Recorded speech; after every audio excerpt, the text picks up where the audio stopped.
Okay. I see. All right, we are good. I forgot my bot. Fuck! Open before rain gets here. Open before rain gets here.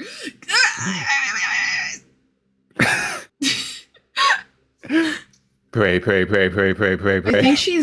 I think Rain has lost like 3 first counts due to me just forgetting to mix it up before stream. Oh no. Also, hello friends, it is currently me and Willow because Riker filters his Discord mic through OBS, and so currently he's muted in OBS, so it's just me and Willow for a second. Hi! You also forgot to put up Mix It Up. Hey! Nice Riker. Let's go! Let's go! Okay. Let's go to the polls. I was sat here playing fucking Tetris on. Hey Rain! I was out here playing fucking Tetris on my phone. Like, am I forgetting something? Yes, my phone is my camera. It was about to be y'all's Foogies and my stone-faced VTuber just staring blankly at the screen. Eyes Neutral wide expression. fucking open.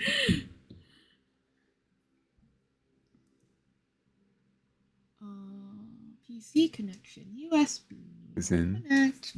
We don't need to. Basil, who is Rain, that? it's me, Willow. Hi. It's Willow. Hi. Willow.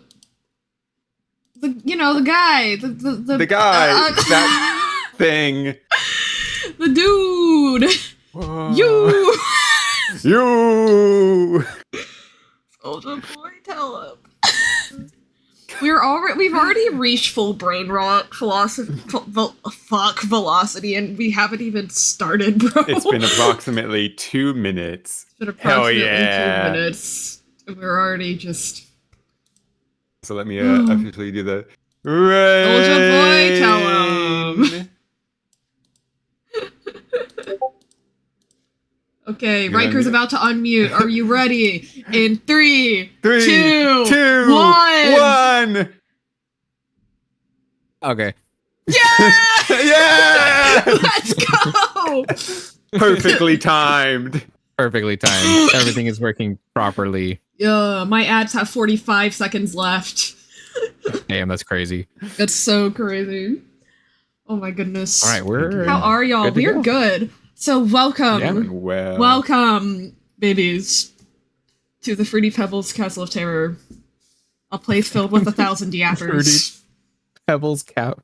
What? Yeah, it's a McElroy brother. I can't. No, fuck. It's what are they called? It's Meddy's favorite D&D podcast, and they did a campaign where they had the kids like build the map, and they asked them to make like a boss like dungeon area, and the kids made the Fruity Pebbles Tower of Terror. Then he asked him what makes the Fruity Pebbles Tower of Terror so scary, and his kid looks at him and goes, 1,000 rats. And the kid was right. Oh, that's terrifying.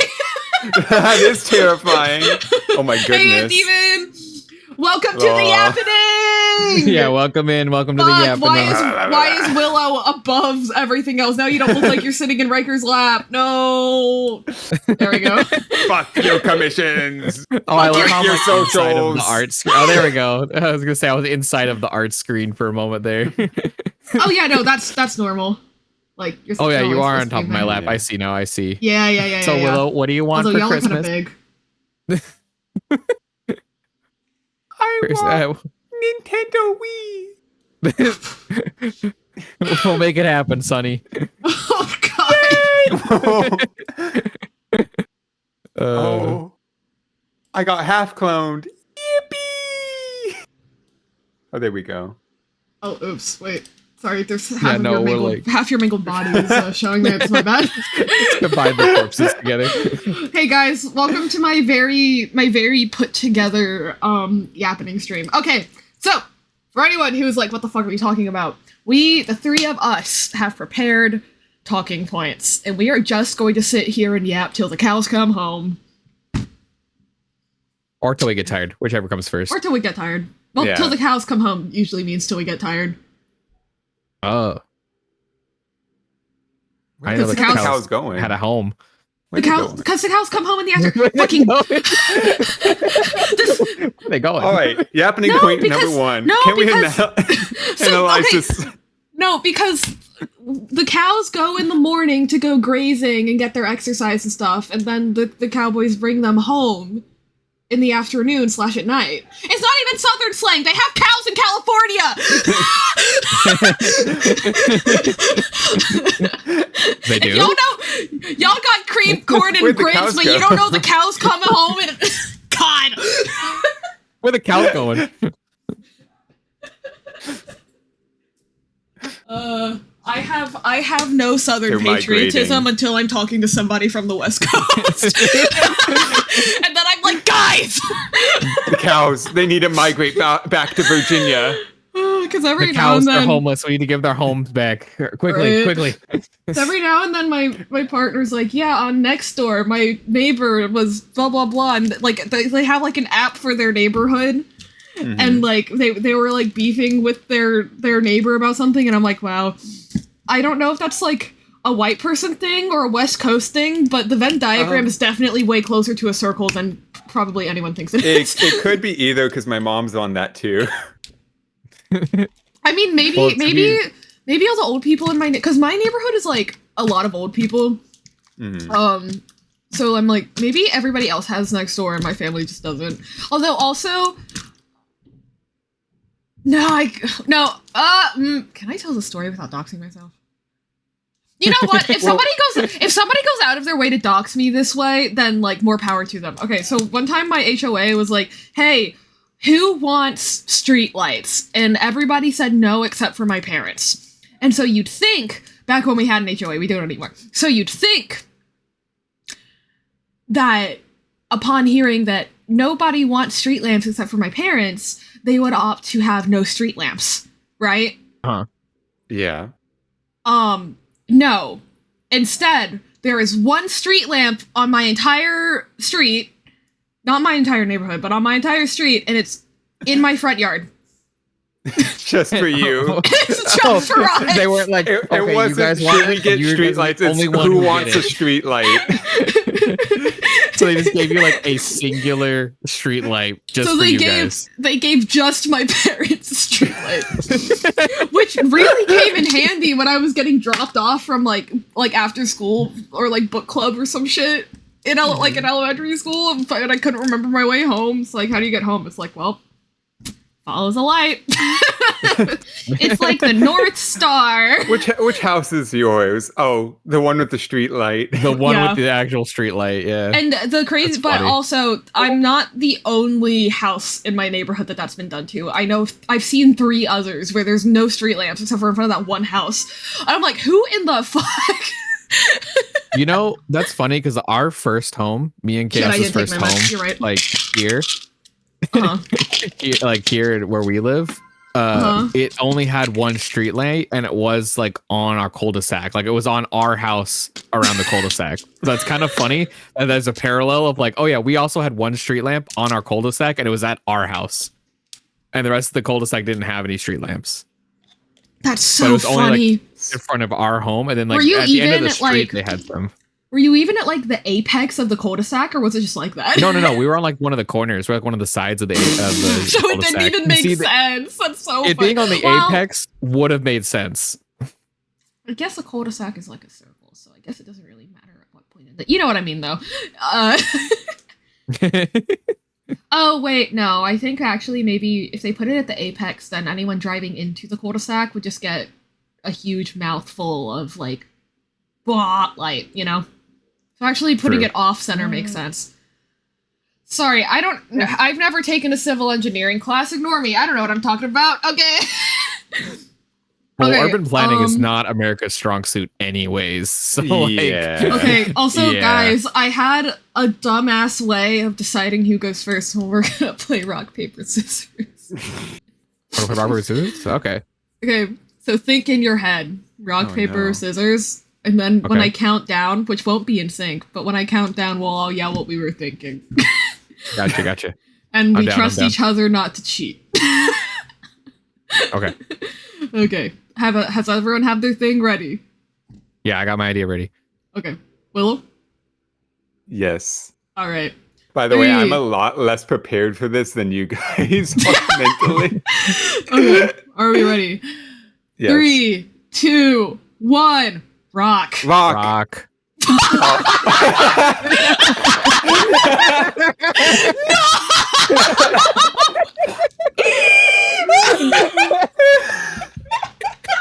Okay. 3, 2, 1. Rock. Rock.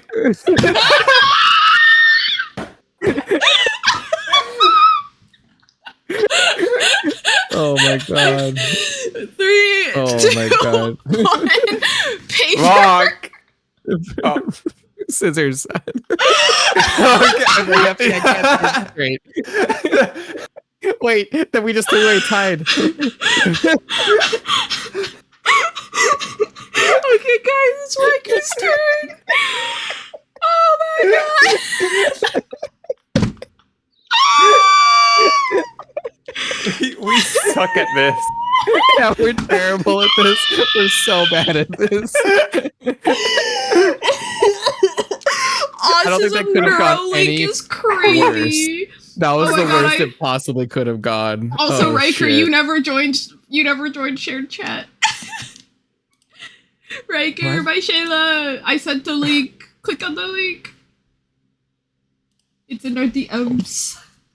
It's in the Yappeners. Oh, okay.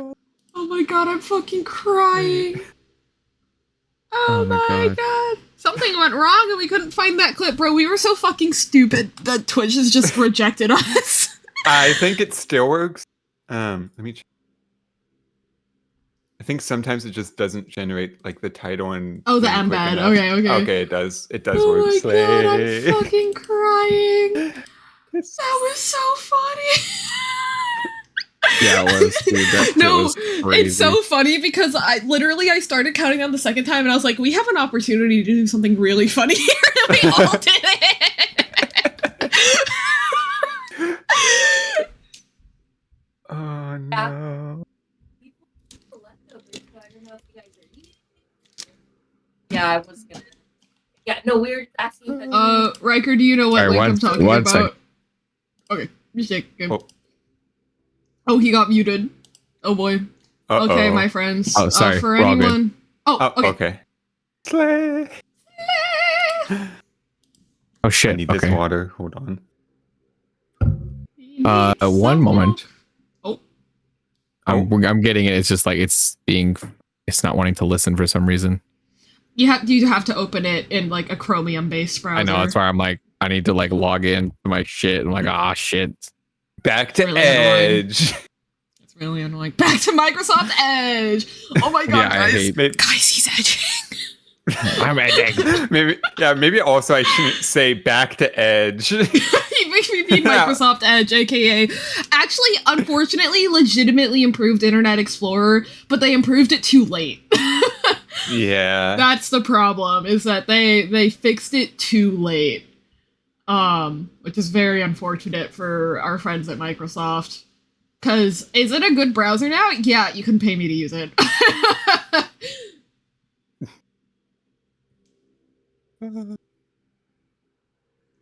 Dude, remember when like Microsoft Defender was asked too, and now it's Actually so good. good. Yeah. Unironically, guys, stop like suppressing Microsoft Defender. It's actually pretty good now. I haven't been playing music this whole time. It's fine though. We've been yapping. I've been playing the singular song Oopie. Like an angel, just like crazy.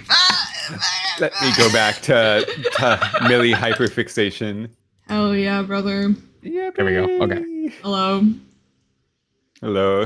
Hello. All right, Riker, my friend. Are you ready? I'm almost there. Sorry, I have to do the authenticator app thingy. Oh, I One second. hate that. I know. I can't wait to figure out these problems. Yay! No, that's the thing. It's like what is it? Whenever people that don't stream backseat, I'm like, oh, you aren't ready. I'm like, you are going to think that you are so ready for your first stream, and you're not. Loud, one is. incorrect buzzer. Nobody is. Oh, okay, so Microsoft Edge doesn't work with it either. So, okay. Edge Do I isn't have Chromium based? I I guess didn't not. even know that. It only works in it only works in Google Chrome or Firefox. Firefox. Those so. are the only Chrome. That's crazy, actually. I guess it makes sense. Technical difficulty, but we will get this rolling.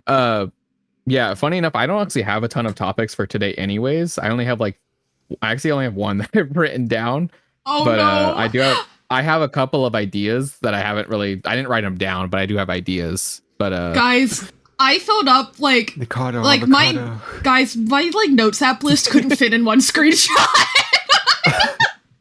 That's awesome. When I sent it to Riker, and Riker was like, "Oh."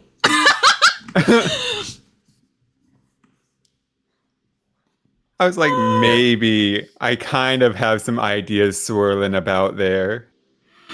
Okay, I mean, Oopie.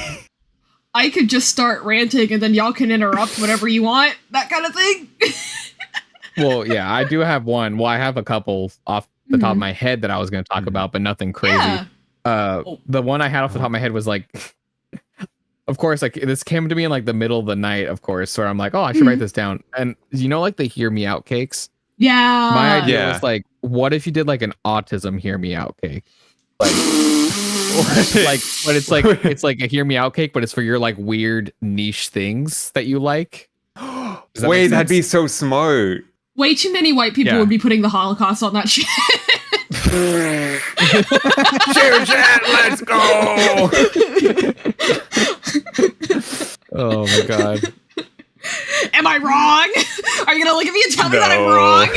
No. My chaos. She came down in a bubble, Doug. Wait, is he saying dog or Doug? Is he saying dog or is the guy's name Doug? Good question. Anyway. Welcome in, my friends. Putting Doug on the autism cake. The autism cake. Oh my god.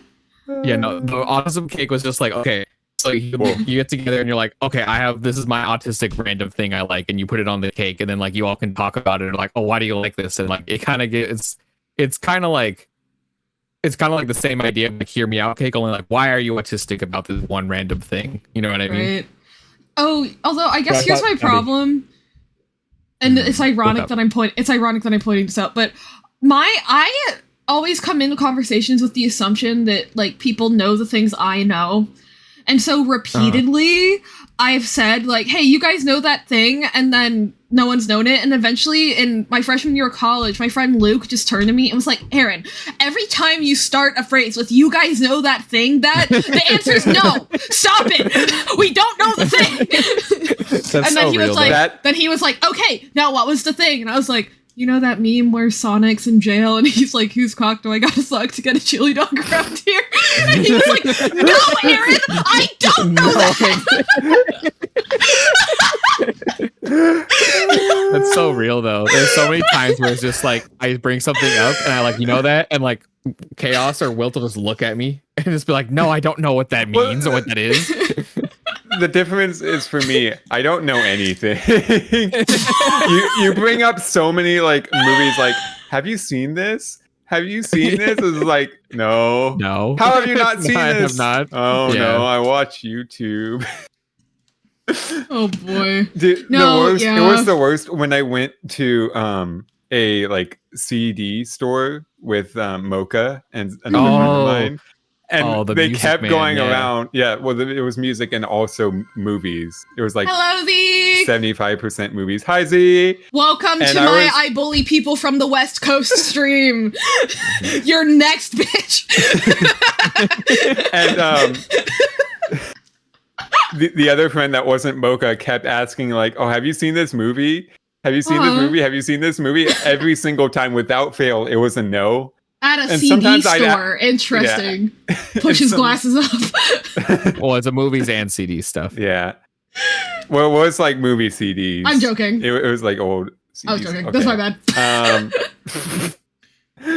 Well, I'd also go back and ask him, like, have you seen this movie? 50% of the time, he'd also say no. Yes. Oh, no. Okay. No. Well, that's 50%. I mean, I guess 50-50. 50%, that was also 50%. Guys, we're so smart. Also, I think that we learned earlier this stream that we should not be trusted with matters of statistics. Oh, no. The fact that we all got rock on the Twice. First throw. That's so stupid. It's just we're like so impossibly.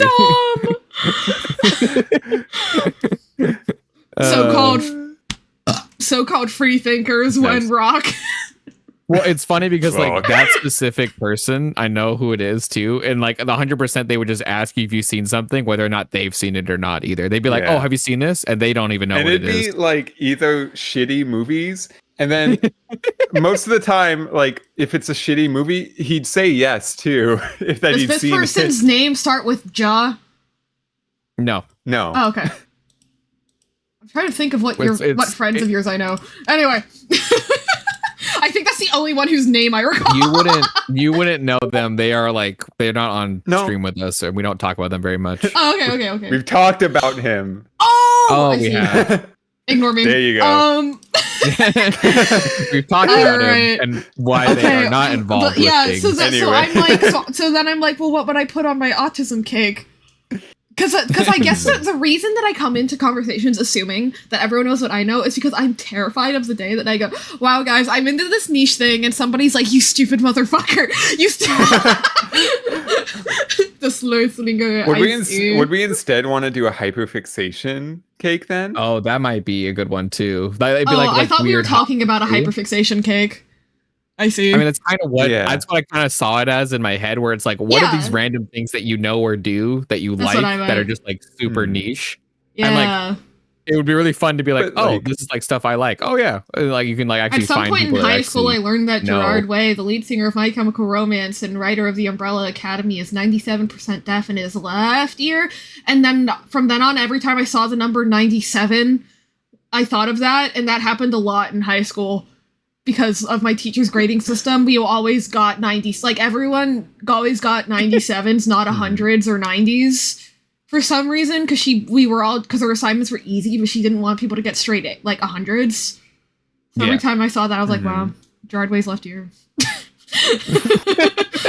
Epic. His left ear specifically. Yeah. I love the concept of looking at a random number and just going Gerard Way's left ear. Right. No, is that a Gerard Way's left ear reference? God. Other than that, I think about musical palindromes way too much for a person who didn't even finish a music theory class. Or that music theory class. I finished AMU. Yeah, okay. That's a gun in Destiny too. Are you? Oh, shut the fuck up. Okay, wait. Can I explain this? Because it's actually really cool. Is this how it works? From whenever you hear a Binding of Isaac reference? Yes, that's exactly what. Okay, is this how it feels? Wait, but it's actually really cool. This is actually really cool. Wait. Okay, so in here we go. In music, you write things out in degrees of 1 through 12, where like this is like say C and this is B natural, this is B, and then like 11 is B flat, 10 is A, etc., right? Like it just goes through all the numbers. Yeah. The numbers. Writing letters, the numbers. And by letters, I mean numbers. Me looking at the alphabet? Dude, that's a whole lot of numbers. Oh, shit, wait. Oh my god, I was off by one number. I forgot. Fucking C is also 12. The numbers, anyway. What do they mean? Okay, because there's 12 notes in Western music theory, and so you just number them 1 through 12. And if like there's a 20th century composer, and 20th century compositions are really weird for classical music, because that was when they were like, so what if we just took away key signatures and made everything math? Like, music was already math. What if we made it worse math? More math? Yeah. No. And so what that resulted in was a lot of like palindromes that were either like you know, whether it was like just going up and down in arpeggio, like really utilizing 13531 because 13531 backwards is 13531, or by going through like intervals so that you couldn't really hear them. You'd kind of, so that unless you had enough ear training, like, but like like from here to here is a minor third, okay. And then from here to from C to E flat is a minor third, and then from here to here is like a minor. Wait, what is that? 1, 2, 3, 4, 5, 6, sixth. And so, like, and then from A flat, a minor third is back to C. So, no, it's B natural. So, right? No, wait. Yeah, B natural. Sorry. Yeah. And so, like, somebody would write a melody that goes like this, and in a weird wraparound way, that would be another musical palindrome. And so, and then all of his pieces were like that, and we spent like an entire class just like trying to find all of the palindromes, whether it was chord structure or melodies, and then with the melodies, was it the actual notes or was it intervals or what? Anyway, it was super cool. And also, what the fuck is Dr. Eric Ginnivan doing at JMU? Jesus Christ. That's it.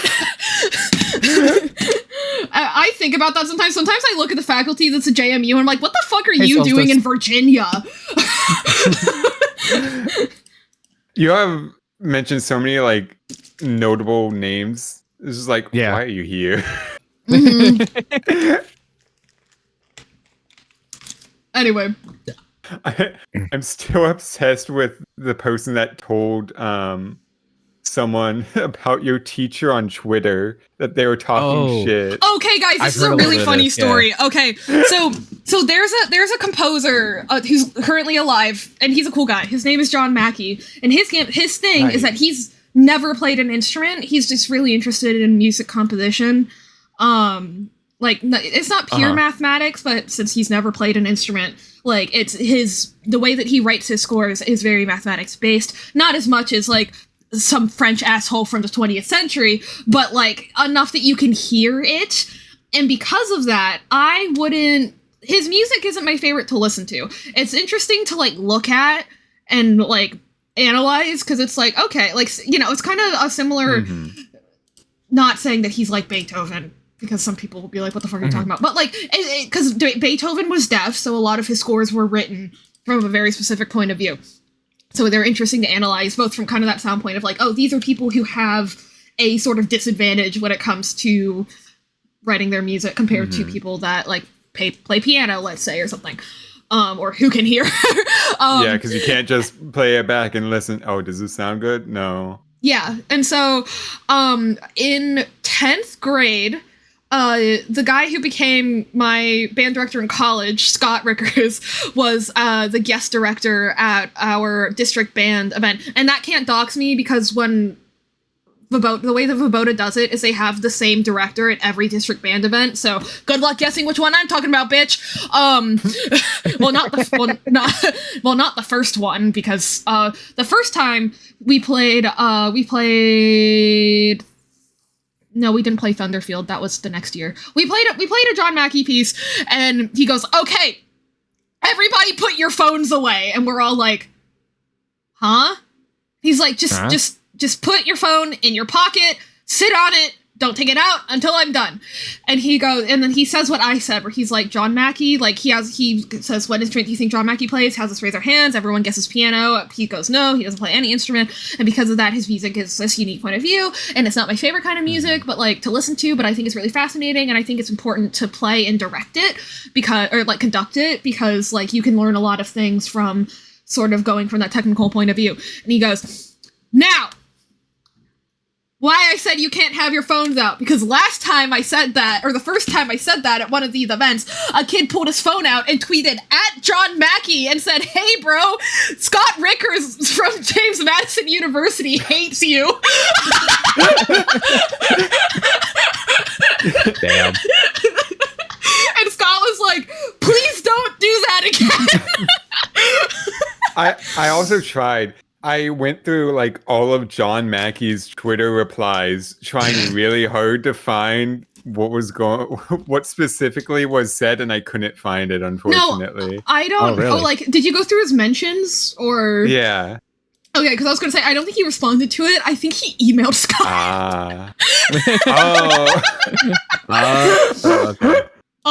But yeah, no, and then also, this was pre-current ADHD medication, Scott. Also by like what 6 years, and so yeah, he sure did have us play 3 measures of music on a loop for 2 hours.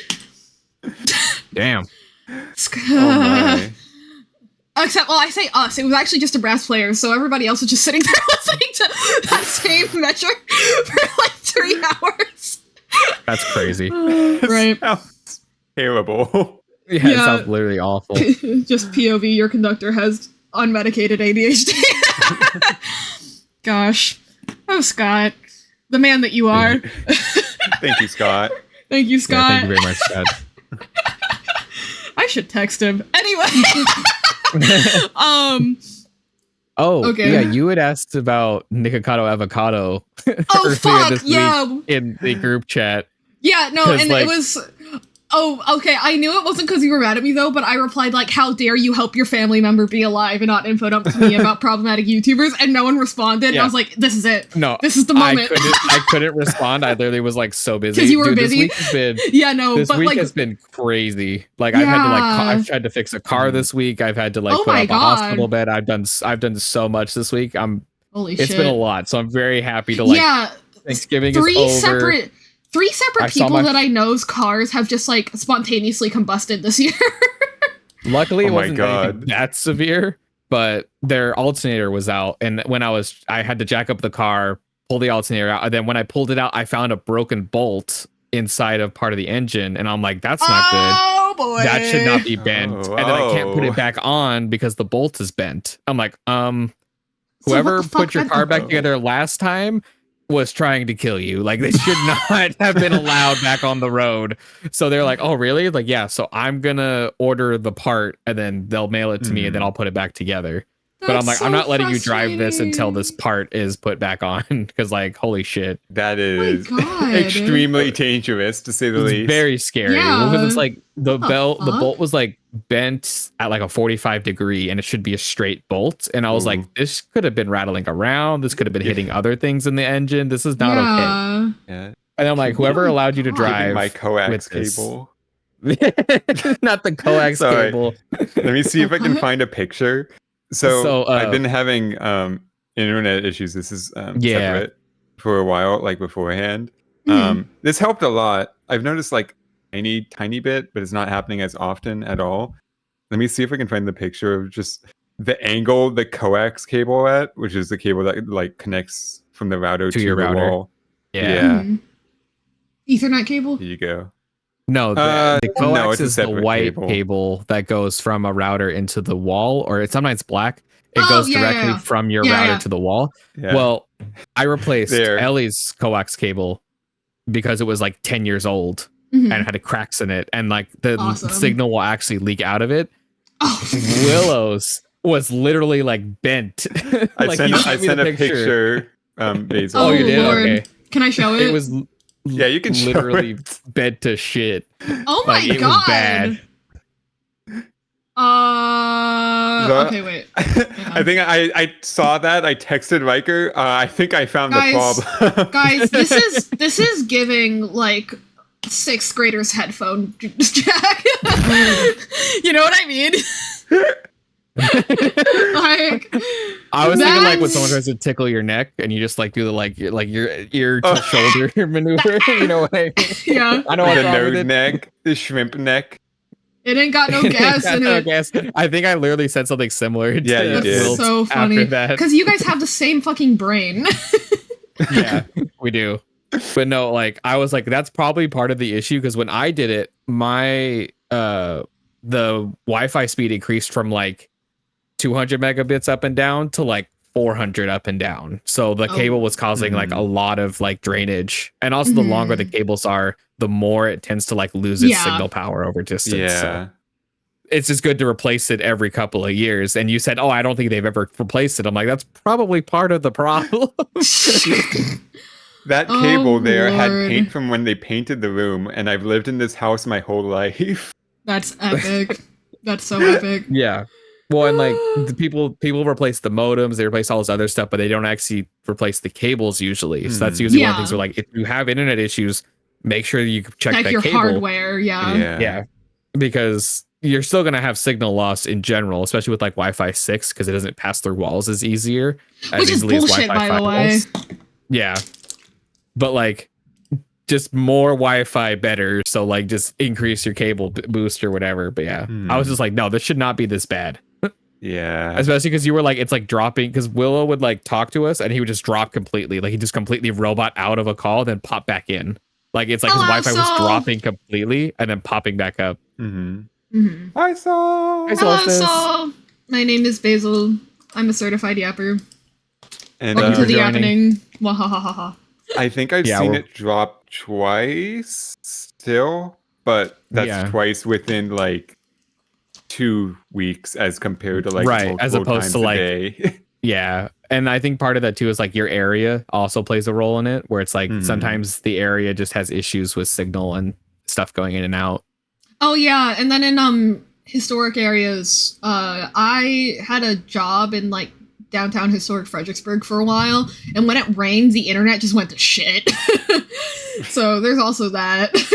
Yeah, because like especially if you have like some of the local providers around here, it's like they still use copper wires, which have been around forever. Yeah, but those are like getting older and older and older as time goes on, so they're having issues. That's why like fiber and stuff is. My left eye is closing slower than my right eye. You good? It's fine. Doesn't matter. Well, yeah, no, like that's why like fiber I'm not personally is, like, noticing it. So yeah, I don't see that on my end either.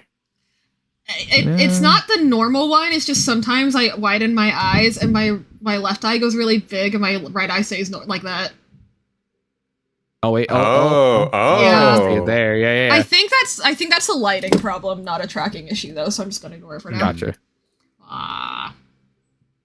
But praying. Yeah, no. So you had asked about Nikocado.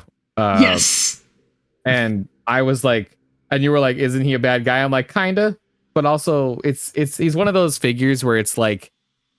He's a lolcow, so it's like, is he good or bad? It kind of depends on how you look at it. It doesn't really matter, yeah. Yeah. So it's like, but when I was looking at it, I was like, oh, because I used to, all of his reaction videos, like his, like people would take the clips from it and meme it, and I would like, Ellie would like, you love this guy, because I would just laugh at him all the time whenever there's memes of him, his crash outs and stuff. Yeah. With Nikocado, you know. No, him just beefing with his boyfriend on camera was unfortunately very funny.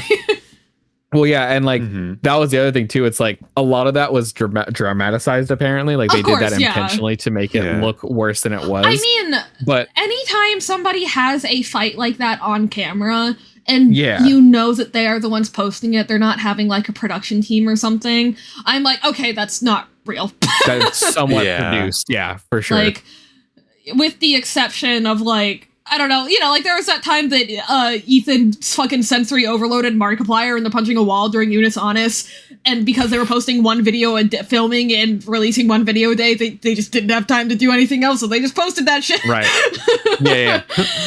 Like those are the exceptions to like if it's self-produced and there's like a fight that is probably staged. That's the exception. Well, yeah.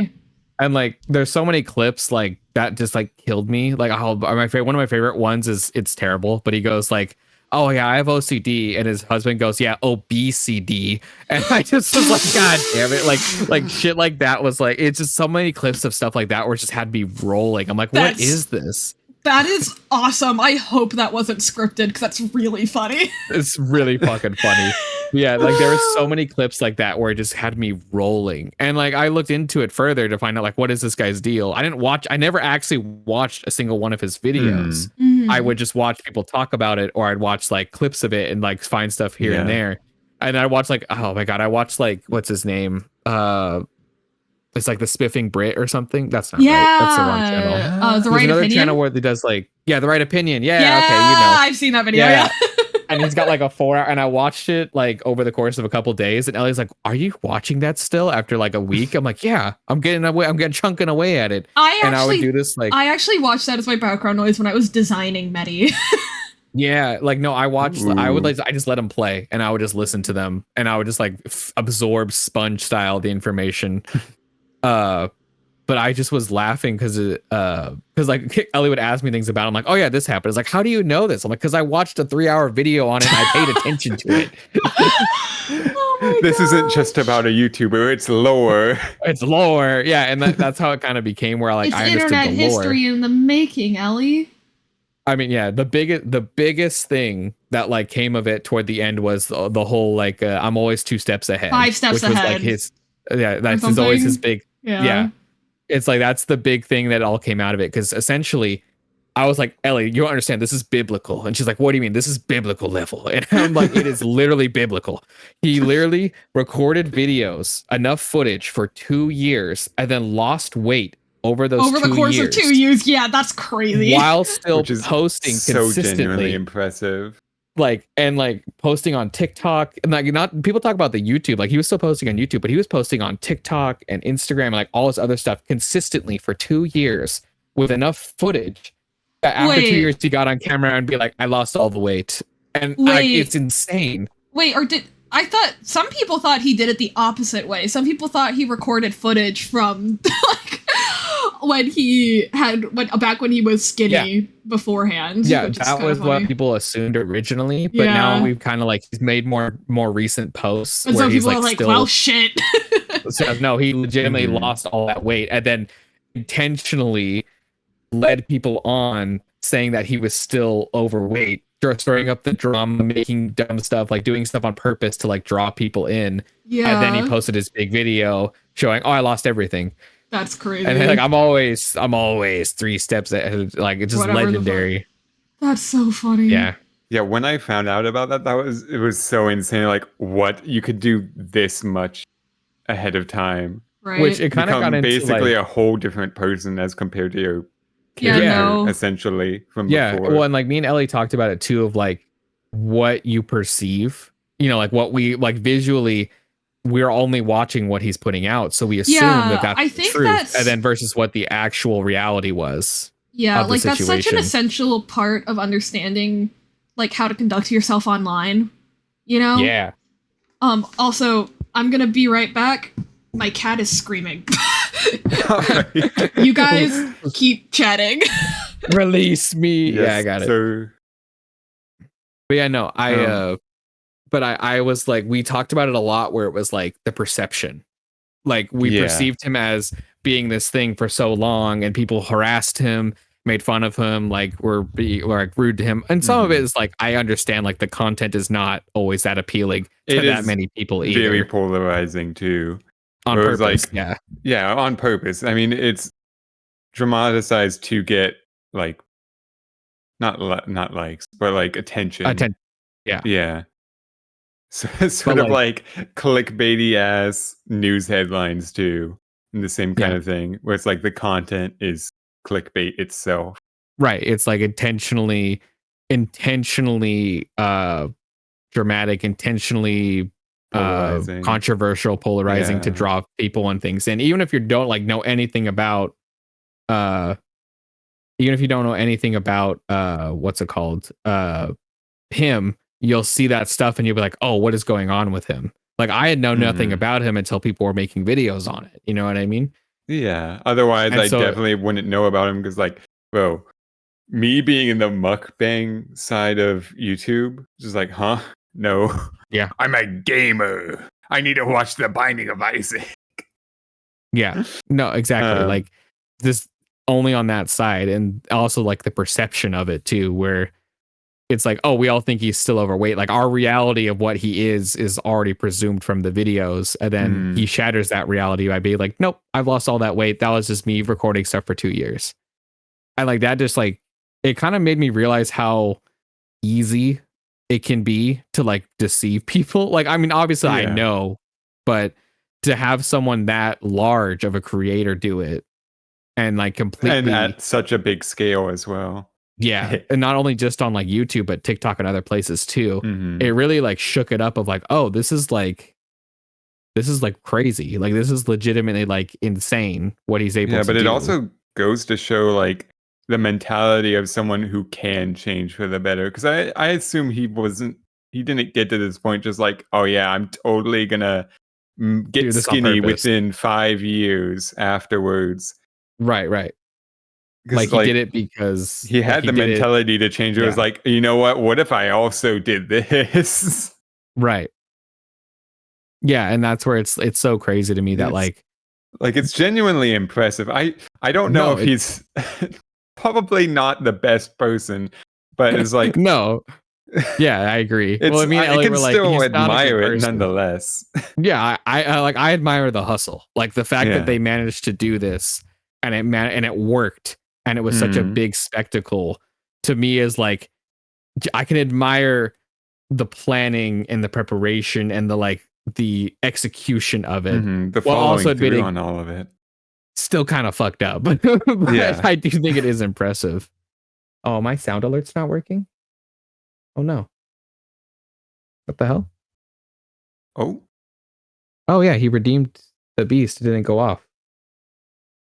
Uh-oh. That's no good. What was it? Oh, actually, no, I am curious about what is he doing nowadays. He posted a video a little while ago I saw where he was reacting to his old videos of him doing mukbangs. And he also like, it's kind of cool because like he also kind of shows like the skin, like you know when you lose that much weight over time, your skin stretches. So there's videos of him showing off like the skin, like he actually like that's how I know it's real, is because he actually still has all the skin. Yeah, I think he said in February, Percy told that he underwent a series of invasive body lift procedures which removed the excess skin from his body, all the extra skin. Okay. Yeah. Which I don't know how much content he's putting out now, but also like I don't think he needs to ever worry about making content again with how much money and stuff he's had over time between TikTok and especially YouTube. His one YouTube video, I think it was the 2 Steps Ahead is like 26 million views. I'm looking at it right now. It's 50 million. It's 51 million. Damn. That's crazy. And then after that is just like a few million, which that's still like insanely impressive. And after all of this, he can probably live without any worries for the rest of his life. Like he's good. Like he can do whatever he wanted at that point with how much money they have at that point. I'm curious about how much that 2 Steps Ahead video made too, because it's not a short video. 25 minutes, slapping ton of ads in there. And he doesn't like do music usually, so it's like there's no copyright chances for any music or anything else going on. So that's all his. That's a lot with the Patreon and merch with the and Patreon all and other things. stuff. Yeah, dude, set. And you know what? I'm saying. He might have done it through controversy, but he did it. And he did it through impressive means too at the end. And if he's done, he's done, you know? Like that's the other thing too. It's like if he's like, oh fine, I've done my controversy, I've done my era, I'm over. And like he could just come back a couple years later and be like, hey, I want to do more of these again, and like just do it all over again if he wanted to. It's not like he doesn't have the base of people that know about him. Yeah. And there's always the fact that like the other thing too is like perpetuation through like the memes and like his like even when he was like overweight, like all the memes from that time perpetuate even though he's lost all that weight. Like I still see reactions using his crash outs and other stuff for footage and videos. So it's like it's not like just because he's no longer that like overweight doesn't mean that he's still not going to have those reactions, those people drawing him in. His impact isn't just temporary. It's just like it's stuck around and it's going to stick around. Maybe it's not in the form of like views and content towards him directly, but it's still on the internet. Yeah. Well, especially with like the continuation of memes and meme culture, it's like as long as someone somewhere can find a text to put over this meme, it's going to perpetuate as long as it's popular and large enough. Yeah. Like having a meme, it used to be having a meme like made of you was like the worst thing that could happen to you because people were usually making fun of you. But nowadays it's like people literally spike their whole careers off of that stuff. What's her name? Like the Hawk Tuah girl. I mean, unfortunately, annoyingly, begrudgingly, the Hawk Tuah girl. Begrudgingly, a better example that I like is what's her name? Is it Brittany Broski? Oh yeah, Brittany Broski. A lot of people know her as like the kombucha girl. But like she has like a whole YouTube channel and she has all this stuff. And like she's actually super funny. She's got a lot of, she does singing. She's very talented, like across the board. And I like, it's one of those things where her channel is actually super interesting, where she does like, she has like the royal court where like she brings people into the royal court and they pretend to be like, she's like royalty and they talk to her. It's really funny. And they do like really cool stuff with her. But she used like the fact that she was the kombucha girl to like spike her career forward. Like the meme let people find her and then stay for her other content. The same thing happened to the yodeling kid too, if you remember. Oh, him. Really? Yeah. Let me. The yodeling kid? 1.5 million followers from that. Let me grab a picture if you don't remember. Hello, I've returned. It's also really interesting because Brittany Broski has succeeded where like the Hawk Tuah girl, like she didn't manage to stick around, you know, and it's because Brittany Broski was already crypto scam too, so that probably didn't help. That doesn't help. No, but I mean, even then, I think she was doomed to fail because like Brittany Broski was already trying to get into comedy. Brittany Broski was already had the plan to do performance in some capacity, regardless if it was online or not. Like she was already trying. Whereas, you know, Hawk Tuah girl. The fact we don't remember her name is telling. Yes, exactly. Like Brittany Broski was already she's Hawk Tuah girl. Yeah, she's already trying to become Brittany Broski, whereas Hawk Tuah girl. Well, yeah, she had plans and she clearly had like a base. Yo, what song, Rain? I'm playing Paramore. My guess is based. My guess is Ain't It Fun, because that's the one I hear on the radio the most here. But hell yeah. Yeah, we went to one of our local grocery stores and they were playing some like hits the other night. Like we went late at night and I was like, oh, they're playing all the good stuff at night. What the hell? That's what you got. Ooh, good one. Oh, they were playing with. Heck yeah. Some kind of pop song? Oh, gotcha. They were popping off. Gotcha. Yeah, no, there's I like it when you go to a grocery store late at night and there's nobody in there and there's like they get like random music and it's more chill. I love being in the grocery stores late at night. I hate going during the day. Every now and then I think of that XKCD comic where it's like I love working at a grocery store because I'd always fuck with the marching band kids by randomly skipping the music. Because you know you go left right with the beat of the music, left on odds and right on evens, and so if the music skips, you're like, oh, okay. So they were intentionally messing with them. Yeah. Like, anyway.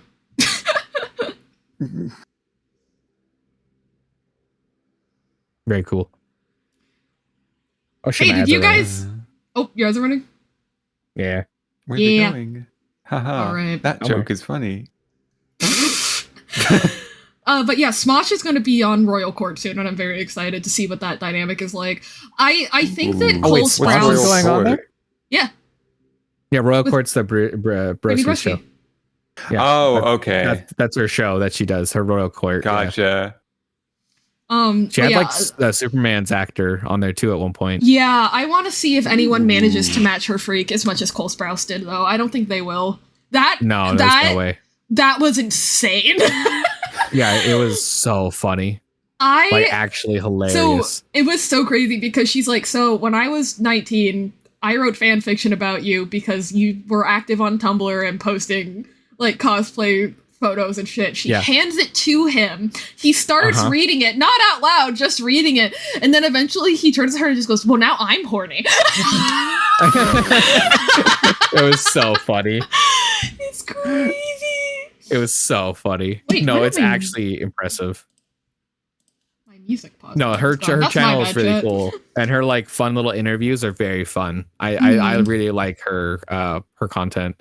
Right. Also, like her music, like some of her music is quite good. I'm not a fan of the genre as much, but I think she's definitely got some talent in the area, and it's very impressive. Hell yeah. Well, you would probably love her content, honestly. Like honestly, you would probably love it. Yeah, I'm like looking at those like Josh Hutcherson, huh? Yeah, she's got some like big names mixed in there too, which is really cool. Yeah, although celebrities ill-advisedly going on these YouTube interview shows is always very interesting because like Brittany Broski's a fantastic interviewer. Some of these YouTubers are not. There was I think Chapel Roan went on like the Call Her Daddy podcast or something. Yeah. And she said something about how interesting it is because a lot of the friends that she has personally when they have children, it like kind of sucks the life out of them. And any ordinary interviewer who has any background in journalism, or even just me, I would have gone, oh yeah, because you grew up in the South and in that culture, like you kind of have children regardless of whether that's what's best for you and your family or not. You know, like that kind of thing, like a broader conversation about feminism and like being pro-choice and all that kind of stuff. And because remember, pro-choice is not just abortion; it is also birth control and whether you want to have kids at all and stuff like that. Instead, she just goes, "So what was it like getting a Grammy?" Or something like that, and it was like, oh, and then of course everybody took what she said. Out of context. Not even out of context, because the interviewer didn't give her an opportunity to provide more context. The interviewer just bulldozed her. And it's like, because she had her little calling card and that's all she cared about. I remember this. I think Ellie told me about this when it was going on. Yeah, and it was frustrating because it was like, she has a point. It's just the job of the interviewer is to get the interviewee to like paint the whole picture. Like, whether it's a good or a bad picture, your job as an interviewer is to get the person that you're interviewing to paint a whole picture, and she did not let Chapel. She doesn't let any of her guests do that. Yeah, she doesn't give any of her guests the opportunity because she's going from card to card and like getting more information, but also to like, why do you think that way? And it also that allows the audience to empathize or understand. Okay, this is why this person thinks or does that way. Yes. But if you don't do that, then you don't get any of that. And it's just like, well, that's how she thinks, she's wrong. And then you can just blast her for it or think that she's right or whatever. With the reasoning rather than just the surface level answer. Yes. The answer and the explanation and the mentality. And some of it I know is like some of them try to avoid like too much controversy or politics on their stuff to like try to keep them from, you know, having issues or getting like other attention that they don't want. But it's also, if you're an interviewer, you kind of have to delve into those topics at some point over the course of whatever you're doing. Exactly. Like, if you are going to engage in even amateur journalism, then like that's just what you have to do. You know, you have to give some pushback. You have to give some kind or pushback, or just give me more information. Why do you think this way? Why do you feel this way? Exactly. Like, I don't know, because that's the biggest problem with, like, I mean, a world where any media at all exists is that despite the fact that now we have the internet at our hands, people just still aren't willing to go out of their way to get the full picture of things. You know? Actually, wait, can I use that to really awkwardly segue into one of my things? Yeah. Okay, so for example... a lot of people, a big issue that I have with like largely Americans, but like non-Asian people consuming a lot of East Asian media and not getting the bigger picture on what East Asian culture is like really bothers me. And the thing is that when a lot of people say that, they hear that, they think that I'm saying that like, actually lollipops are okay because in Japan. No, that's not what I'm saying. What I'm saying is that, like, for example, Hilly Churls and Genshin Impact use a lot, their design trope, their design utilizes a lot of really bad, like, anti-indigenous tropes, specifically anti-indigenous, like, Native American tropes.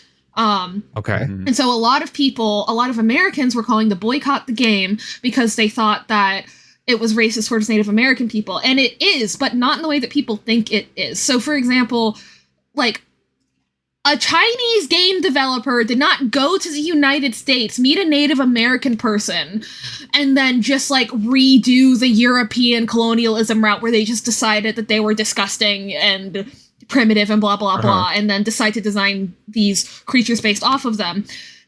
They didn't base Hilichurls off of Native American people. They based Hilichurls off of American fantasy creatures. Perception. Based off of fantasy creatures from American media, which were based on a false perception of Native American people.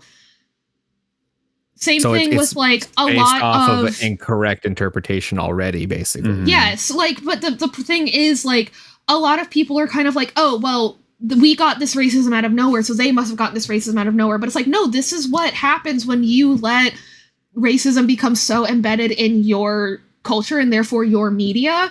Other cultures are going to, by not even looking into your culture, just by looking at your media, not even looking at, like, your social dynamics or your racial dynamics in your country, they're going to see, hey, there's a furry creature that lives in a hut wearing a loincloth, and they're going to go, oh, so that's a fantasy creature that exists out there in the world. I will use it in my game.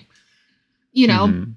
They don't even, I don't even know if they know that it has attachment to racist imagery of Native Americans. They might. And hell, you know, maybe they did do the thing where they went to the US and just decided to be racist to Native American people. I don't know.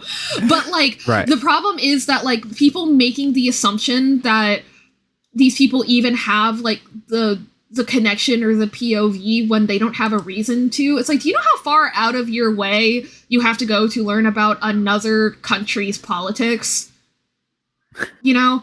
But because Americans are used to being at the because Americans are used to being at the forefront of world politics, they just expect everybody to know everything about us. Yeah. You know, but it's like, no, they really only, like, do you know about the colonization of Hokkaido? No. You know about Hatsune Miku. The same thing goes for Japanese people to us or Chinese people to us. And that's not a bad thing. But, you know, because of that, if Hatsune Miku starts eating hamburgers, you can't go, oh, well, you know, because, you know, they're not copying American people necessarily. They're copying our media that we have shared with them for profit. You know, same thing with, you know, like goblins. Those it's more of the perception instead of the actuality. Like, same thing with goblins, and like goblins are racist depictions of Jewish people. But most people don't know that. They see the fantasy creature, have no idea it has any connection to a real life group of people, and add them to their fantasy worlds. You know? Right. Like, that doesn't mean that they're racist against Jewish people. It means that they saw a goblin somewhere and thought they looked cool. Like, you know, but yeah. Well, then you could also go like the depiction of orcs in the original D&D. You could do it's like horrible to a degree. Like, all of those things are tied back to, in some of, not all of them, but all of the original are based on racist stereotypes. Yeah. As well. Yeah. And it's like, it's just so frustrating because, like, yes, it is important to have the conversation of, hey, you didn't know this thing was a racist stereotype. Now you know. Would you consider changing it? But immediately jumping the gun to, they did this on purpose because they hate Native American people. It's like, why would a random guy from China hate Native American people? Yeah.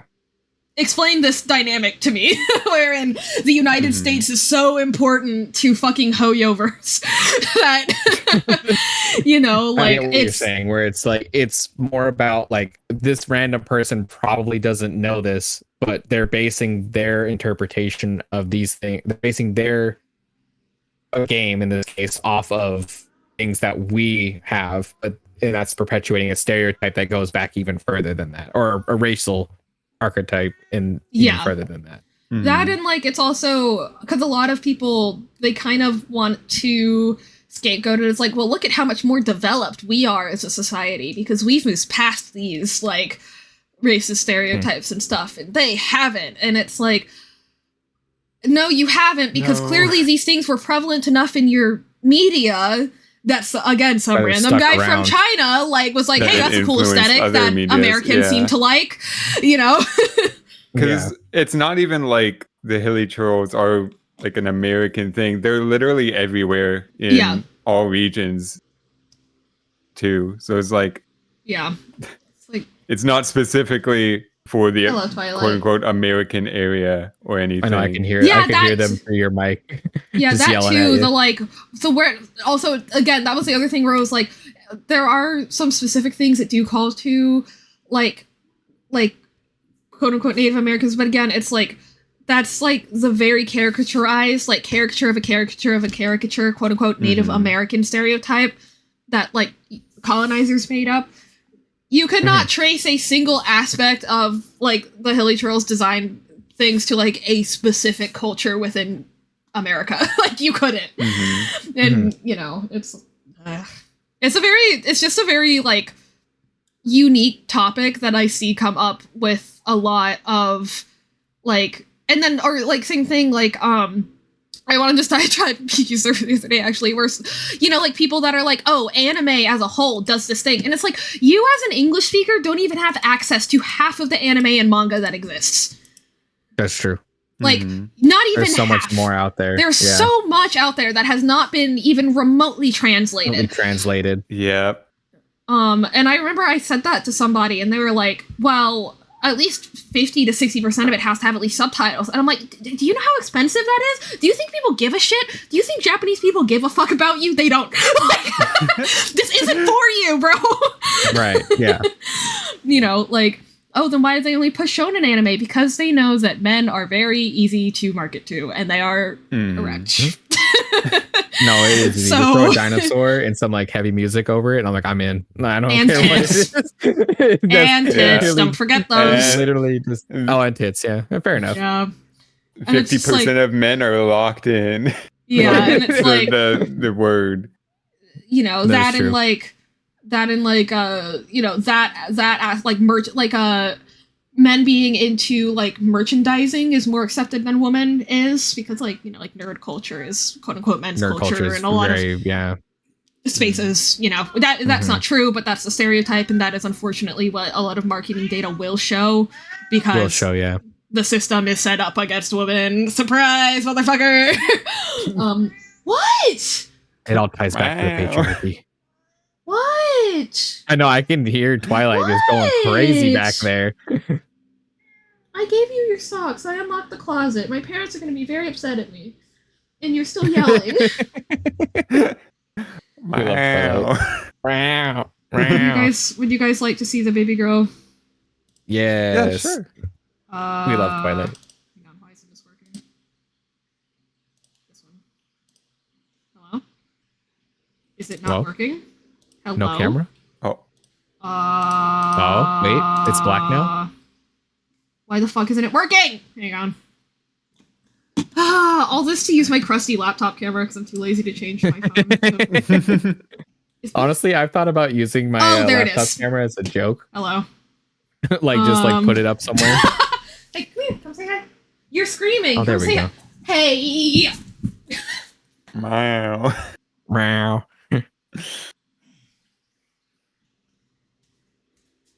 It was so funny. I saw Mr. Boom reel earlier, and I was like, "Oh, it's for Wilt." I always already liked it. And I was like, I hadn't seen that. But, oh, there they are. You. Hi, Twilight. I love you, Twilight. We love you, Twilight.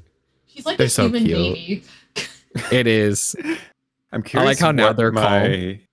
Like the moment you pick them up, they're like, "Yeah, I'm good now." Yeah. Actually, that's kind of sad. See, the problem is I used to tell the story immediately thinking it's funny, but okay, well, I think it's funny.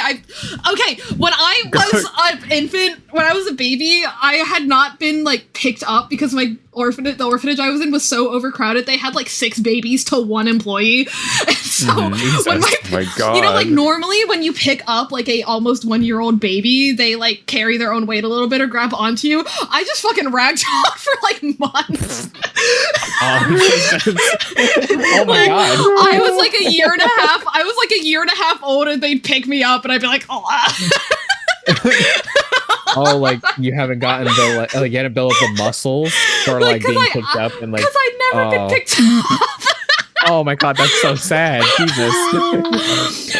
Like, to be clear, the funny part is not the part where I was neglected due to the one-child policy. The funny part is the part, like, can you imagine, can you imagine them handing me off to, like, another adult at church or something? And they're like, okay, one-year-old baby. I've held one of these before, and they pick me up, and I'm just like flopping everywhere. And they're like, oh my god, I killed it.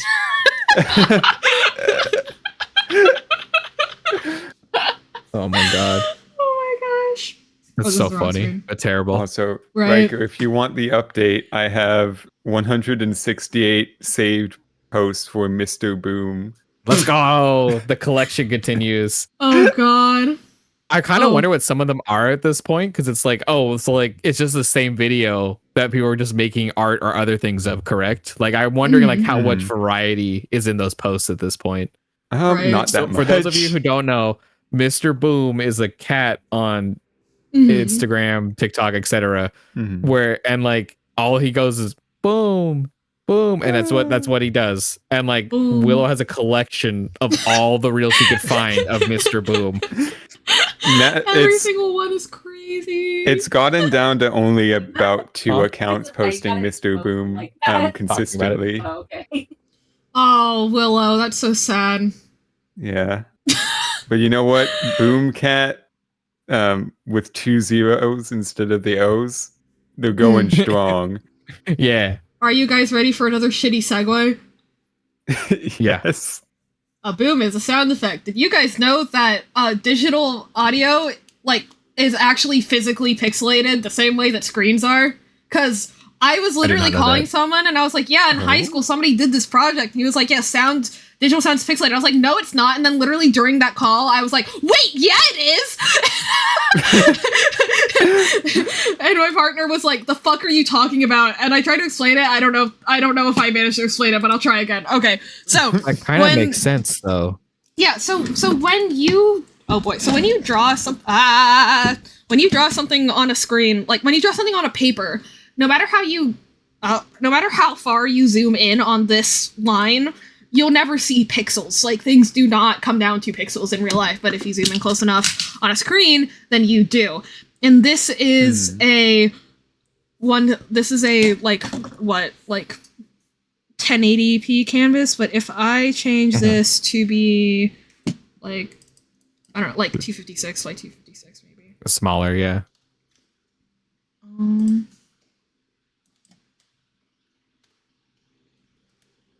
Motherfucker. That's not what I thought that did. I thought that did something different. Anyway, but then obviously it takes up more of the thing, and it gets significantly significantly less space. Yeah. So if I were to try to draw a whole face in here, then it would get a little wrapped compared to if I had it be 5 times as big. Sound actually operates the same way, and it took me forever to realize this, but I realized, when something is 256-bit, when you visualize those bits of audio, you can visualize them as being like a line of a line. Did I because I drew something, it won't let me just redo it. God damn it. Then it will you could visualize it as just like a line of 256 pixels. And because between pixels, there's not like there's no like diagonals, there's no blends between going up and down. Because of that, like, sound hey, that's not 1 pixel. What? Well, I was hoping that I would actually be able to get 1 pixel, but it appears that the brush sizes are not literal. There we go. And so because of that, when you are looking at sound waves, they literally form like this in 256-bit. And, like, it creates the contour of a sine wave or a sound wave, but when you get up close, there's no smooth transitions between these. Like they all stack up like this, and that's and because that is what the computer sees, that's what the hardware outputs. And so physically in the air, instead of putting out a smooth sine wave, it's putting out sound like that. In these kind of stop start. Isn't that so cool? But it's so tiny that we can't tell. We can't even tag it. So 256-bit is probably all you need. you know, I just thought that was so cool. That's actually really cool. What the heck? But it was just so funny because I was sitting here and I was like, what the fuck was this kid talking about? Oh, he was right. So I know, obviously, we know sound quality exists. A la Raiko's old microphone. You're so real for that. But that's not even like a dig. I didn't That's know just it was honest truth. Specifically, like actually pixelated, kind of, in a sense. Or bits. Yeah. But yeah. Oh man, I should have also. Okay, I don't have a segue for this, but I was excited to talk about these things, so can I just keep going? I don't want to just like. I don't want to just like. I don't want to just like do one more, and then we'll give Willow a chance to do one because I think we both talked about topics, but Willow hasn't gotten a chance to go yet. Okay. So another thing that's kind of interesting about like how culture and media interact is that a lot of the time when people are like doing like cultural like research or like anthropology or something, they assume that people are aware enough of their own culture to like do all of these things on purpose, when in reality most things are unconscious, right? And so, but you just don't know unless you're that person. And I spend way too much time debating. I think that Genshin's story is a very like obvious allegory for the Chinese Communist Party's failure to like get full control over the population of mainland China. But I have no idea if it's on purpose or not. But like when you look at it, it's like pretty one-to-ones because so the lore of Genshin is that there was like a population of native inhabitants, and then outside forces came in and kind of, because they were like elemental gods, kind of redid the structure of the world in order to create like an equivalent of Earth where there are human beings and then the original elemental beings were kind of cast to a lower region and stuff like that. And because they think that because they created the new population of living things in their world, that they control all of them, that they see everything, that they know everything, and that they can maintain complete control over everything. But you as the player character are going from region to region and discovering that people are doing things under these like celestial gods' nose. Like the story, one of the regions. Can we go back a little bit? What are these elemental beings? Are they like the slimes, the seals? No, so originally, or is this something completely gone by now? So originally there were only elemental dragons. So originally there were only elemental dragons, and the strongest dragon would be the dragon sovereign of one of the 7 elements.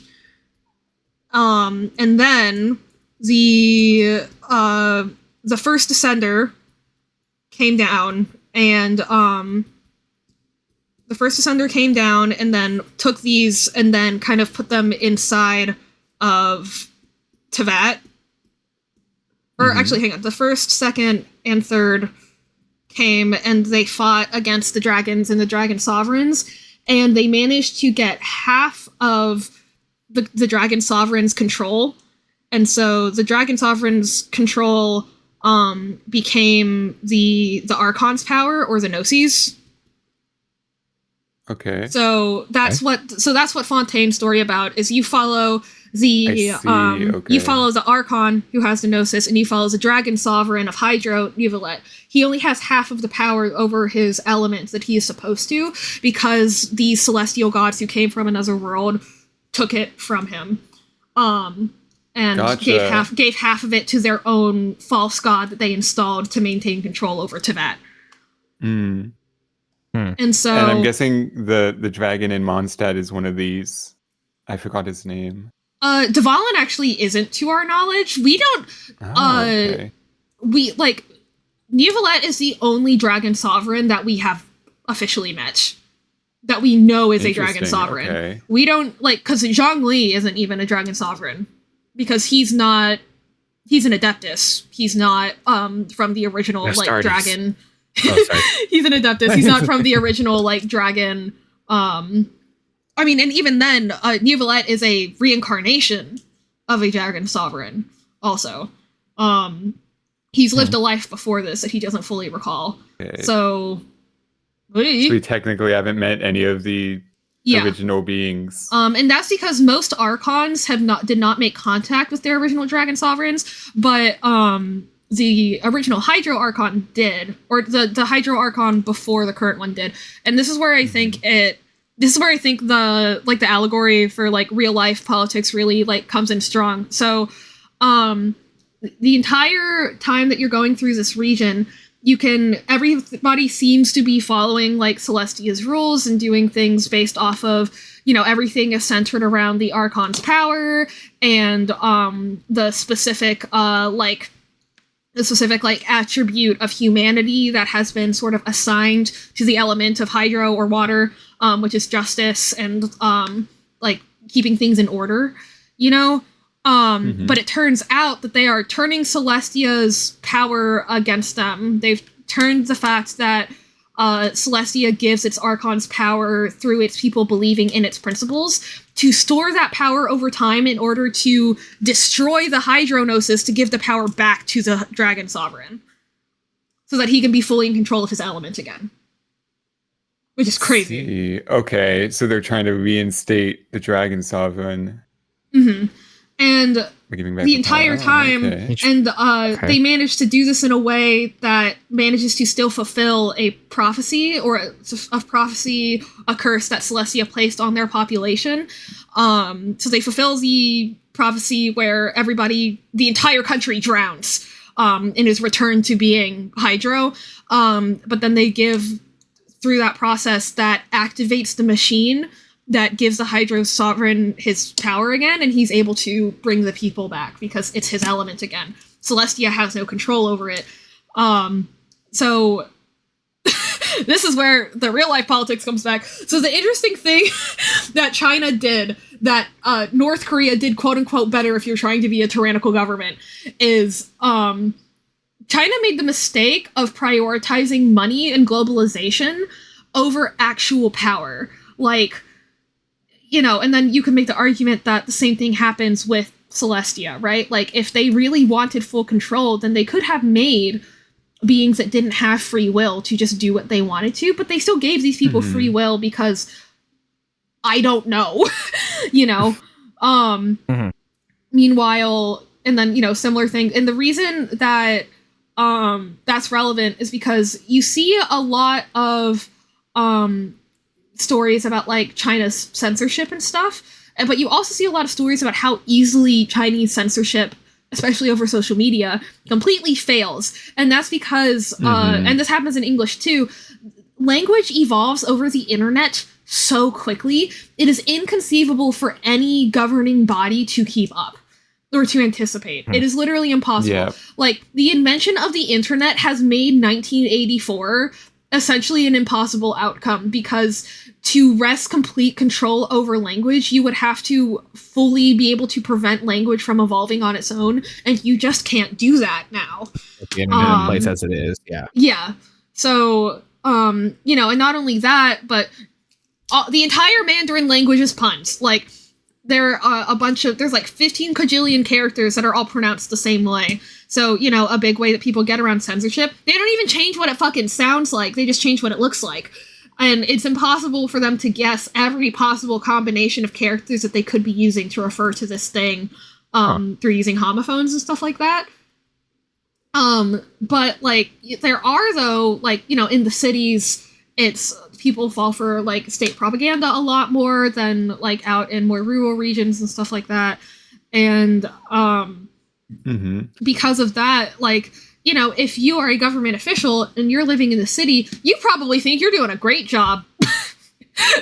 Yeah. You probably think that you're so successful. You see those little skilled children singing their weird propaganda songs and you're like, I'm winning at life. But, if they were to sort of look underneath and see how independent people really are, relative to, like, what their goal is as a tyrannical government, then they'd kind of realize that, like, just because their population is, like, playing into things to a degree, that doesn't necessarily mean that they are actually fully under their control, that's, like, the impact that you have on your full population, you know, or even the impression that's given to other countries, but that's kind of besides the point. But yeah, I think that, but like, you know, like Fontaine's story, like, I think that is a pretty obvious allegory for that because, you know, Celestia had this, in order to prevent this thing from happening, Celestia put a curse on Fontaine that said all of its people are just gonna fucking die if, you know, they don't follow the rules or whatever. And they managed to still fully fulfill that prophecy and therefore get rid of the curse and then immediately undo it. And they technically did it all by following the rules that were set for them. And I just think that's really interesting. So they're able to bypass using technicalities, all these, to still go against the intentions of Celestia. Technicalities and also just their lack of actual sight over, like, their lack of actual sight over what the people of Teyvat are doing. Because, you know, this wasn't like a plan. So the Dragon Sovereign Neuvillette wasn't in on it. But the Hydro Archon created a human puppet of herself to pretend to be her while she continued preparing everything in order for her Gnosis to be destroyed. And also to keep the Gnosis safe so that if anyone caught onto their plane, then they would get Farina, the human clone, and not her. But like, you know, she had to communicate with that clone, you know what I mean? So it wasn't like, it was just the two gods keeping everything completely secret and closed. It was like, no, they were communicating about this to a degree, and Celestia just missed it because she put enough of an act on of the perfect Archon who's doing the things that Celestia wants her to do, which is show power and make people believe in her in order to continue, like, feeding Celestia's either literal power or just their ego. But, you know, in reality, the whole time, they're telling Celestia what they want to hear, and through that process, actively working against them, you know? But I have no idea if it's on purpose or not. And I've been wondering about that, because the thing is, like, Hoya's already done some pretty, like, ballsy stuff in terms of, like, politics. Like, they made the region based on China the creators and enforcers of free market capitalism. Chinese Communist Party, anybody? I remember playing this the year it released in high school and being like, oh, they're gonna get fucking shot, bro. I was like, there's no way. But they made enough money that they can get away with it. Like, I mean, to be fair, if you can read into it and there is some, it could technically be a part of it, you know? Like any kind of art form, like how it's interpreted is up to the people that read it. You know what I mean?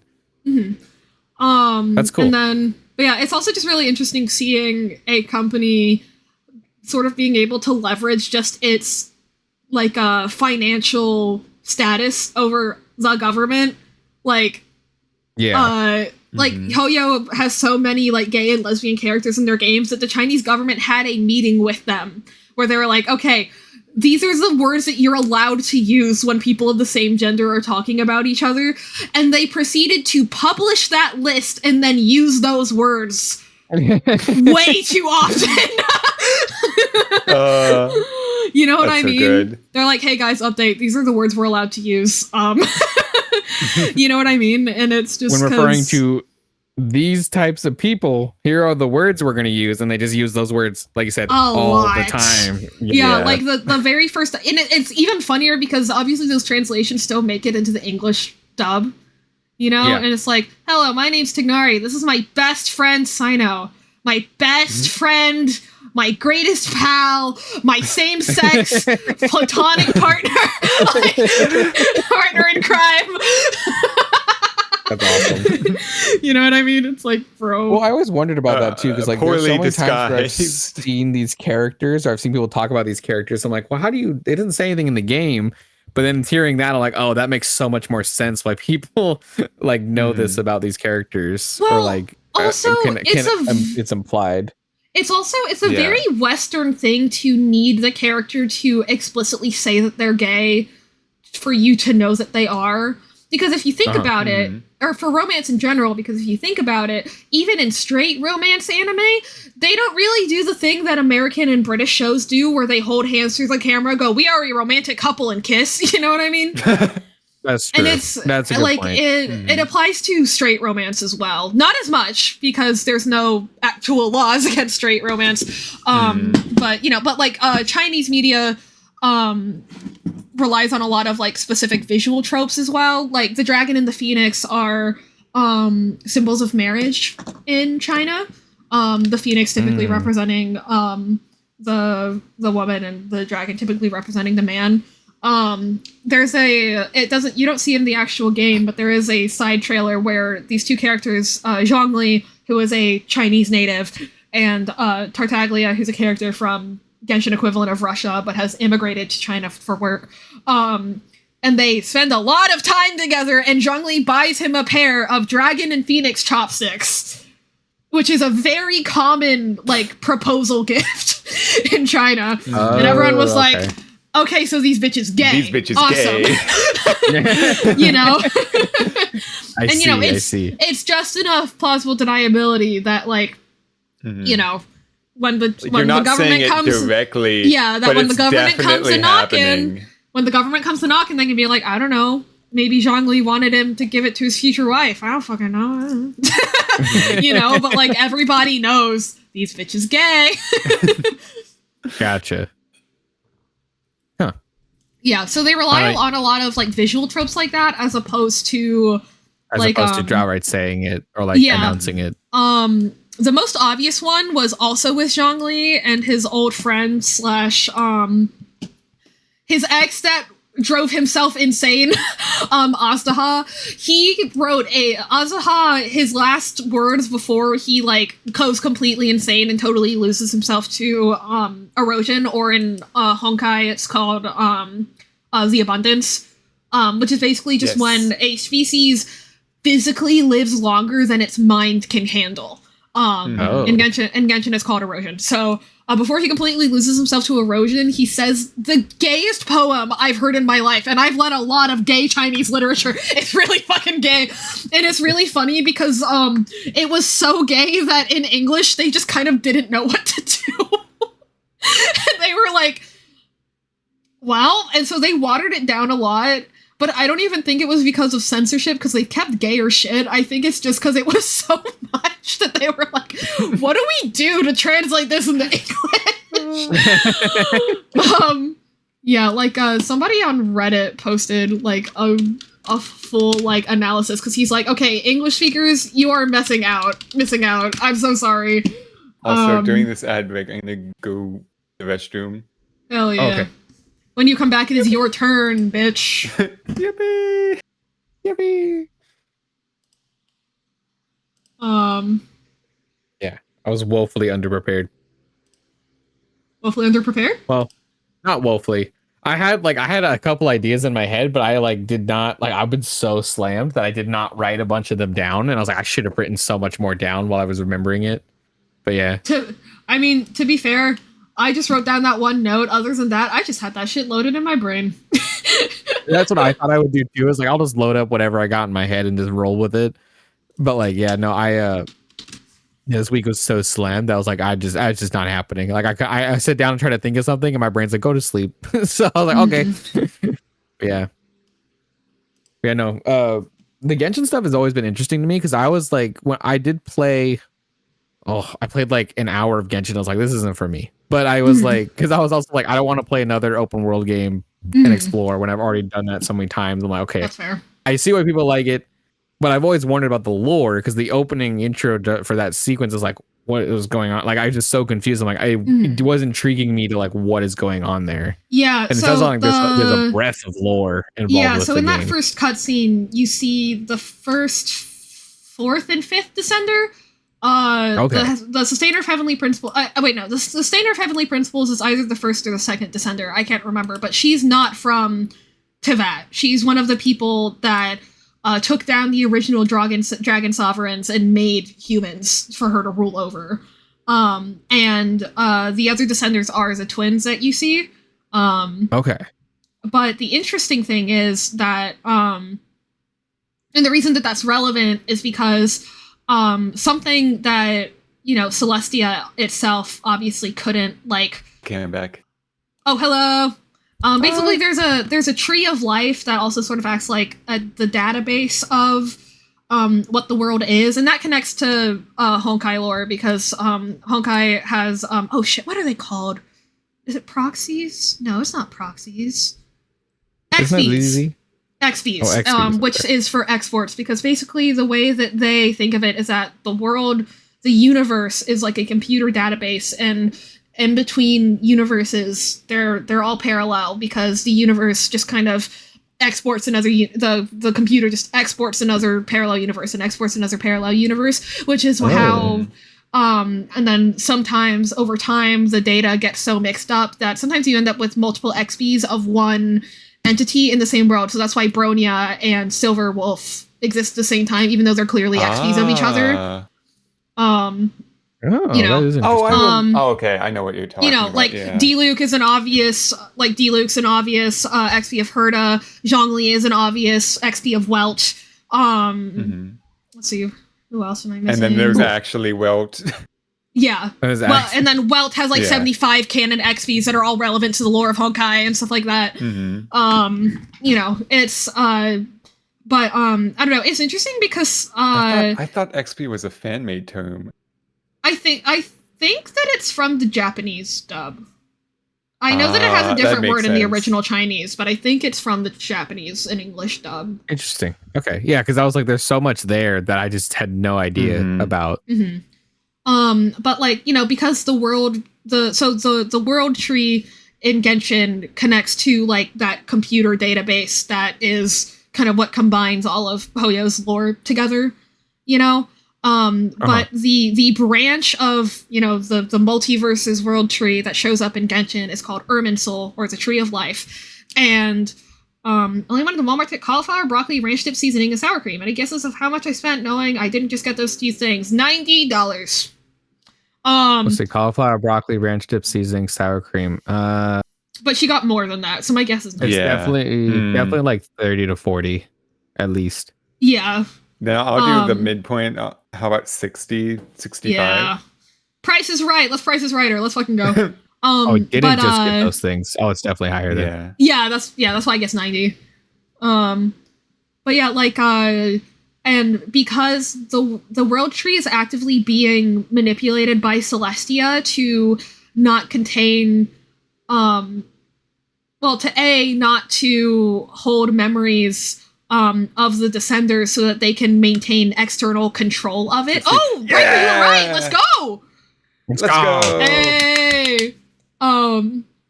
But yeah, because they want to maintain external control of it, and if they become internal to the world of Teyvat, then they can't just puppeteer it anymore, right? So they're making an effort to keep themselves from being recorded in the world tree as part of this specific universe within the multiverse or whatever, which is really interesting. And so because of that, forbidden knowledge is the knowledge of exactly what Celestia is, where it came from, and what they did to Teyvat to manipulate it into being what it is. People say that it will eat away at the world tree and corrupt it, but I think that it's not that it. I think that it's more so that Celestia put in a failsafe so that if their information sort of starts to get imported into that branch of the world tree, then it also starts destroying whatever else it comes in contact with, as opposed to that naturally corroding at the world tree. Anyway, but gotcha. Trying to explain fantasy stuff is really always sounds crazy, and it's kind of brain melty a little bit, but especially I hope that kind of makes sense. Big concept fantasy stuff too, like that. That's cool. And and then also, all Genshin's lore is based off of a Gnostic myth of creation, where there was a goddess among the other, as far as we know, the highest tier of gods.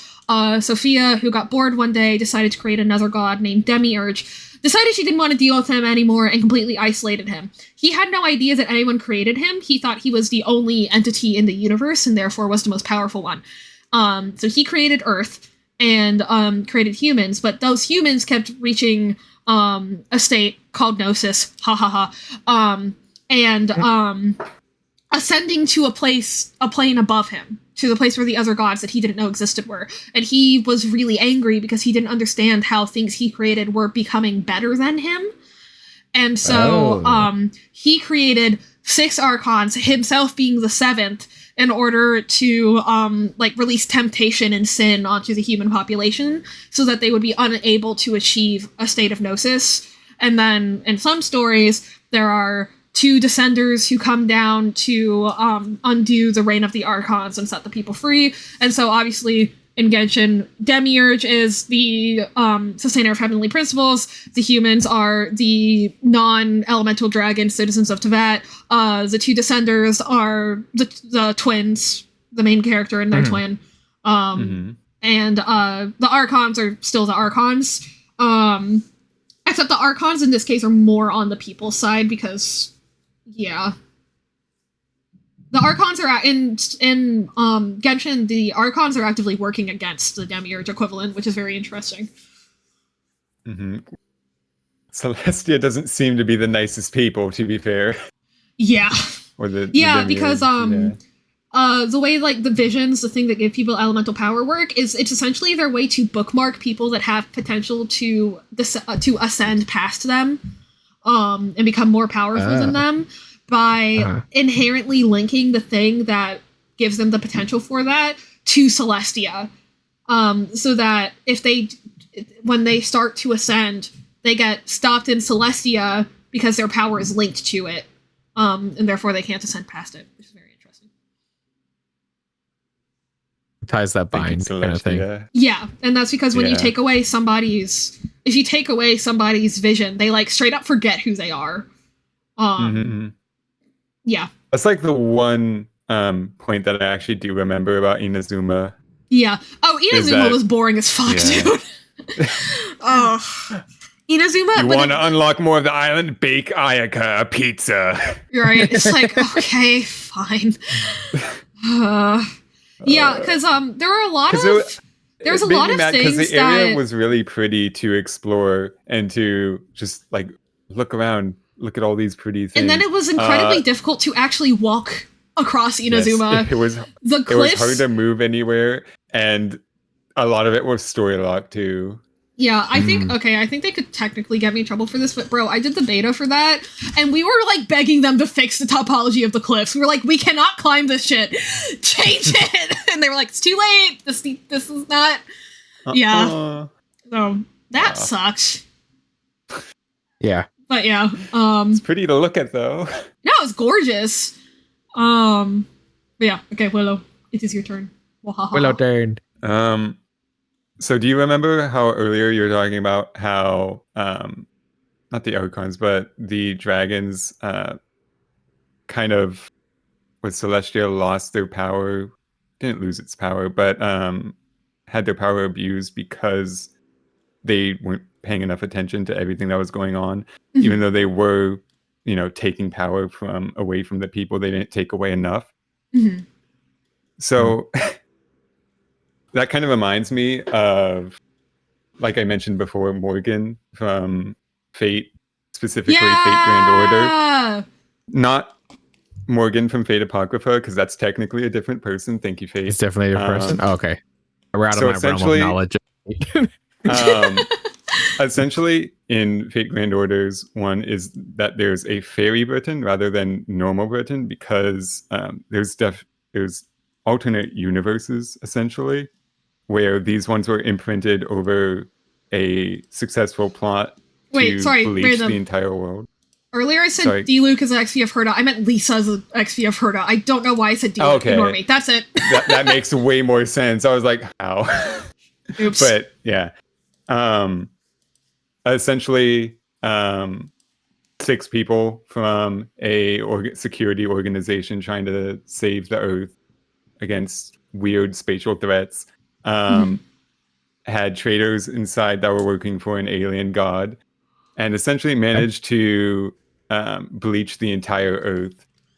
Not Fate Stay Night, Fate Grand Order, but yeah. So essentially, there are no more people except for the protagonist and whatever system they have left to summon people. And on the 6th one, Lost Belts specifically, which are these alternate universes where things are very different. It's Fairy Britain,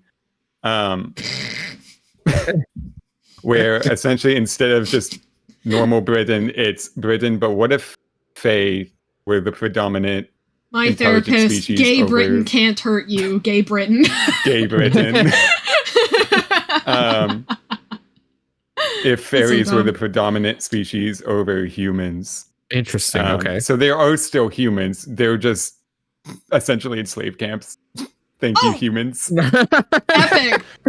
Yeah. Oh, it's definitely Britain then. Yep, truly Britain. Colonization. So Morgan is essentially the tyrant queen of all of Britain. And she's been stealing like a good majority of the power, giving it to herself. Since Fae are inherently magical beings, it's just like, what if you didn't have half of your power? Give me a wee bit of your power. What if I had your magical power? What was it? It's for me. It's for me. Morgan not actually being Morgan. It's shenanigans, where the Cryptor, which is the person from the security organization that betrayed, they're called Cryptors. Barrel Gut, he essentially went into this alternate universe with actual Morgan, who went back in time at the beginning and met this random Fae. Okay, so that one worked. Hold on. I need to go to Viker's chat. Oh, I got it. You're good. You got it? I got it. Get fucked. Let's go. Oh, right. You can do it from both channels. Slay. I win, motherfuckers. Went back to meet one of the original Fae, name being Honoliko or Ash, pronounced like Ace. Basically, either one is means like ash tree. Basically gave everything she knew about, her wishes, Britain, magic, everything over to this Fae, who used that to stop random calamities that happened every so often. But the Fae decided, hey, this person always shows up when calamities happen. Dude, that's kind of crazy. Oh, no. What if we hated this person? So eventually... No, it's just like Absol. No! She took on the mantle of being Morgan and decided, you know what? Fuck it. Fuck you. You don't get rights anymore. I'm the queen. Hell yeah. And I'm going to stop these calamities nonetheless. Essentially, the story picks up with the MC helping another girl. This is Artoria. Wow. Never heard that name before. Whoa! Crazy. Which is also not the female equivalent of Arthur from Fate Stay Night, because thank you, Fate. But it is a mirror somewhat of the Arthurian legend. However, from kind of like Mordred, where there's a prophecy against Morgan. Have I told you guys about the time there was a possum in my garage and no one believed me? Because I was obsessed with possums. Wait, sorry. Someone in chat mentioned a possum. I'm replying to that. Sorry. Okay. You just immediately started another topic. I was like, hang on a minute. Hang on. It's sorry. Wait. What are we doing? What are we doing? Sorry. Rain said there's a possum in our driveway, and that reminded me of the possum in my garage. Wait, why would they not believe you? Because, purportedly, as a kid, I was a liar, and I was also obsessed with possums at the time. Yes, this is a mouse. No, it's a And then my grandma walked out and was like, oh my, that's a possum. And I was like, I told you. I was like 7. Anyway, that's it. Sorry, I interrupted completely. I got really excited at the mention of a possum. I see the possum obsession has not subsided. No. I also love possums. So, but continue. There was a prophecy before Peria's birth being like, hey, this child of prophecy is gonna fuck up Morgan, and every phase like yippee. Yeah. So obviously the MC is like, yes, I'm gonna help make her get strong, make her oh my god, for a second I thought you were gonna say get schlong. No. I was like, I'm gonna make her get schlong. Wait a minute. Hold on a second. No. Wait. We eventually do defeat Morgan because she's just like, yep, you're not really a threat. So I don't really care all that much, because at that time it's just like, yeah, this is just a fake kid who's grew up in the middle of nowhere. I don't really give a fuck. And if I did give a fuck, well, maybe she could help me with the calamities anyway, since she's getting powerful and all this such. And then after that, you find out, yeah, actually, Fae suck. And the reason why she's been taking their power is because if she doesn't, they're going to destroy themselves. They're going to destroy everything. The essential start of the world is 6 Fae. We're like, I'm bored. This sucks. I'm going to kill God. Oh, and so that whole entire behavior goes out, has like stuck throughout the entirety of Fae society, where it's just like, you get bored easily, you follow trends, you don't really have morality. I kind of just want to do whatever. And essentially what's stopping them is, what if I took your power so you can't do it? But unfortunately, she didn't take enough. And Arturia thinking, oh yeah, this will help all the Fae. No, because then and also there's calamities, by the way. Yeah, so all the Fae are now allowed to do what they want, and there's no one stopping the calamities from destroying the Fae. Oh, because it doesn't, just because Arturia beat her, which she technically didn't. It was more so she got caught off guard by Fae who didn't like her. She was actually getting her ass beat prior, like in the final-ish conclusion of fight against her. So after that, you have the calamities coming in because no one can stop them. You have the old god that was killed, got resurrected by all this like magical energy that's all around. And it's all down to freaking Arturia having to make Excalibur again. And we were struggling also because the whole premise of Fate Grand Order is, oh, you can summon servants, you can summon all these heroes. Slavery from heaven. Yay, slavery from heaven. But the problem with that is that it needs a basis in the world. And because this was a Fae-dominated world, all the human heroes that should normally exist don't. So you just can't summon anyone. Save for one servant who was working for the alien god that was like, dude, this shit sucks. And a couple Fae that do help you, and Tristan specifically, because in Morgan from Proper Human History, giving it to Fae, Morgan gave her knowledge of Knights of the Round. So you know what? Faes are really like gain power from having a important name. So what Morgan did is 3 of her Fae, the strongest ones, she bestowed the names, you know, Fae Knight, Tristan, Fae Knight, Lancelot, Fae Knight, Gawain.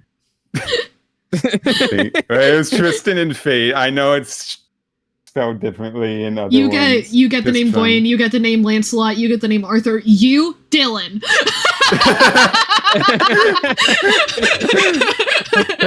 Fae Knight David. That's funny. And in doing so, those legends exist. So Tristan and later on Gawain and Lancelot do get to exist very briefly, though, since they don't actually exist. But, you know, the names exist, so their legends kind of exist. Yeah. And in doing so, through shenanigans and plot armor. Mm-hmm. Oh, okay. They managed to destroy the world. Yippee! Fuck yeah. And that's one less lost Yay. belt for humanity to deal with. Yay! Yippee. So Yippee. basically, Yippee, question mark. Fairy Britain cannibalized itself by trying to do slavery and then being too racist about it. Yes. Yes. That's awesome. And being bored. And being bored. Yeah. Yeah. Oh my god. Thank you, Fairy That Britain. shit is fucking gnarly. Sorry, the song's playing So right now. interesting. It's such an interesting concept. Sorry, just like the It's like, kind of what if Britain what if magic was real and Britain's racism happened to overlap with that? yeah, 'Cause it's British all people just were about, real, like- that'd be hell. Beforehand, it was all just like warring clans of different Fae clans. Mhm. Beforehand.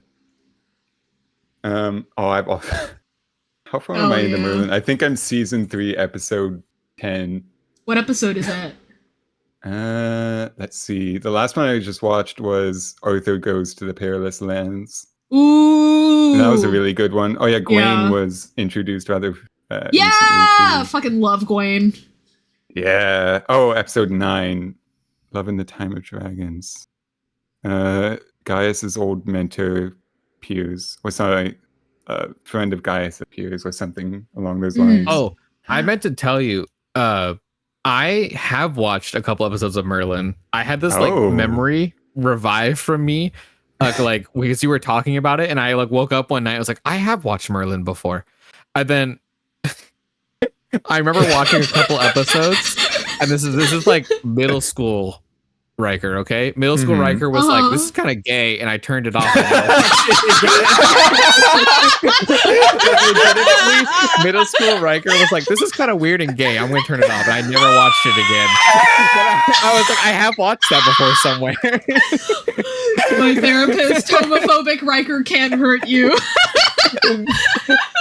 that was Riker like in 2012. years ago. I was Yeah. laughing about it because I was like, oh, I remember, yeah. Oh, I thought it was gay, so I didn't watch it. That's so Well, funny. Ellie knows this. I have this thing where, like, if I think a show is weird, when I was a little kid, I wouldn't watch it. Yeah. So, like, Mhm. there's like a bunch of TV shows that people talk about loving, and I'm like, I thought it was weird. I never watched it. It was like regular show, like Adventure Time, Gumball, like all of those, like these really big popular shows. What one? Oh yeah, Chowder. Didn't like Chowder. Like all of these shows. Chowder gave me like a nightmare. It's kind of fair. Like I didn't watch these things not because they weren't good shows, but because my ass was like, no, that's weird. I'm not gonna watch that. And That's so then Ellie was funny. laughing at me because she was like, but you watched Dinosaur King. I'm like, yeah, Dinosaur King's fucking awesome. That's easy. That's a layup for me. I was like 10 years old. Are you kidding me? She's like, they literally like have superpowers and they're dinosaurs. I'm like, wait, exactly. So when you were in middle school, what would your verdict have been on gay dinosaurs? Oh, that'd be a good question. I feel like I'd be conflicted. Yeah. I think I legitimately You have to think go with I'd the be like, this is kinda deliberation cool, for that one. But if there's too much gay, I'd be no. Like I would Yeah. walk away. I if think there's that's too much. You'd have to do it. It'd be the same mentality as my dad. Is just like pretend it's just the dinosaurs and maybe there's not really gay there. Ignore the Just gay. pretend it's not there. Yeah, ignore the gay away. That's Just crazy. like, oh, that's really cool, but that's dinosaurs. The dinosaurs. LOL. And I think I would have been like, how gay can it be? It has dinosaurs in it. You know what I mean? Yeah, I could have gone the other way. How gay can it yeah, no. possibly be? But no, I just Shit was is like, so gay. well, no, like, because I remember watching, I think I watched like a couple episodes, and at one point I was like, this is, I literally said, this is gay, and I turned it off, and I didn't watch it ever again. That's And when so you were talking funny. about Merlin, I was like, where have I heard that before? Like, I literally was like, I've heard this somewhere before. How Have far? I watched how this? How far in did you make it before you clocked that Merlin and Arthur were gay? Oh, I think like 3 episodes or something. It couldn't have been very far. Like, it could not have been very far at all. It was. That's I don't remember watching awesome. that much of it, and I know I Yeah. like was like, nah, I'm good. That's so funny. Oh my god, that's I so also good. like how they This is how randomly dense I am, though, because they like, randomly I watched, throw in like a female character just so there's like, oh, but it's not too gay. It's like, fuck you, they're poly now, I've decided. It's still queer. Well, it was funny because at the time I watched that, but then this is how dense I am.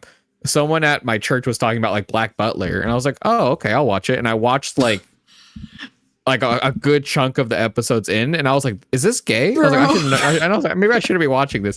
And then I went back to her and she was like, you watched it? I'm like, yeah, you were talking about it like it was a good show. It's like yaoi. And I'm like, huh?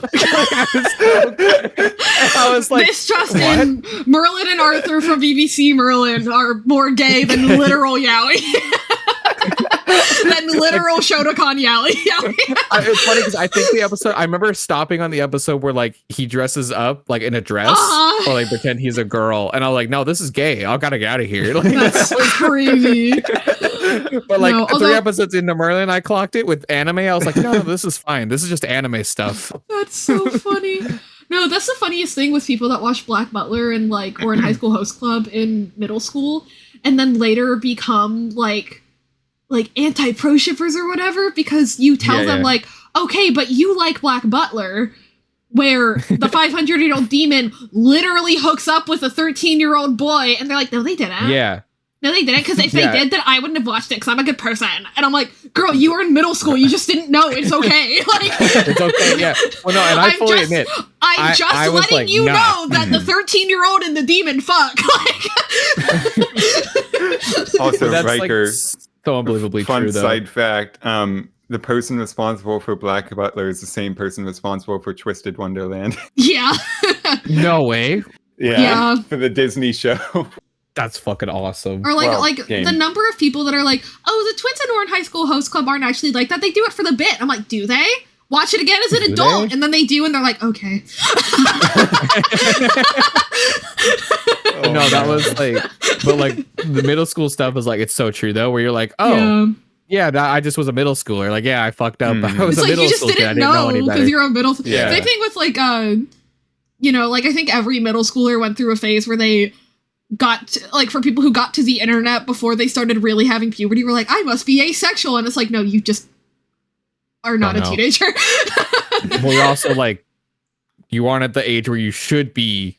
Well, it depends on person to person. It does depend on the person, but for a lot of people, it's just you don't like, really get like hot under the really collar until way. you start having the hormones for it. You know? Exactly. Yeah. Like that's where I was going.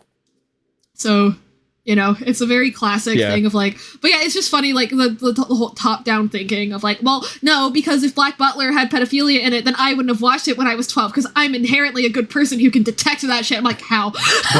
No, but like, explain this to me. Some of those things are, well, it's weird because like I told Chaos about this where I was like, it wasn't that part of me knew it was weird or wrong. But I didn't recognize how weird or wrong it was until later. And like in my mind, you're literally a child. Yeah.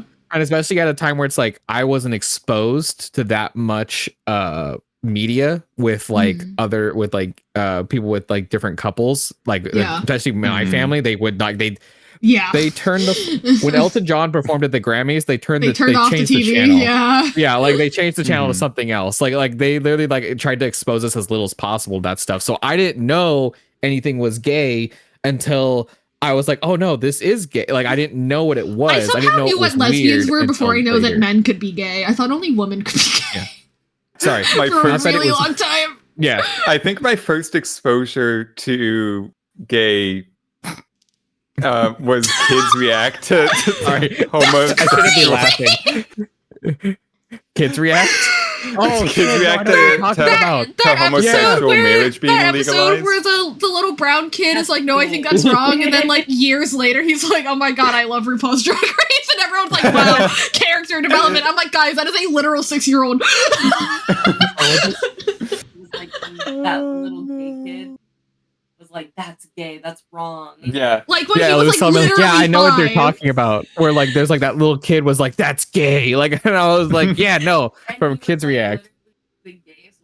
And he was literally the gayest one out of all of them. Exactly. Like he's showing up in his little bow ties and stuff. Yeah. And now he's openly queer. Later on. Now he's openly queer as like a teenager, but I already know. Yeah, that's funny. It's so fun. Willow, that's really funny. Yeah, but me just seeing kids react. Well, I'm also a kid reacting like this exists. Those gay people. I can make out with chaos now. Yeah.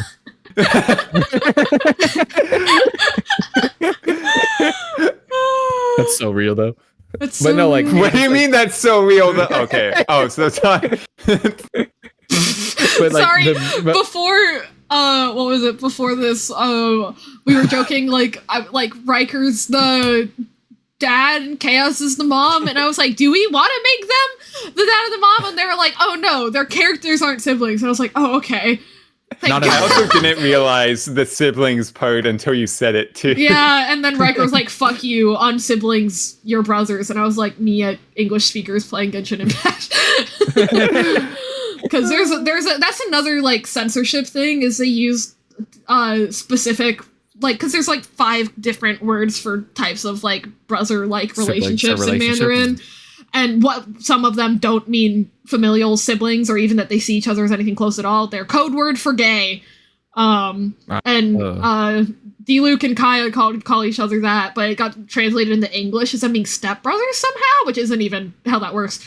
But but yeah, anyway, it's just kind of funny because people are like, that's incest. I'm like, it's not, but no. okay. Yeah. Anyway.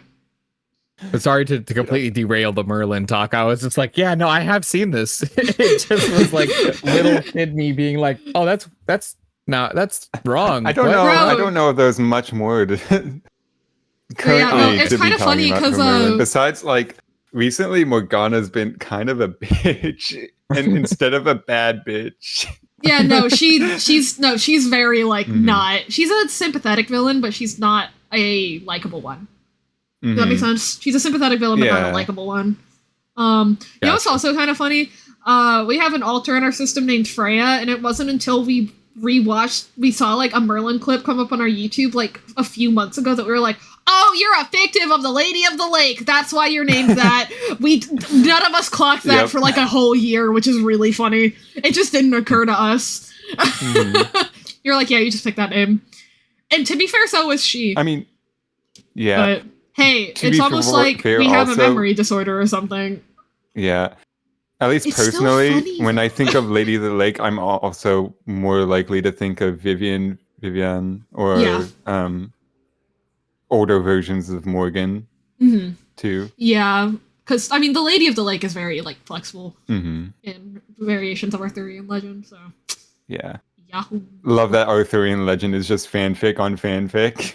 Right? It is. No, I remember one time I got mad because somebody was like, hey, did you know that the English stole Arthurian legend from, like, the Norse or something? And I was like, bitch, it's Arthurian legend. The Arthurian legend is about England. That's like saying that Chinese people stole the Disney version of Mulan. Like, what are you talking about? It'd be different if it was originally about Norse people, you know what I mean? And then British people changed it to be about Britain. But no, the original legend of Arthur was people hated the Anglo-Saxons, and so they made up a British guy that would beat them up. That's literally what Arthurian legend has been from the start. And I was like, what are you talking about? And like, I don't know. Norse fanboys are interesting sometimes. Yeah, Norse fanboys fandom. Especially. The like, modern Norse fandom. Because they think that it's different from... They think that being fans of Viking-type colonizers is different from being fans of Britain-type colonizers, and I don't get that. No, it really ain't. I don't get that. Like... Yeah, it's like my brother in Christ. That is simply not how that. Oh wait, that does remind me. Every now and then I'll be watching Smosh, and they're all like millennials, and they'll be talking about how like they feel so cringy saying certain phrases, like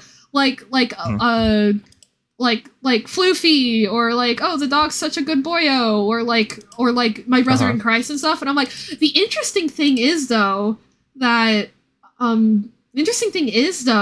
like, to people my age, like, those are just normal phrases, you know? And I guess the reason it feels cringy to millennials is because they started saying those things to, like, be unique and be like, you know, hashtag not like other girls. But, like, because they said them so often, we just absorb them as normal ass phrases. Yeah. What? Is there something wrong? Me when I'm a peanut butter covered in. If this is about the fishing, if this is about the fishing bot again, dude. Okay. Me when I'm a baby covered in peanut butter.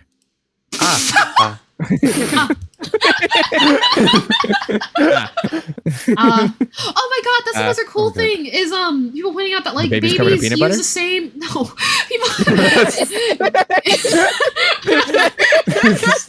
so well, this was another thing on my list. Babies covered in peanut butter. Oh yeah, I got one for this. But no, I hadn't thought about this, but it totally makes sense. Babies use the same like 5 syllables to like what they need before they learn any language, because like, you know, like if they have gas in their chest, they'll like go make a certain ah sound, versus if they have gas in their tummy, it's because like, you know, like a burp sound versus a burp sound versus a cough sound, and all their different like ahs are like if you listen, you can connect it to a type of bodily function, and you can kind of figure out what it is that they want. So that's they really like the interesting. things. Yeah. Like their bass form sounds. Yeah, like they are they're instinctual. Like they're instinctual, because if there's saying this like it's Dragon Ball forms.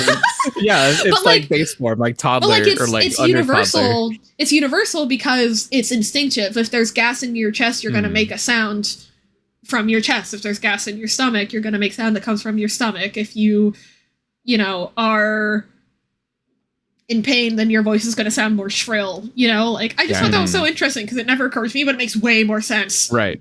And it's like through a lot of practice and through like hearing it from other people that they eventually go Super Saiyan 1 and then can achieve like sentences and structure and stuff. And then they become Piss Sonic. Yeah. Oh my god. Baby covered in peanut butter?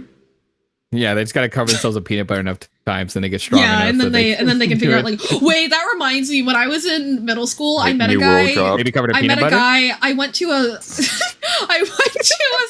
camp, and it was all homeschooled kids for music. And this kid turns to me and he goes, "Do you speak Chinese?" And I was like, I decided to ignore the part where I was like, "There's multiple Chinese languages, but no, I don't." He goes, "Oh, okay.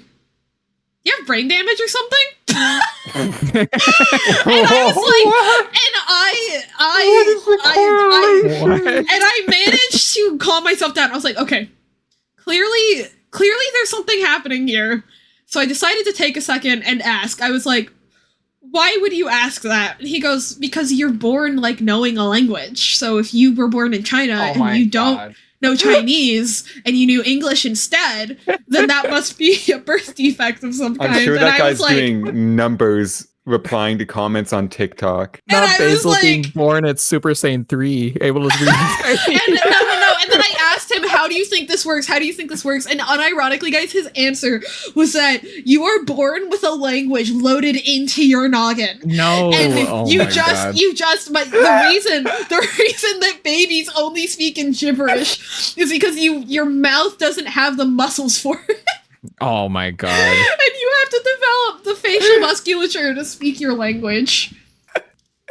Yeah, it makes sense that this guy homeschooled. That makes sense. That makes a lot of sense. Yeah. Great clarinet player. Not very bright. got English preloaded in my DNA. I was like, I am in awe at my 11-year-old self's ability to be like, I'm actually curious about this, instead of just immediately throwing down. Just me turning to a baby, be like, so you speak English? Right?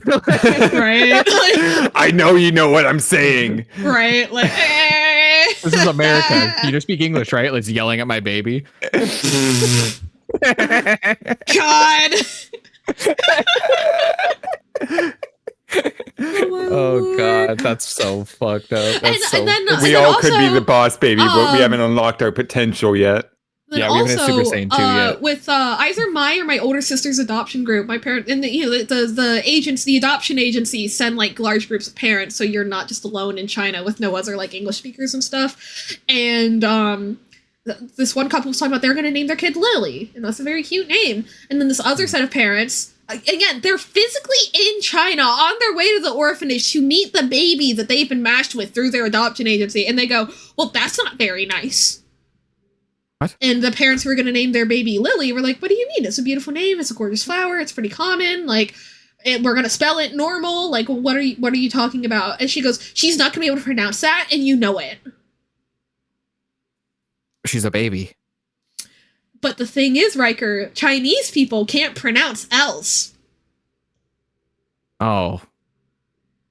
Obviously. Well, all of us are Jesus born not Christ. being able to pronounce L's. Jesus Christ. It's purely genetic. Oh my, that's not even... And it's like, y'all should not be adopting a child from anywhere, but No, like, how especially does not that from get here. through? Okay, if gay people I aren't don't allowed to understand. adopt, how are those people allowed to adopt? What the hell? That's fucked Right? up. Why?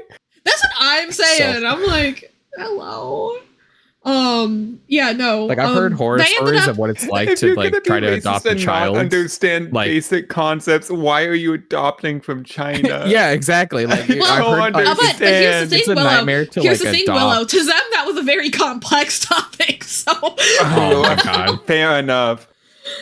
oh boy. Yeah, because like I know it's a nightmare not just for like cis couples to adopt, let alone like yeah, LGBT non-cis people. couples and other stuff. Like, oh my god, Yeah. it's a nightmare. So like I can't imagine like if that's the kind of cis couples that can get through it. Like, that's crazy. Luckily, they That's ended insane. up going home without a child because they Oh, thank God. they said Thank the like goodness. early 2000s like parent equivalent of like we didn't vibe with the baby, so they just left.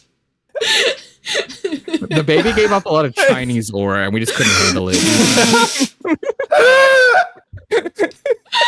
Sorry. That's crazy. Yep, Too much that one's horror. getting memorialized. Like, you didn't tell me that the baby was going to be Asian. Ma'am, it's from China. Random. Yeah, no, it's This is very random, but every crazy. time I hear the word cis, I'm just like, oh, like CIS from Star Wars. Yeah. No, because there was Every my single favorite time. like Star Wars video thumbnail is the no cis allowed one, where it's Dooku's face. It's just- Christopher Lee Oh, shit. approves of this message. Like, oh my god. I love the difference in attitude between like all the like established actors for the prequel trilogy compared to Liam Neeson. You know, because like Ewan McGregor and Christopher Lee are like, well, we really like the characters and we like Star Wars, but it was a CGI nightmare. The direction was kind of bad. Like, we ended up having to help out a lot of the younger actors. It was kind of awkward. And then Liam Neeson's like, I don't give a fuck. I got to be a fucking Jedi. And I respect both of those POVs so much. Like, It's like he was Such a like, I don't care cool about any of that. I was mentality. here to be a fan. I was He's here to like- be. Yeah. he's like, I don't He's a care. I'm true fucking fan. Qui-Gon Jinn.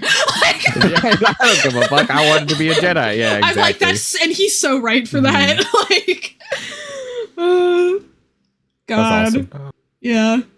No, my favorite thing is when they pulled Natalie Portman out from studying for her finals at fucking Yale to add the really awful droid factory scene from Attack of the Clones.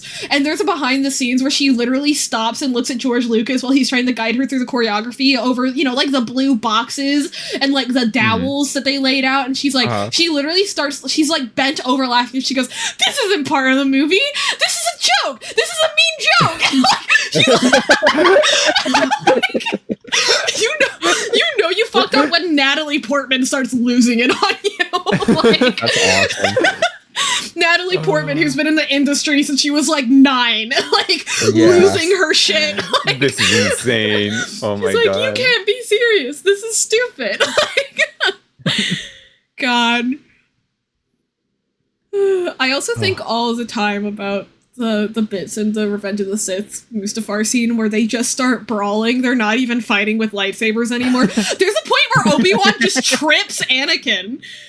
Like, it's not even like a cool flip. He sticks his leg out and trips Anakin. What the fuck? Ah, yes. Jedi martial art. It's Extend so funny. leg. It's so funny. Oh my God. And then even in the Kenobi series, like when it's Vader versus Obi-Wan, there's a point where they're holding hands and swinging at each other, and it's like there's no tactical advantage to that. You're just gay. But then also at some point, Vader just punches Obi-Wan in the face. Like oh my God. I'm like, guys, you spent hours every week learning katas and forms and specific like martial arts things, and you're just sitting here. Yeah. I'm like, bro, it's so funny. It's so funny. Oh, that too with like childlike wonder versus maturity, like not understanding something. It's just like I got Lego Star Wars the complete saga a few years ago because I like loved that game when I was a kid. And I was like, dude, this game is not as good as I thought it was at all. Yeah. It's definitely like it was definitely nostalgic. That's and it was actually like, a funny. I had fun. That's actually a good point. Like what have you been nostalgia baited back into looking at that wasn't as good as you remember it being? Yeah, like that's definitely that's like, actually. Lego Star Wars: The Complete Saga is probably like #1 up there with me. Like it's not ass, but it's not. I wouldn't say it's that good as an adult. I think the childhood media that was actually better as an adult than it was when I was younger is The Last Unicorn. Like, y'all haven't watched The Last Unicorn? Oh my God! Listen. Well, I'm back in the freaking CD shop. It's a perfect movie. This is another victim of my conservative upbringing because we had it. We watched the opening. My parents were like, "Oh, these bulls are coming out of hell. They're demonic. We're not watching this," and we turned it off and we took it back. Epic. Okay, so basically, The Last Unicorn is an adaptation of a book, and it is basically a 1-to-1 adaptation of the book. Like, it is a perfect book to movie adaptation, which is basically not heard of. While also still being a good movie in its own right. Like, I remember I didn't know it was a book until like middle school, and I read the book, and I was like, you still get more insight. Yeah, like you still get more insight to the characters than you can through a movie, obviously. But like they kept all of the events, it had all the same, like it got across exactly what the book wanted to get across. But it's also funny because the guy that played Count Dooku voiced the villain King Lear. And no, not King Lear. Whatever the fuck, I don't remember his name. King Haggard. King Haggard and The Last Unicorn. It was so funny because, like, you know, Christopher Lee is like a famous actor. He's a war hero, like all these things. And so the author of The Last Unicorn is a huge fan of. Thank you for the follow, Mystical Rosecraft. How are you? Welcome to the Yappening. We're talking about Christopher Lee. Yeah, we are. Hell yeah. You're like, right now. You know, like Christopher Lee was on the set of Star Wars, being like, "Hey, when I stab you, exhale, don't inhale, because the air gets pushed out of you. I know this both because I've been stabbed and stabbed people." You know what I mean? You know, like that kind of thing. But it was funny because Christopher Lee's like favorite book from childhood was The Last Unicorn, and so it's like the author comes in, he's like, "Oh my God, Christopher Lee," and then Christopher Lee's like, "Oh my God, the author of The Last Unicorn." Hello, fellow system. Nice to meet you. Yeah. Yeah. No, we are. Yeah. I will say I'm currently. You know when you go through those stages where you know you have DID, but you just don't feel like you do. I'm in one of those right now. Where every now and then I see mention of system things, and I'm like, I don't have. Wait. Wait a second. I'm like, that's not really my oh, wait, no, it is.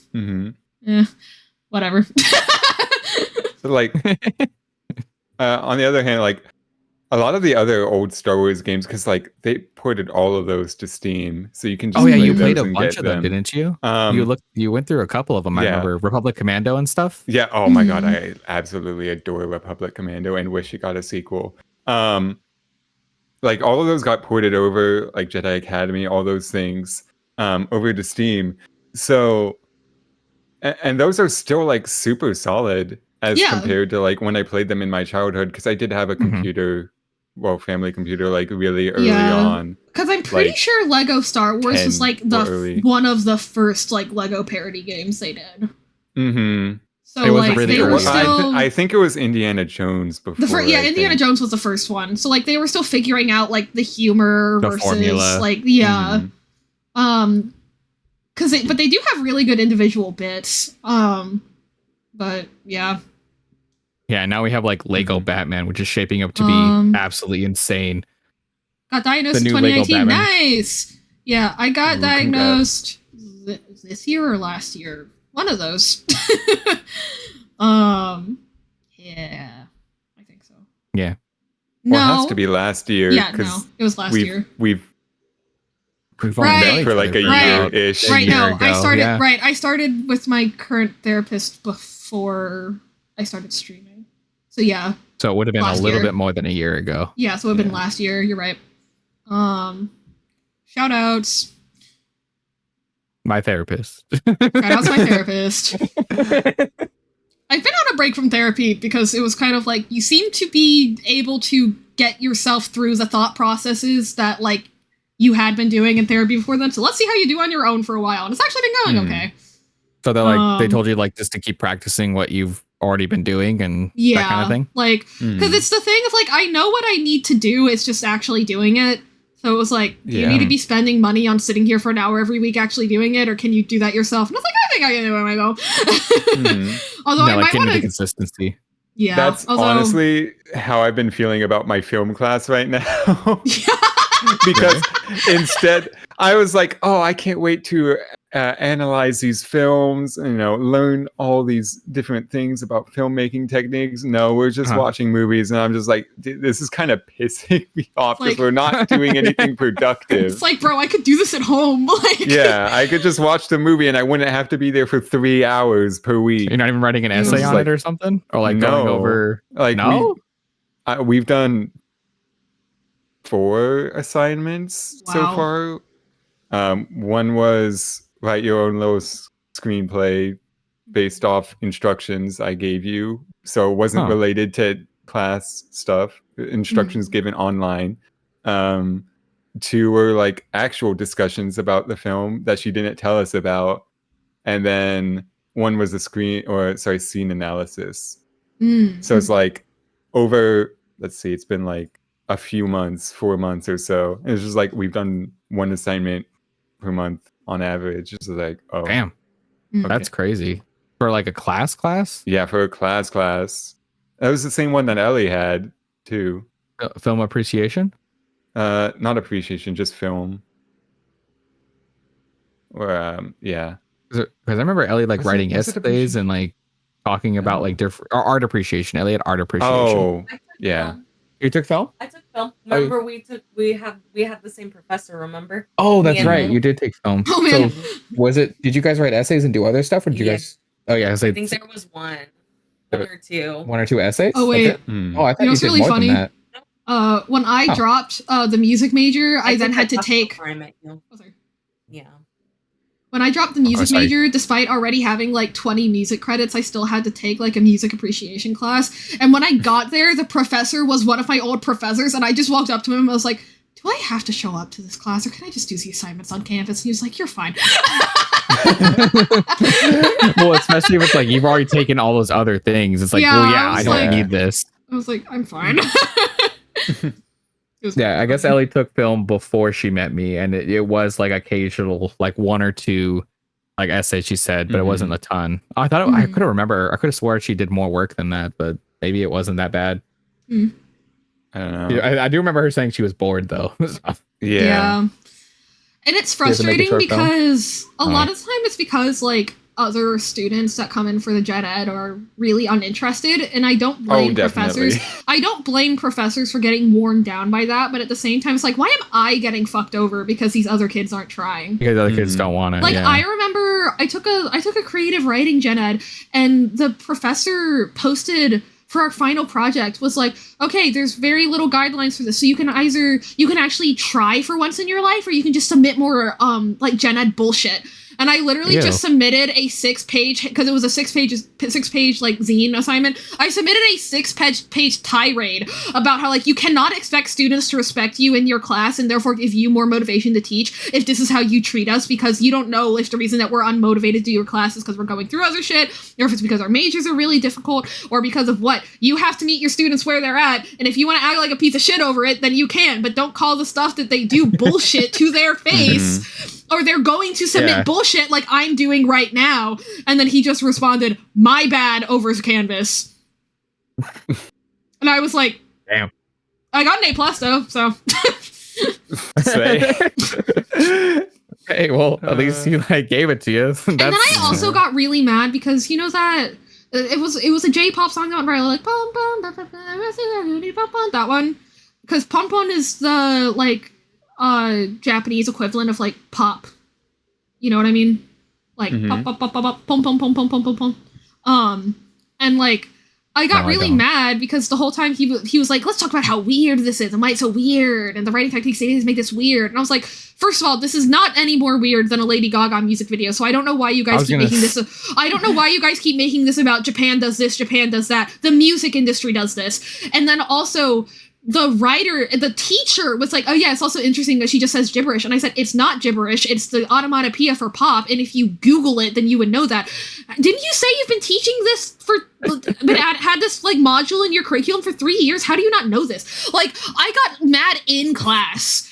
Normally I don't, but I was like, I was gonna say this feels like kind of like insensitive and also like blatantly ignorant. And like, so I was like, why are you bringing this to class and making it about Japanese culture and not about writing? This is a creative writing class, and clearly, if you wanted to make it about Japanese culture, there would be a really like interesting like conversation to have along that, because you know obviously the like kawaii culture is very Japan specific, and there's very interesting things about like cute culture in Japan versus cute culture elsewhere, and that could have been an interesting conversation, but instead they were like, oh yeah, it's really weird. And then also though, all the non-cute things, people were like, yeah, it's really interesting that she's drawing from American culture for that. I'm like, guys, Japan has the highest suicide rate. The fuck are you talking about? Like, they're like, yeah, anything that isn't pink is clearly drawn from external culture, you know. And I'm like, does not know what they're talking about. That is the second gen ed in a row where the premise has just been like, let's teach these white kids what racism is, and it's like, I am so not interested in being here for this conversation.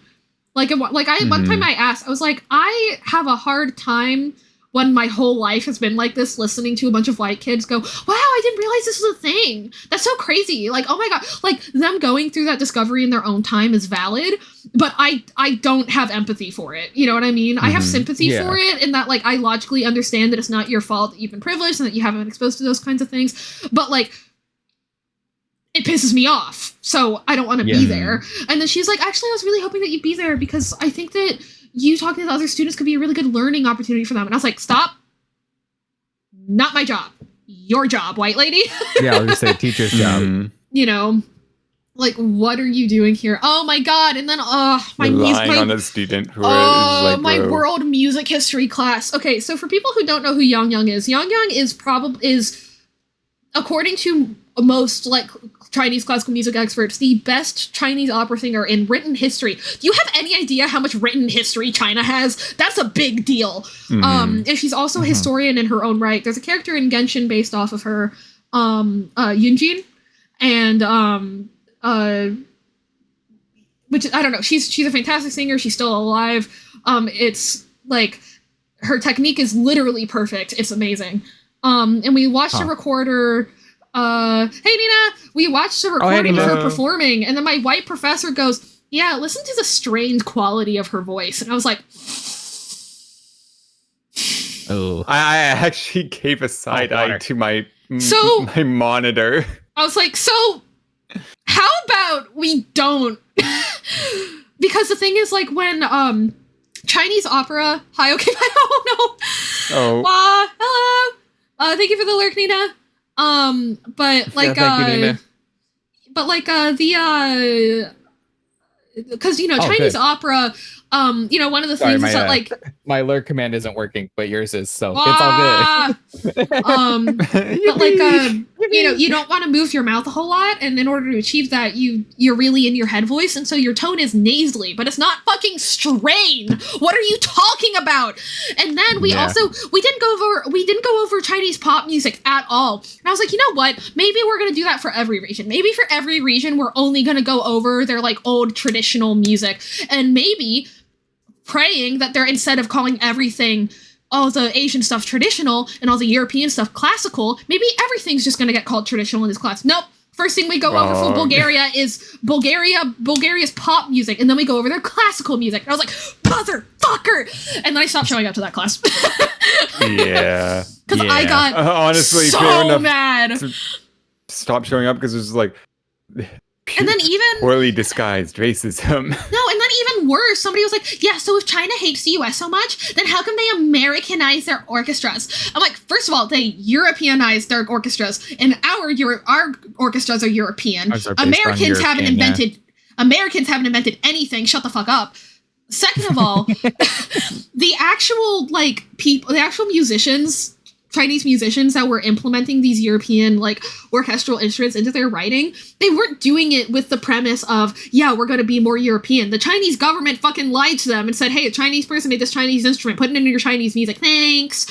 So it's like it's not like they were westernizing their orchestra in terms of like how they write their music, like in terms of their instrumentation, yeah, but that wasn't a conscious choice on behalf of the people.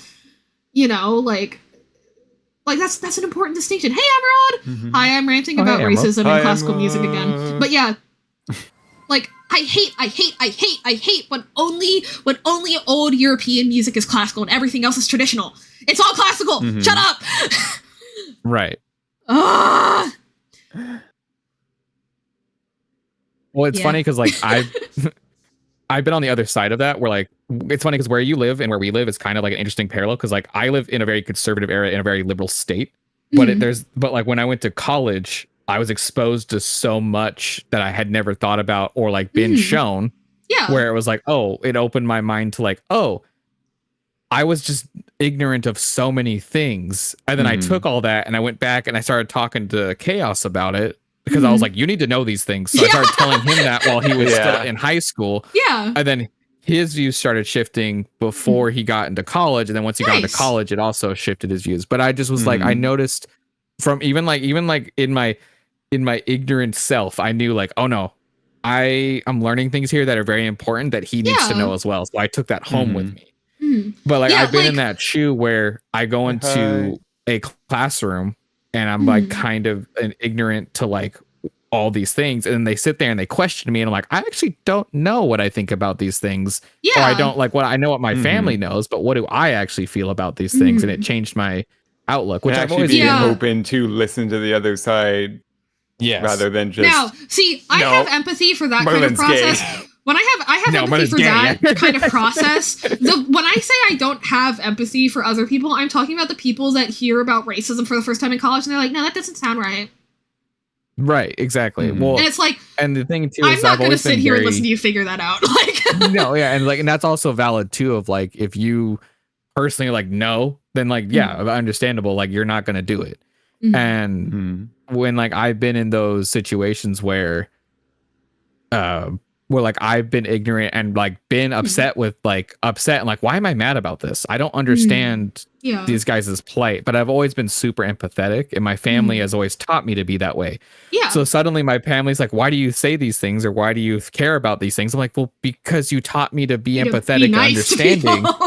And all of a sudden I'm being empathetic and understanding, and you're like, well, not to those people. And I'm like, no, it doesn't. That's not how it works. I'm still laughing at your mom casually being like, yeah, your friend Basil possessed by demons. Possessed by demons, yeah, it's demonic. Yeah, I'm like, no, you don't. It's like it's just so much ignorance too. Of like, I don't even. We talked to me and Chaos talked about this. Like, how would they even get exposed?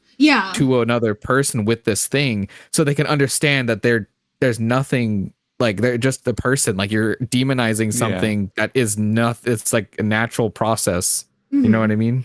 Yeah. For me, I was lucky enough to be in the position where I was terminally online in many different spaces. So it's just like, I saw this growing up. I was just like, oh yeah, this is normal after kids react. And, like from there before, it's just like as you get into more spaces like Discords, and when that started becoming a thing, more exposure to like Twitter. Like I was on Twitter way too early. Luckily, not in like modern Twitter. talking spaces, but still, or like reading all these different comments and such. So it was like, thank God, because otherwise, people who aren't exposed, especially people who aren't exposed to this stuff, like through real life experiences or aren't online, is just like, okay, well then they don't know, and especially if they're living in a community that's anti this, or like to clarify, like the part conservative again, like I have empathy for the ignorance itself. What I don't have empathy for is the part where you're blatantly rude to people's faces, because that's not okay whether you're racist or not. You know what I mean? Well, like I was gonna say, like, there is a weird sense of pride among like some white people in like conservative spaces where it's like, oh, I'm nice think to you're black wrong. People. And yeah, exactly. Well, there's a pride there where it's like, oh, I'm right, you're wrong. And even if you're going to tell me information that's going to explain things to me or actually help me become less ignorant, I'm not going to, because I had that at one point where I was like, well, they must be wrong. But there was also the part of my brain that like my dad was very authoritarian with me growing up, where like, if I'm right, you're wrong. You listen to me. The issue with that was when another person who came into my life who was smart explain things to me, I was like, oh, they're right, they're older, they're wiser, they must know what's right. So then I go to college around all these people who are like, I'm right and here's what you need to know. I'm like, oh, they're right, so my dad's wrong. Like it's just the cycle of like understanding and listening. Where I thought that it was right, but it wasn't. Like it's really difficult. Like, you know, you aren't at fault for being brought up certain ways, you aren't at fault for being taught certain things, you know. But you know, shout outs to the white kid. Shout outs to the white kids in my fucking group presentations class who, when confronted with a black student's story of being discriminated against at a hospital and not receiving painkillers for like a surgery, them being like, just straight up to her face, just being like, they must have just given you the painkillers and not told you. And it's like, so that's why would like that's like, because the thing is like, yes, that's racist, but even beneath that, that's just impolite, you know? Yeah, like that's like so disrespectful to like their pain and their suffering as well. It's disrespectful from human to human, regardless of how much you know about race or anything. Yeah. That's the part I just don't have empathy for with those kinds of people. Human decency too. Yeah, like you yourself need to have empathy before I can. You know. Well, spend the like fucking cognitive energy on you. Well, yeah, you're bringing up like the online spaces. Like I wasn't really in online spaces because I didn't have like a smartphone until I was almost a senior in high school. Yeah. Because my parents didn't want me to have one, which I kind of agree with to a degree. But it also like once I got that, went to college, I have a smartphone in college. I'm like, oh, I'm going to look this stuff up. So I just constantly was looking these things up like, oh, this is fucked. And the more and more I learned, the more I was like, oh no, this is very fucked. Yeah. Like, the more I looked into it online. It's also too, Riker.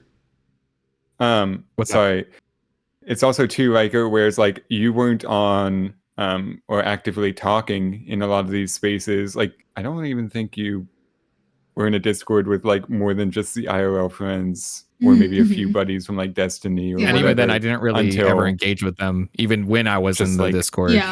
Until just like a year ago ish. Literally my social output online was PlayStation party chat with my buddies that I knew in real life, and that was it. Like that was my online space, was video games with people that I talked to in real life. That was it. Another really interesting thing I've seen with like self-proclaimed conservatives is when they're actually not conservative and they just don't know. Like I remember in high school a girl was like, oh, I don't care if other people get abortions, it's just I'm never getting one. I'm like, that's so pro-choice. And she's like, no, I'm pro-life. And I'm like, no, like advocating for the choice to get an abortion is also advocating for the choice to not have an abortion. The point of not having any legislation for it is to leave the choice up to the individual woman so that no one's in danger of being forced to or to not have an abortion either way. The goal point is that you get to choose. Like the goal of this is twofold. It's to protect women's rights and also to, you know, prevent eugenics. And she was like, oh, am I liberal? And I was like, Clara, I think you might be. And it's like you meet so many people who are like, oh, I'm this or that, and you talk to them like, well, that's a liberal view, or that's like a that view. Like their individual views on certain policies are so one way or the other. There's a guy I knew in college who's like a self-proclaimed Republican, and he voted for Trump and all this shit. And then I asked him, like, well, if you ran a company, how would you do it? He literally described socialism. Literally, like, he was like, I'd want my workers to have control of the blah blah blah, and I'm like, that's socialism, and he didn't believe me. I was like, he was like, no, you're just like trying to make a point, and I'm like, no, literally, that's you actually just described socialism. That's okay. That's not a bad thing. It's just that you just got to know that's what you did, bro. I did this like a week or two ago with my grandparents, where I was like, well, what do you think a library is? And she's like, well, a library is for everybody. It's community. It's a good thing. I'm like, it's socialist. And she's like, what? I'm like, you're providing a service to the community for everyone to have access to.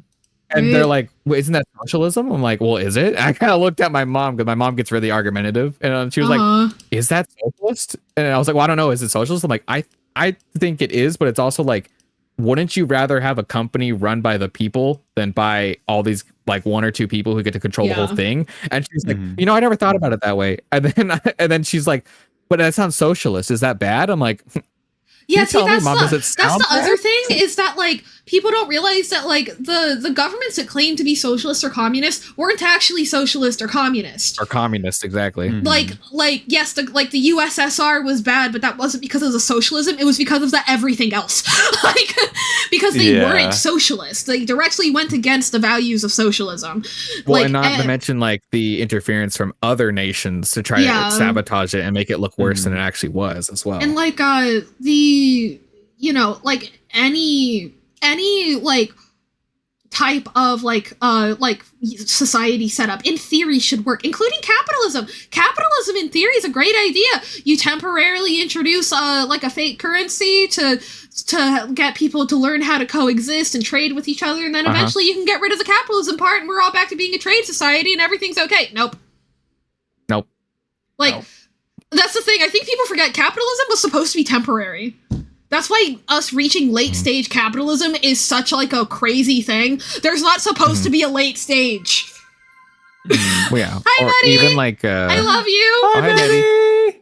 Hi, Maddie. Hey. Hello. Oh, do you guys mind if I start screen sharing live 2D stuff so I can show Maddie their hair, because it looks really funny right now? Of course. Okay, cool. Yeah, we're honestly we yapped about like a bunch of different topics, Maddie, and now we're kind of onto like politics a little bit.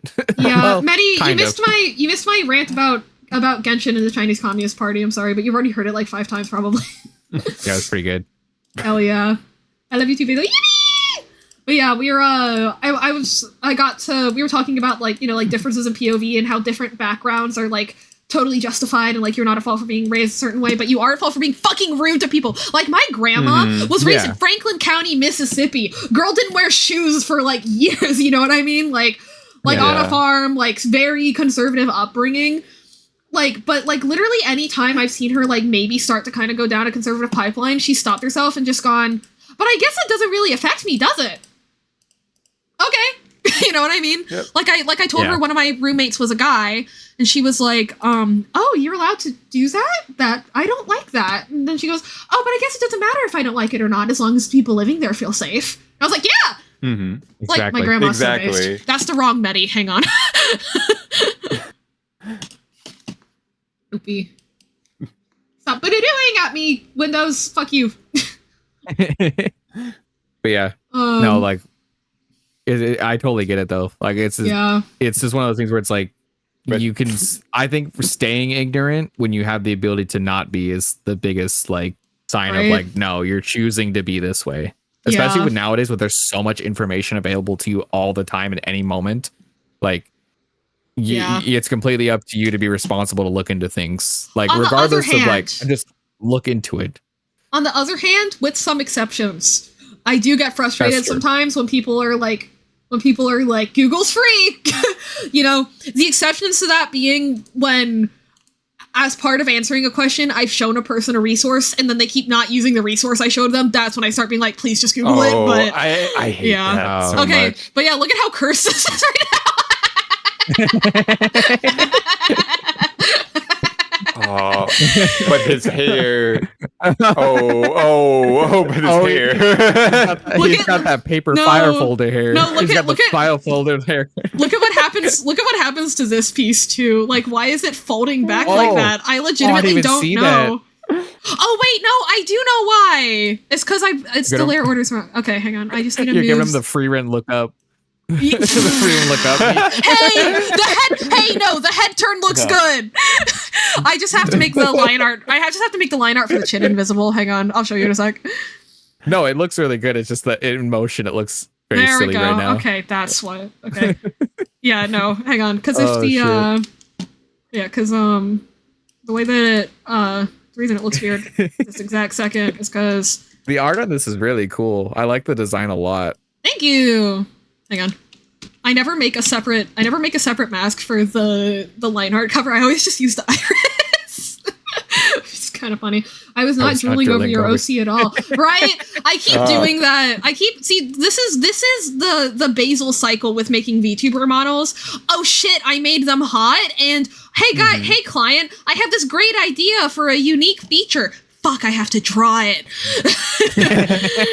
And then I proceed to spend the next several months just continuously whining about it.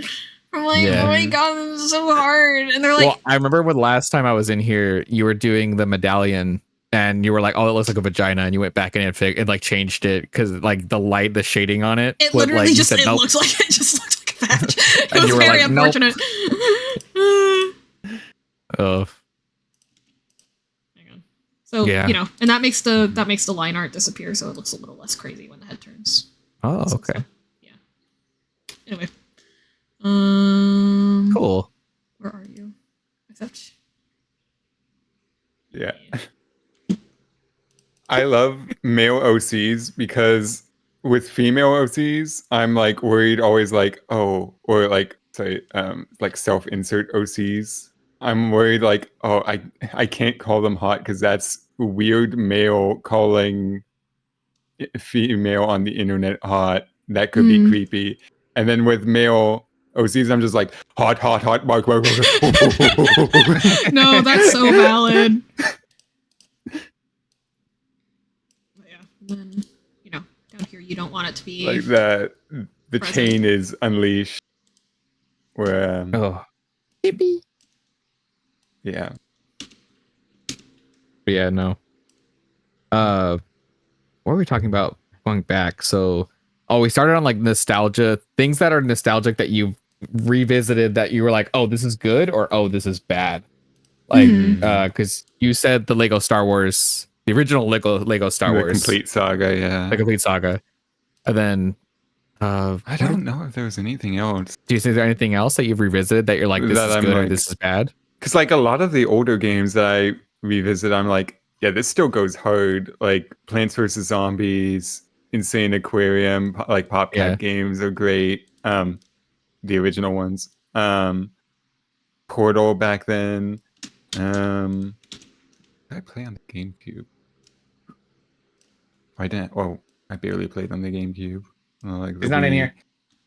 Dude, I should play Cars for the Wii. He's not in here right now, yeah. I want to see if that was a good game because it is on Steam and my brother has it, so I have it via Steam Family Library. So I'm like, I wonder if Cars for the Wii, or I think it was also on PS3. I think question mark. I've been revisiting a lot of like GameCube games because I have my Steam Deck up and running again. So I've been like revisiting a lot of like old GameCube stuff, and some of that stuff has held up incredibly, and some of it hasn't. There's actually one I probably want to play on stream eventually, Bionicle Heroes, that I've been like having such a fun time with behind the scenes. I'm like, dude, this is awesome. I need to play this. Like, I've been checking stuff out because it's like, what do I want to play on stream? Because since I've just started, like, there's so many games. Like, what do I want to do?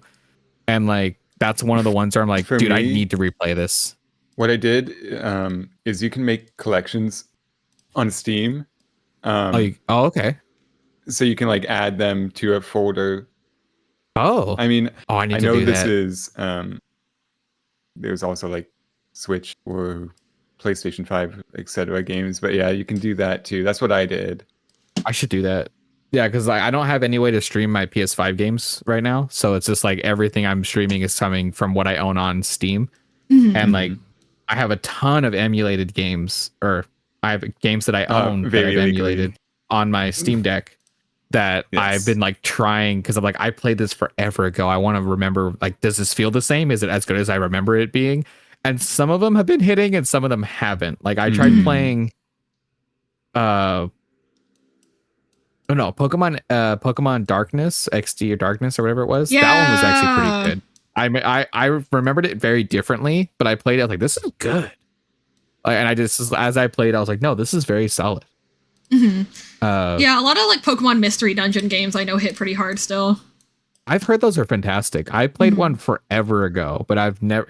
You see, I was an idiot though, because I realized looking back at those games, like, oh, I can like befriend Pokemon. So I was like at the end of the game with only the first two Pokemon that you could, like your starter and like the partner Pokemon you got. So I played all of Mystery Dungeon with only two Pokemon. Got to like crazy. You got to where you fight like one of the end game bosses, and like just couldn't get past that point because I only had two fucking Pokemon. That's crazy. And I laughed because I was looking back. I was like, I was so dumb. I had no idea, but it was like a little kid.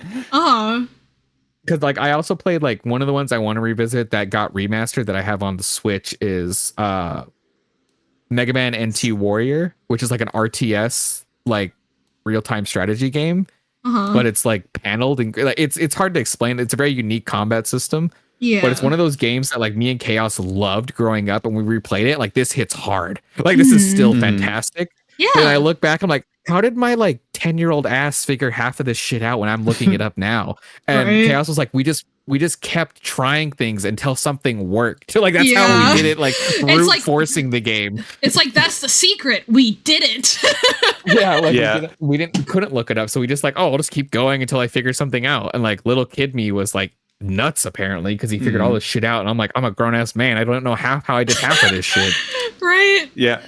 Speaking on Pokemon, I recently like got like a vision of remembering a Pokemon fan made animation, and I managed to find it. It was called Manifest Heart. Okay. And apparently I saw in the comments when I went to, just check it out, that apparently that was the first place where Deluxe voice actors started in a Pokemon fan animation. Oh, really? That's high key furry coded. Oh, that's awesome. Let's what the hell? Go. I love like some of the fan art and fan animation stuff is so sick. Oh yeah, Reen, I honestly with the Steam Deck, the OLED was the superior version. That's the one I got. But honestly, they're talking about Steam Deck 2 a little bit here and there. Ooh. So you might want to hang on to like wait a little bit. But also, if the Steam machine drops, they also might go down in price on the OLED. But the OLED is incredible. Like, I really do love my Steam Deck a lot because I love portable games. I have a DS, like a modded DS and everything. So I love like portable game stuff. Okay, see you soon, Betty. Love you. But yeah, no, I totally get it. Mama.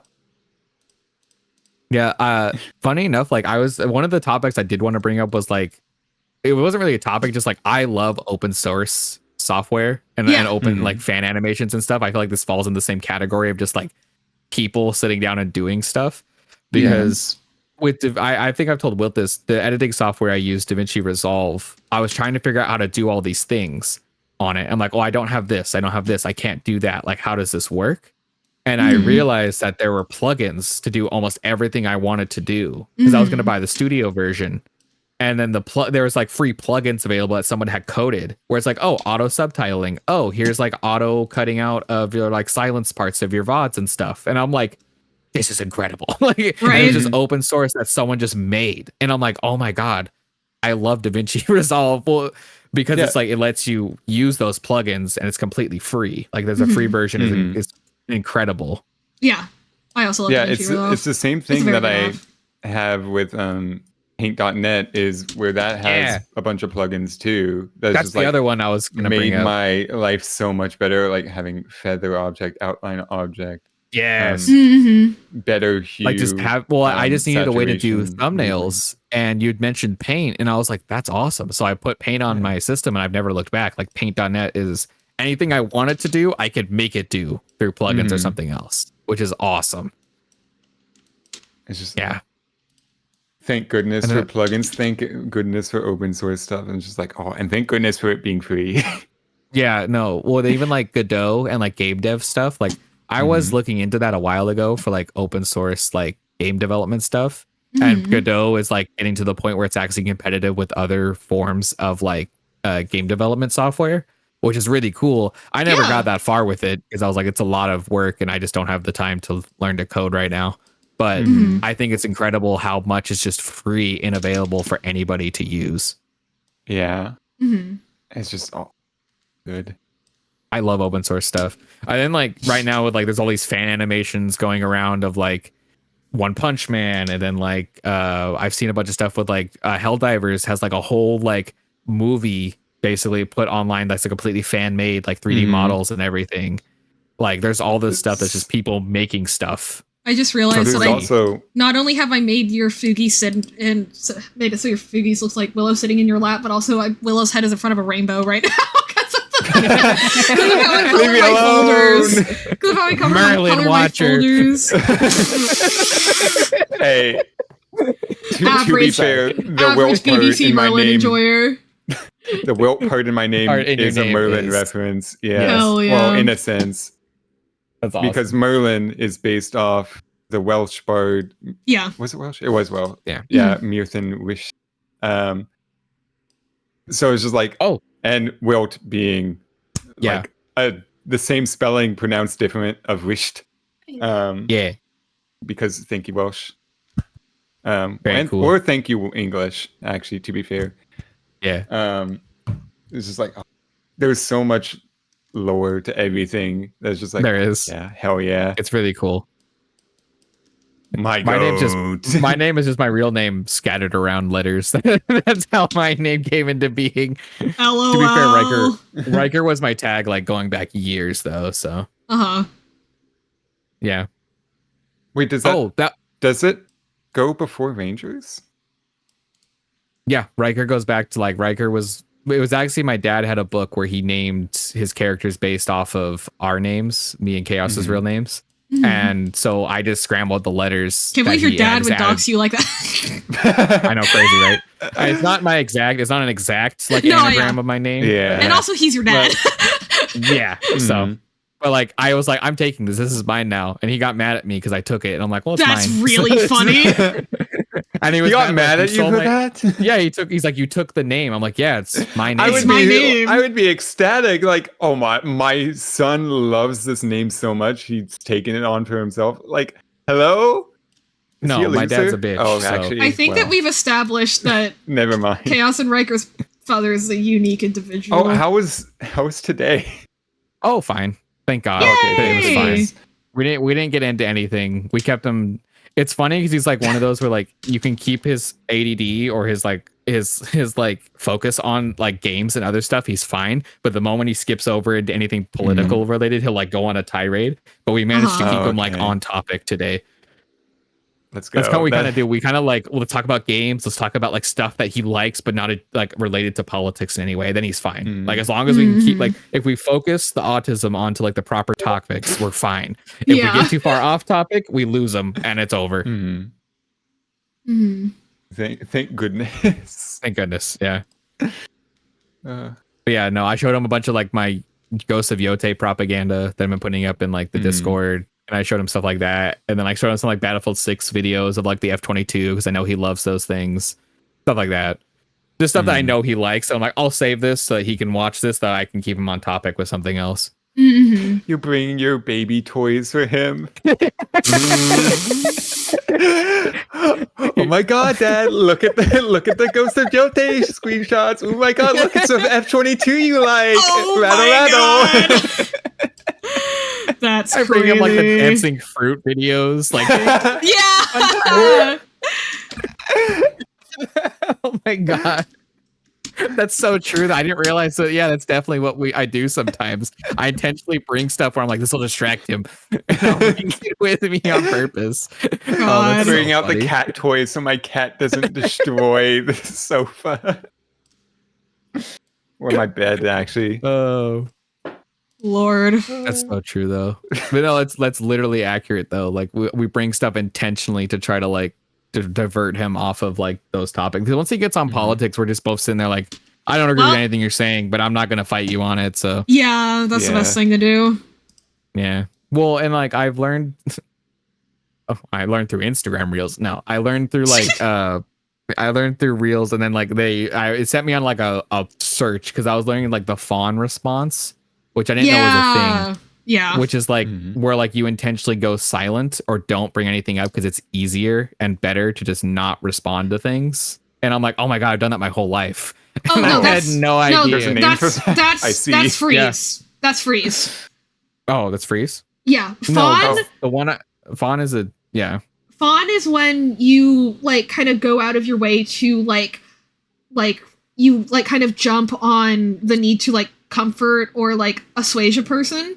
So like a fawn is flattering the person. So fawn would be you being like, oh my God, Dad, you're so right, like before he's even prompted it from you, because like you are anticipating a need that he may express later in order for him to not like exhibit aggression.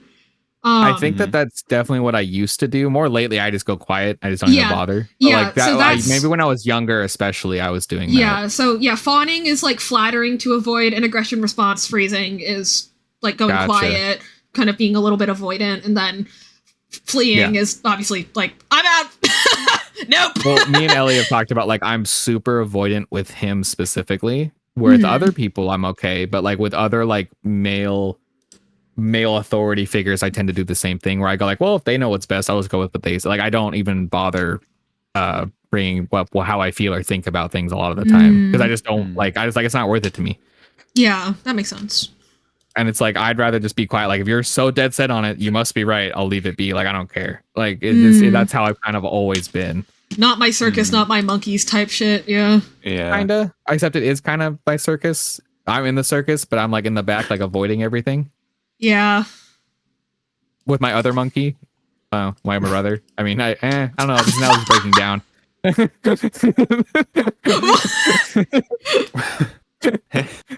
Trying to take the analogy too far. I'm in the back with my brother being like, Chad doesn't know about the other monkey.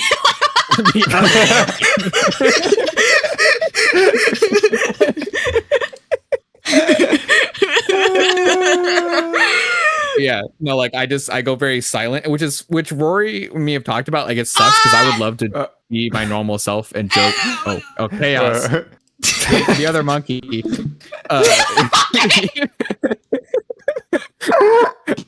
We've talked about that. Like, I want to be more open with him and joke with him and be like the way I am around other people, like you guys with them. But I just don't see it ever working out that way. Yeah. Solid. But yeah. Okay, I'm glad it turned out okay, Medi. Love you. Oh. Damn. I didn't mean to bring up the other monkey like that. Poor guy. Doesn't even know what's going on. He can't even hear me right now. Hopefully the sounds of me screaming about white people brings you the calm that you need to make it through tonight. It's funny because there's a third monkey, but we don't talk to her that much. Yeah, that's fair. I have heard of the third monkey. Oh my God. The other day, she was on a roll too. She was doing the whole like, well, I don't want to say happy holidays. I want to say Thanksgiving or Christmas. And I was me and Rory like just like the side eye of me and Rory. Like just turned to look. It's been a year. Oh, I did again. The other monkey. The other monkey.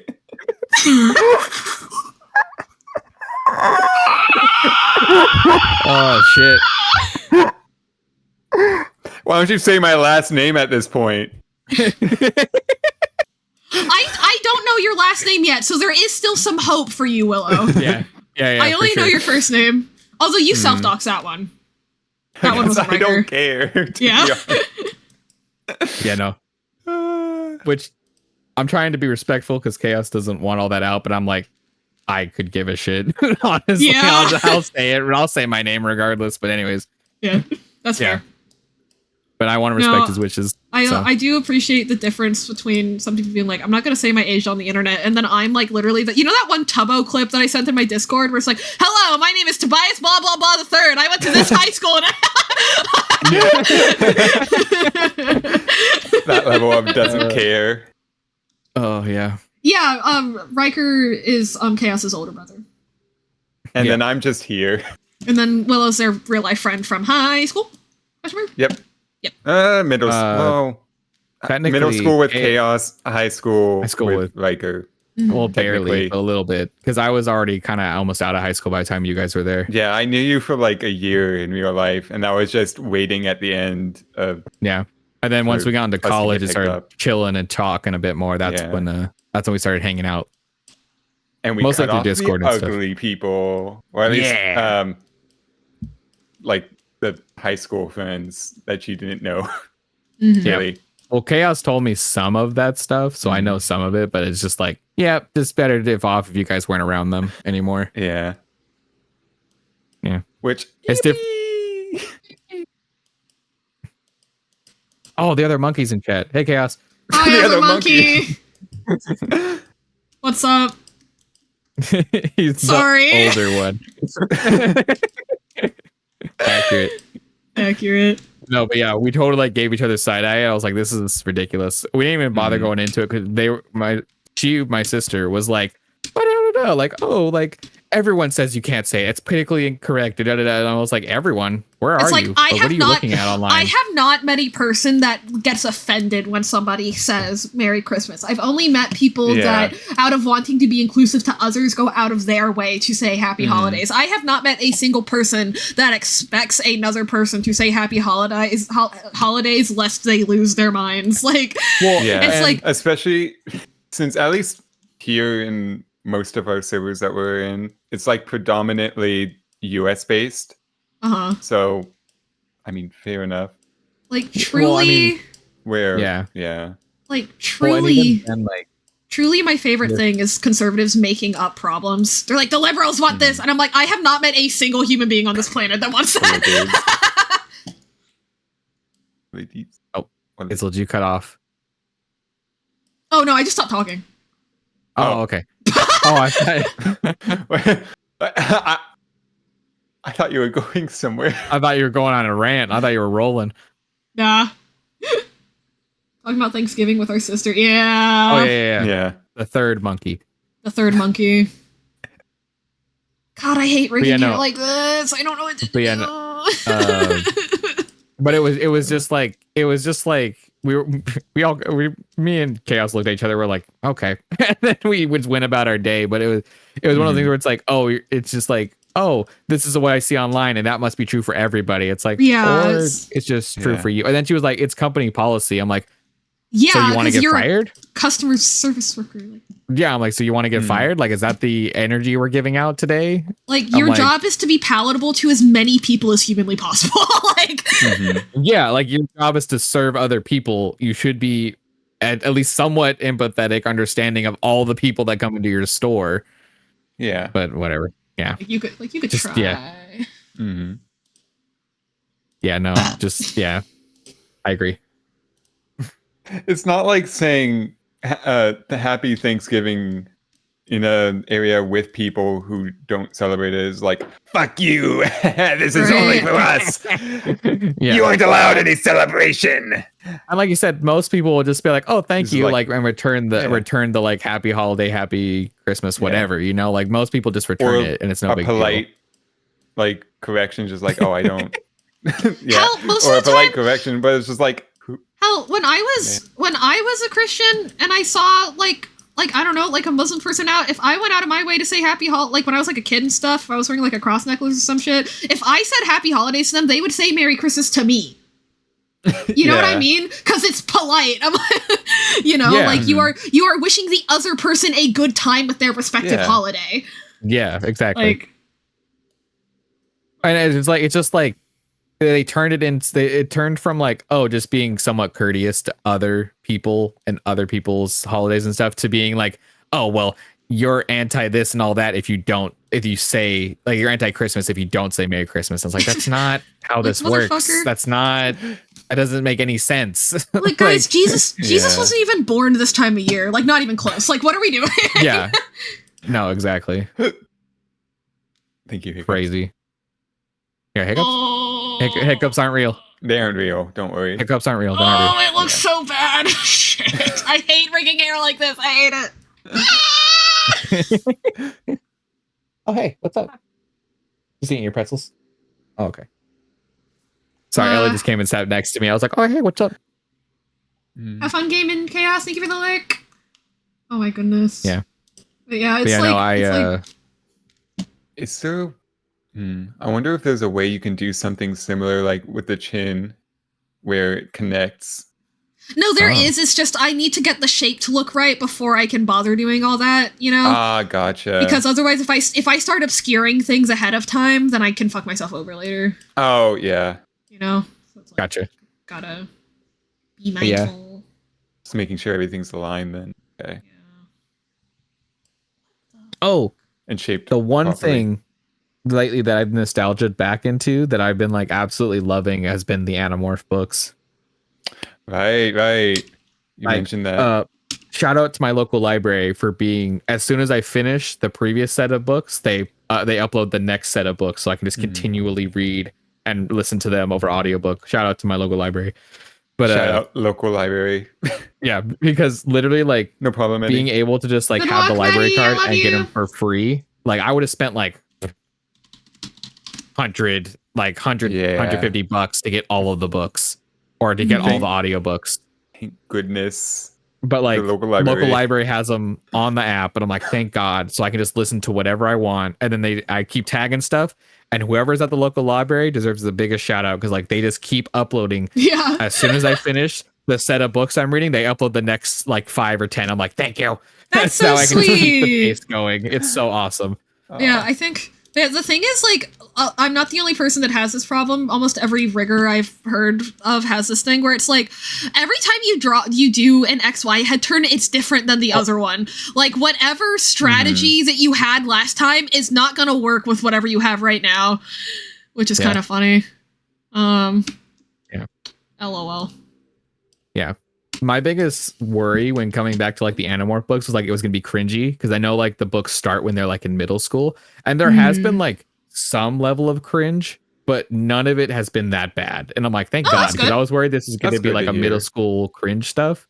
But I've actually been heavily enjoying it and like, oh, this is solid. Like it's funny because like I also took child development when I was in school, and they talk about like one of the things that happens when you're in middle school to high school is you learn like morality and like the level of morality where it's like it's not black and white, there's a gray. Like you learn the gray levels of morality, and the books actually touch on that a lot because like these it's literally like a war. And I was like, this is actually very well adapted to like how do you make this format work for a middle school book. Like you make middle school kids question like, oh, is this morally okay what we're doing? Like, is this okay?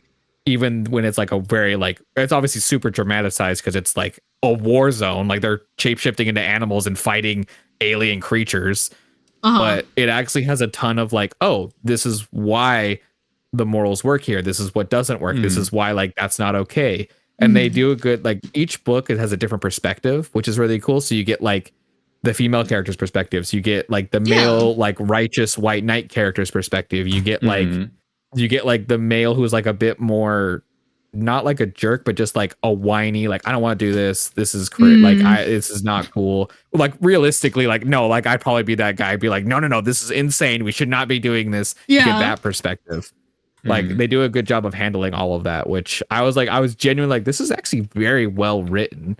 And I've actually been very impressed by them so far because I'm nearing like I think I'm on 34 35, so I think I only have like 10 15 books left. There's like 50. You've gone through a good amount.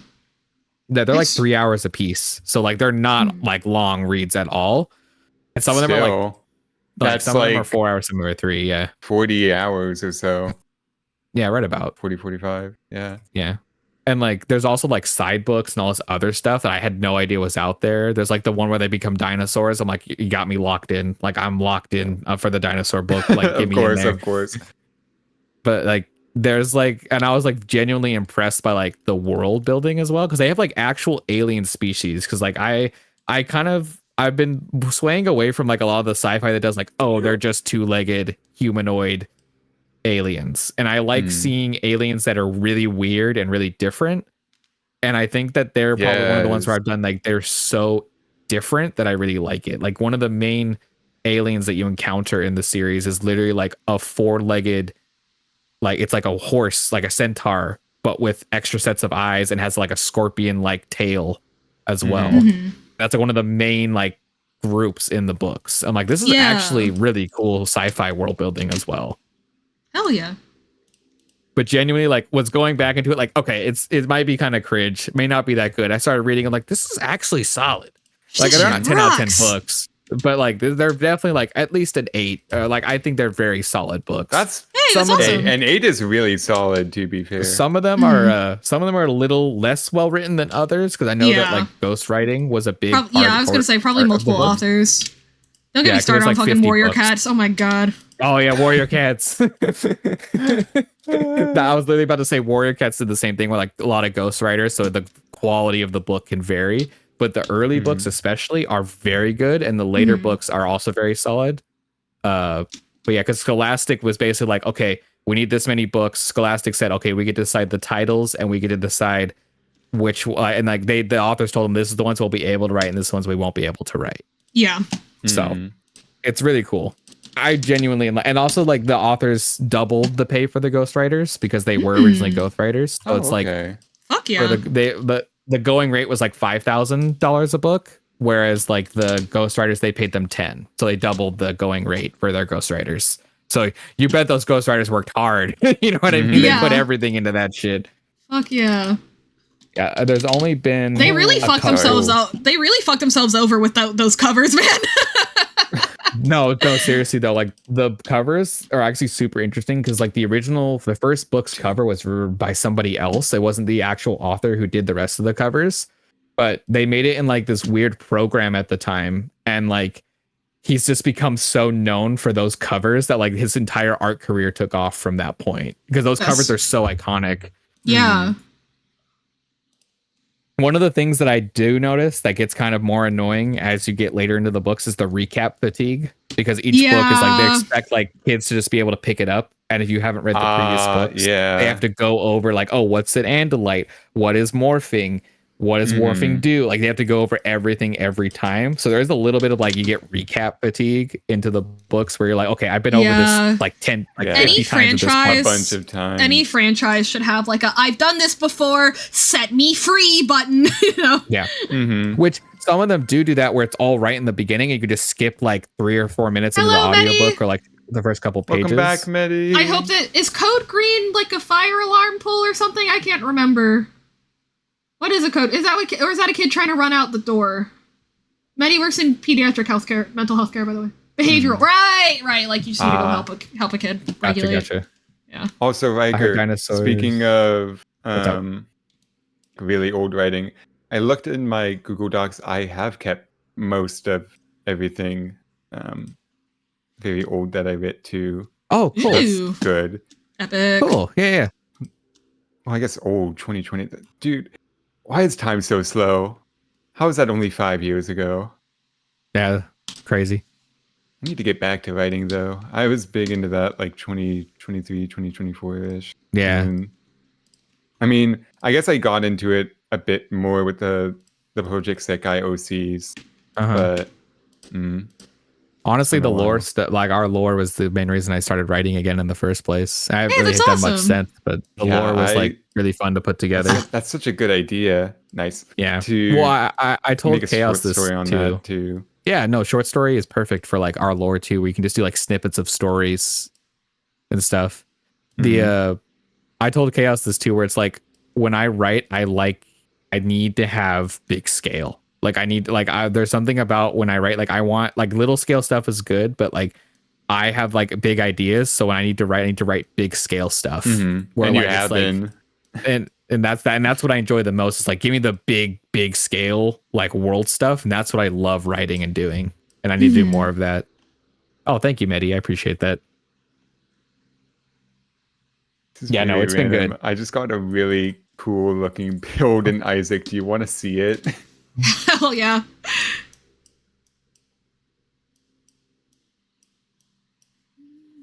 I got big laser. Big laser. Would you like me to show on screen?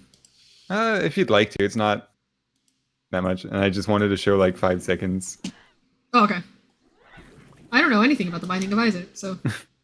Well, this is a very foreign run. Sorry, I forgot.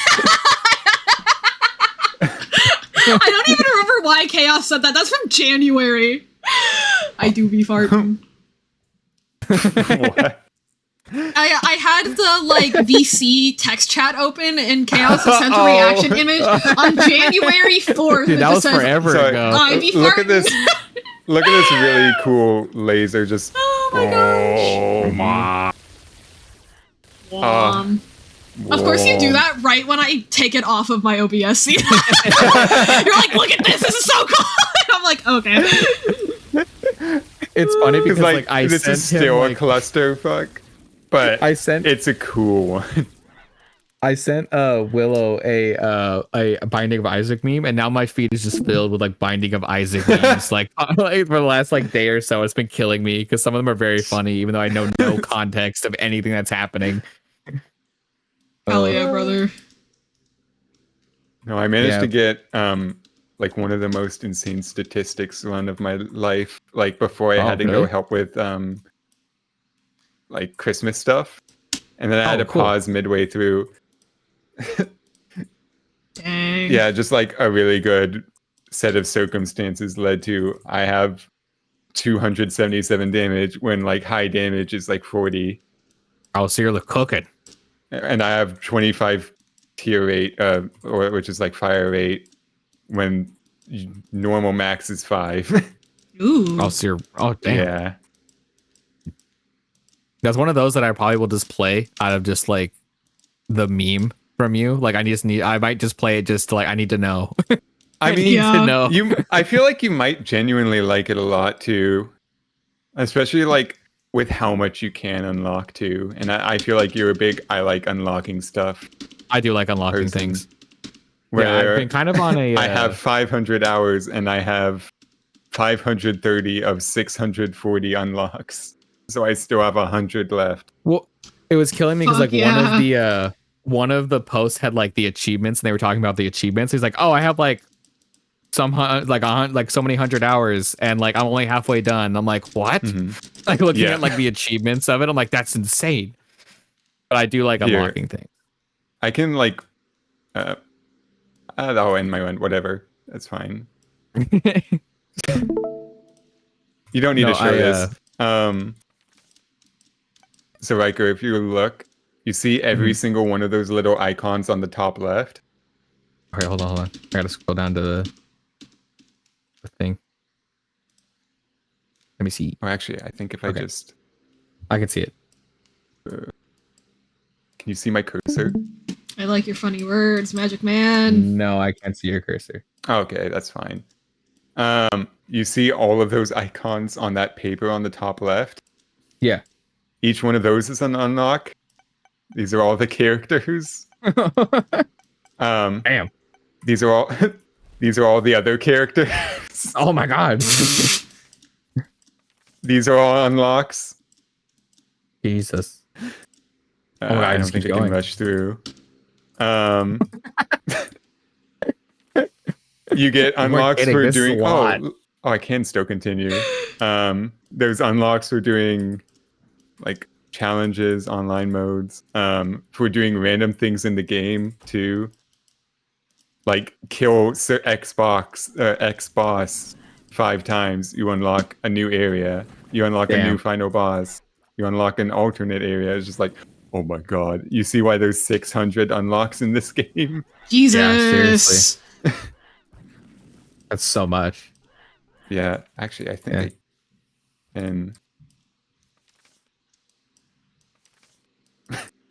These are Idaho. These are all.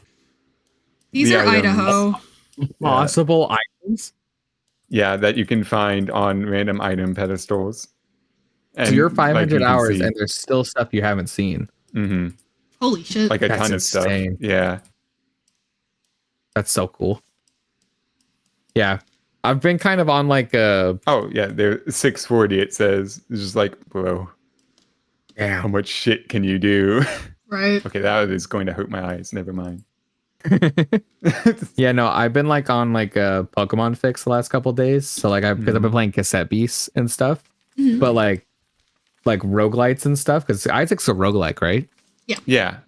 It's more roguelike. You get new items, but you don't actually like buff your character much. Oh, okay. You do a little bit, but not a lot. Gotcha.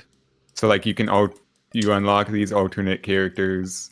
I do different things or stuff. I do different things, but it's not like, oh yes, now Isaac starts with an extra health.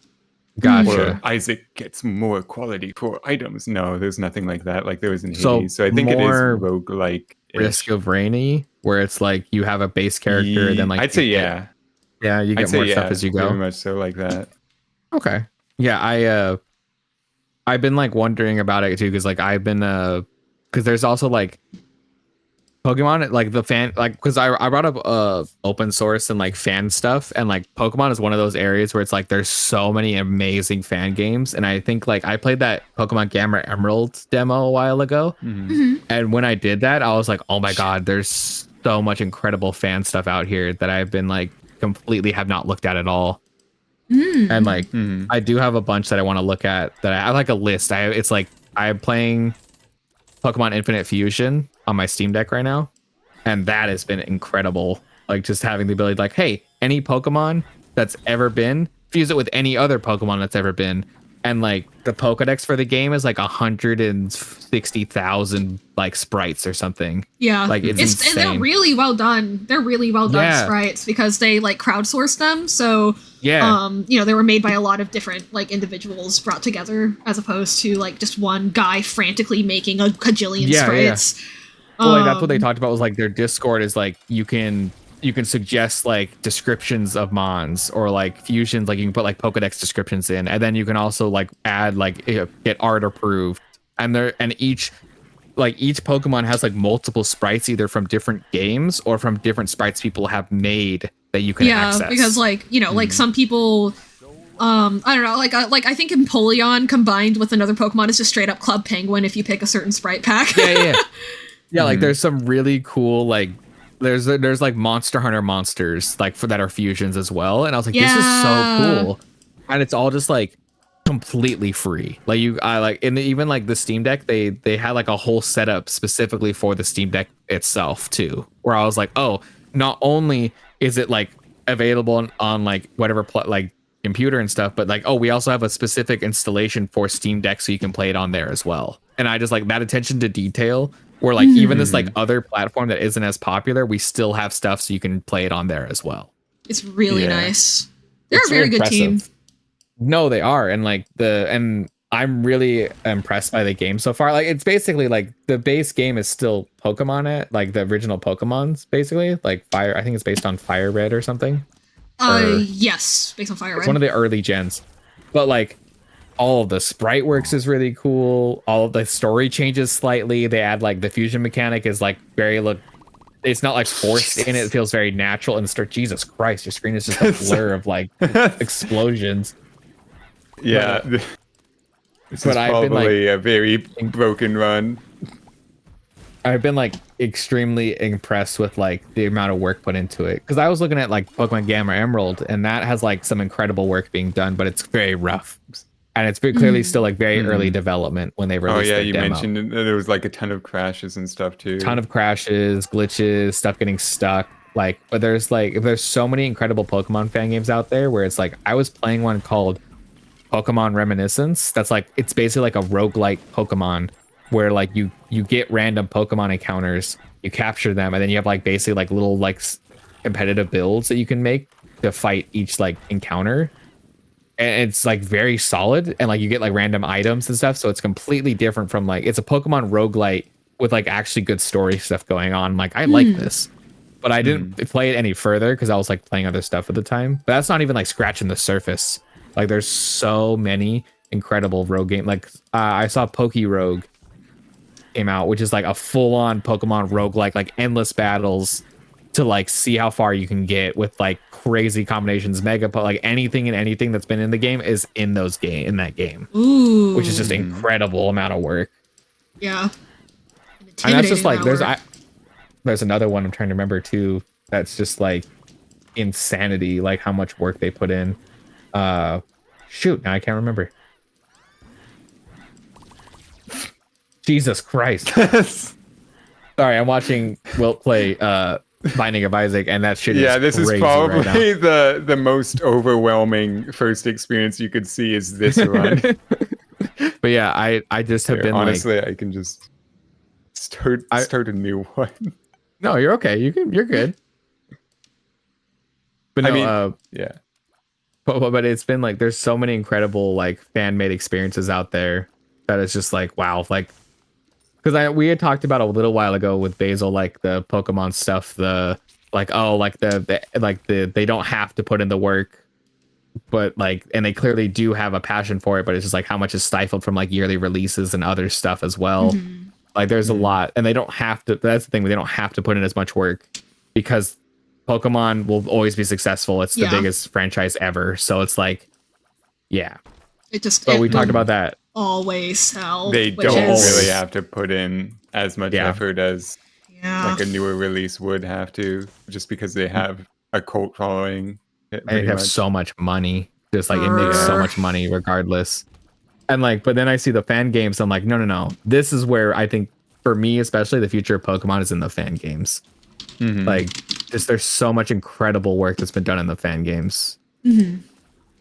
Especially like story wise and concept wise and like all of it. Like that's where I feel like my as a fan of Pokemon, that's where it's gonna lead me, is to like the fan games and stuff. Yeah. Especially because like these people have to make them for free before they don't get copyrighted. So it's all free and available to anybody to play. So like that it was a passion project. It's passion, yeah. Yeah. Exactly. Like that the person really cares about it. Yeah, then like I just like Pokemon Infinite Fusion has been the one that I'm like, damn, this is really cool. And I'm loving this. And there's a couple other ones I want to check out, but like that's the one that was at the top of my list. Yeah. Yeah, Maddie and I did a Soul Link for that, which was very chaotic. Cool. Oh, sorry, I didn't realize, Rain. Riker, you're I'm a dino friend, right? Yeah, I love dinos. I love dinos, Rain. And then Medi. Riker loves dinosaurs so much that in middle school, he's not 100% sure that if dinosaurs were gay in a TV show, that he'd turn the TV off. Yeah. One being in a very conservative mindset. Yeah. Yes. Because apparently he watched like 3 episodes of BBC Merlin before he clocked these bitches gay and then just shut off the TV. And this is like, I'm out of here. That's incredible. Genuinely, I love that. Which is so funny because like what's funnier about that to me is like I have like terror. I'm like mostly dense a lot of the time when it comes to that stuff. So I'll be like, oh, okay. And I won't catch it. And I'm like, I don't understand how like my middle school self like locked in for those 3 episodes of Merlin. Like, no, this is gay. Like dude, my middle school self was like, no. It's just how they are, dog. Like, yeah, it's really bad. But yeah, no, I really just like fallen in love with like the fan stuff and and like the free stuff. That's awesome. Yeah, that's a Hatsune Miku. That's a mod. Oh, I was gonna say like, why is Hatsune Miku? She's over an angel statue. Oh, okay. And then I have Tato over Satan. Riker in my server, I think my server Rain has sent you dino content. Iguanodons. Oh, that is cool. That's sick. I like that. That's the wrong deformer. Nope. No, wait. You're gonna tuck yourself in and read yourself a nice bedtime story. Oh no, I fucked up. Oh no. Wait, what? How did I do that? Wait. Oh wait, no, I didn't. No, I didn't. Yes. Falling deform is I've been restored. Oh, fuck off! I've definitely been like in like the fan game stuff is where like because I kind of falls in that line of like open source where it's like people make something because they want to and because they want it to be good for people to enjoy instead of like restricting it. Especially now with like AI stuff too, it's like the open source guys like, nope, we don't have any of that in here. Like, I get so annoyed when people's only argument against AI art is that it looks bad, because it's like, so here's the thing, it's not going to look bad forever. You need to come up with a better argument. And honestly, like, again, like, I also think people don't realize that the problem is like the theft. Like, I don't think that, like, I think that putting generative AI into part of like an animation studio's workflow could genuinely be helpful. You know what I mean? Like, to being able to put out more productions or be able to, you know, take less people off of, like... Anyway, but, like, you know, like, largely, right now, the problem is the theft.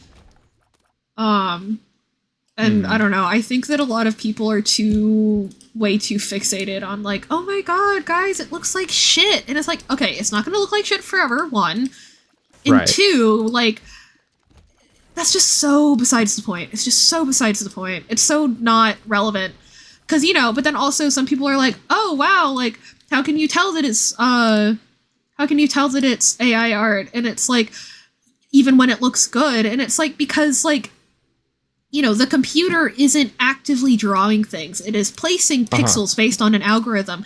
If you've drawn even a little bit, it doesn't matter if you're good or not, then you can kind of, like, look at something and be like, okay, if I tried to like trace over this, I wouldn't be able to figure out what brushstrokes would achieve that because there weren't brushstrokes here. You know? Gotcha. Like, that's kind of how you tell, as opposed to, oh my god, it looks so bad. And it's like, that will not work for very long. Like, yeah. The problem with AI isn't just, like, obviously it is an added talking point that a lot of the Gen AI people are implementing is also shit. You know? Like, that is a relevant conversation topic and something that's important. But if it's your primary if that's your primary argument, it's going to fall apart so fast.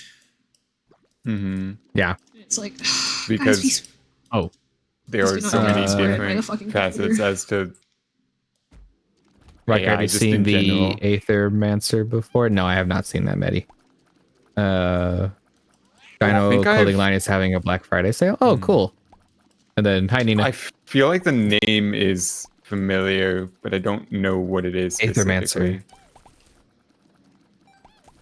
Huh. Yeah, no, I don't know that off the top of my head. Oh. Oh, there's a whole lineup. Oh, these are sick. Yeah, this is an alternate version of one of them. Oh, these are cool. Oh, I like the Brachiosaurus. That's fucking cool. Hell yeah. That's the one that draws my... I love, like, the big dinosaurs. That's sick. But yeah. Well, especially with, like... Well, I talked to Chaos about it, and I've talked to Wilt about it, too, where, like, with the plugins I was searching for, I really wanted something to help reduce how much typing I was going to have to do with, like, YouTube Shorts and other stuff. Just because, like, that's the thing I have, like, the least fun with. Like... because it's like, busy work, pretty much. I like... all the editing other sections. I don't like putting subtitles over everything. It takes up so much time and it's boring. So because it's not the creativity side of editing at all. It's just you listen, you write down exactly what you hear. Yeah. And you could maybe do some effects with the text, but like that's rare. I mean, even like most of the time I have a base text that I use that I like the effect of, and I'm like, But like with that, like I was trying to find a way, like, how do I do auto subs? Because like DaVinci has it in the paid version, but not in the free version. So I found this plugin where this guy's like, no, you do a local, basically like a local learning algorithm, an AI that runs on your hardware that will listen to it and then renders the video and then puts the text back into puts it into Text Plus section, so it makes subtitles for you. And it's a plugin. You run a script and it's done. Like, it's not like it doesn't look over your system. It's just like, oh, this is free, I made it for free, it's a plugin, go for it. And I was like, that's exactly what I want AI to be used for, which is how do I make it to the least favorite part of the job or the experience is easier, so I can enjoy the other parts of it. And then I got sick and I didn't get to use it very much. So no, that's so sad. So I got it all set up and then I got sick and I haven't been editing at all because I've been like not feeling good and then like busy as hell. So yeah, that's fair. Here, I'm gonna cry. But it just makes it so it's so much easier to do. And then Vinci was like, oh, then like after I'm looking for like a silence cutter, DaVinci was like, oh, here's one. We're going to add it for free with the base version. So like, oh, so now I have a way to cut silence out of videos so I can like basically make all my cuts on a video instantly instead of having to like manually cut them. Yeah. It makes it so much faster. But yeah, it's just like make it easier for me to do the thing that I like doing without having all these other parts that I don't like doing. And that's where I feel like that's where it should be. And for that, it makes sense. Like, for AI, like I'm like that's a very easy practical application of AI that makes sense for like what I personally need. That's not intrusive or hurting anybody else. It's not like it's stealing someone else's voice lines or something. It's like using text to speech algorithms nor is it removing the creativity of the process. Exactly. Because that you would literally just be copying what people are saying down into type. Like there's not creativity in that. Like who gives a fuck if it gets automated?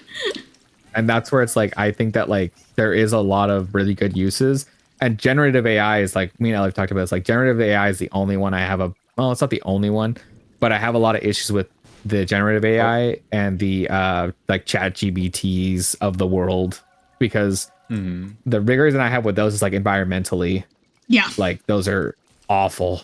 Like you are destroying the planet to write an email. Yeah. Or to like it's just so bad for the environment. Like what's their name? More Perfect Union did a video on it as well for like a small town on YouTube, and I like they went over and they interviewed people and they talked about like, oh, what is this happening? It's like the sound pollution, the water pollution, the like increase in electricity prices, the consumption of electricity it goes through. It's just so awful. And then like in a day of using like an AI generative factory, AI generator servers, it's like if you had charged your phone like almost 1 million times in like a single day. Yeah. Which is just insane amount of power. Insane. And that's where I'm like okay. The thing that drives me the craziest is when people go, I only use AI when I really need to. And it's like, you don't ever need to use AI for anything. It is a luxury. It is an add-on. It is never a necessity. You privileged piece of shit. Like, oh my god, guys, I need it. Like, okay.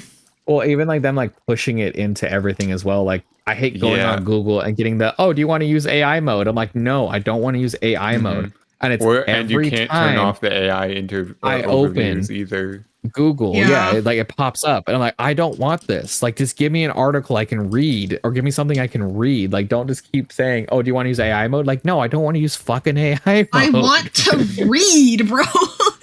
It's like trying to be intrusive as well, and it's so annoying. Yeah. Oh, sorry, Medi. Creature collector, roguelike, very fun mechanics. Was distinguished it from Pokemon with a pretty pixel art style. Oh, cool. That does. Yeah, I've been like looking into like. Let me look this up. I've been looking into like Pokemon-esque games, and like I've been playing Cassette Beasts on stream the last couple of weeks, and that has been so cool. Like I love that one so far. It's just been like it's a lot of work. The game is like not a lot of work. I've been really tired. So like last week's stream was like I was really dead. I was just like I was there, but I was like kind of quiet, more chill. But like the game itself has been incredible. Like the art is really cool. They have like fusions. The power, like the world building, like all of it is very cool. Isekai Pokemon game. It's actually quite good. Yeah, because I've literally had Cassette Beasts for like almost a year because I've got it in like a Humble Bundle a while back where it came with like a bunch of like Pokemon-esque games, and like I need to play this. I've been have it on my list forever, and I have not played it yet. So I sat down. I was like, no, we're doing this for stream. I really want to play this. We're playing it. And honestly, like some of the boss fights in the game have been incredible so far because the game is mostly 2D with like some 3D like environments and stuff, which is cool. But the bosses are like weird art styles or like weird like 3D figures, so they don't look like they match the world, which is on purpose, and it looks really cool. I am blind. Yeah, no. Oh yeah, so Riker, so this is one of the alternate floors too. Where it's like you don't have to go here, but it's harder, but you get more reward. Gotcha. So like the Chronos challenges from not Chronos, Chaos challenges from Hades. Kind of. Same mind, like kind of idea. Where it's risk reward. Yeah. And then you also need to go here if you want to go a certain route. Yeah, I've had like so much, like game wise, I've had so much to play. So it's like it's been good. It's been a good year for me game wise because it's like Ghost of Yotei, and then like I got Expedition 33, and I'm gonna play that, and then like I've been like I just finished Ghost of Yotei, and I just finished Dispatch, which was really cool. And then now I'm like, okay, what else do I want to play? I'm like, oh, I think Expedition 33 is up next for like what I'm gonna do next. I saw a compilation video of them announcing the nominations for the Game Awards, and literally every single one of them, or like most of them, being Expedition 33, and it's just like, yep, I knew it. Or sorry, the person reacting was like, yep, I knew it. 12 fucking categories or something crazy. Like more than any other, which from what I understand, it deserves it. So I'm very excited to play it. But it's also like, uh-oh.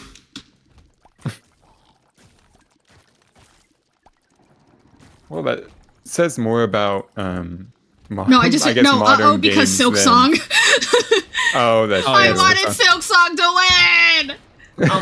Which it's so funny because it's like it's a great year for gamers, but it's also a rough year for the Game Awards, right? Because it's like everyone deserves to win, and that's always the toughest. Because it's like, I'm like.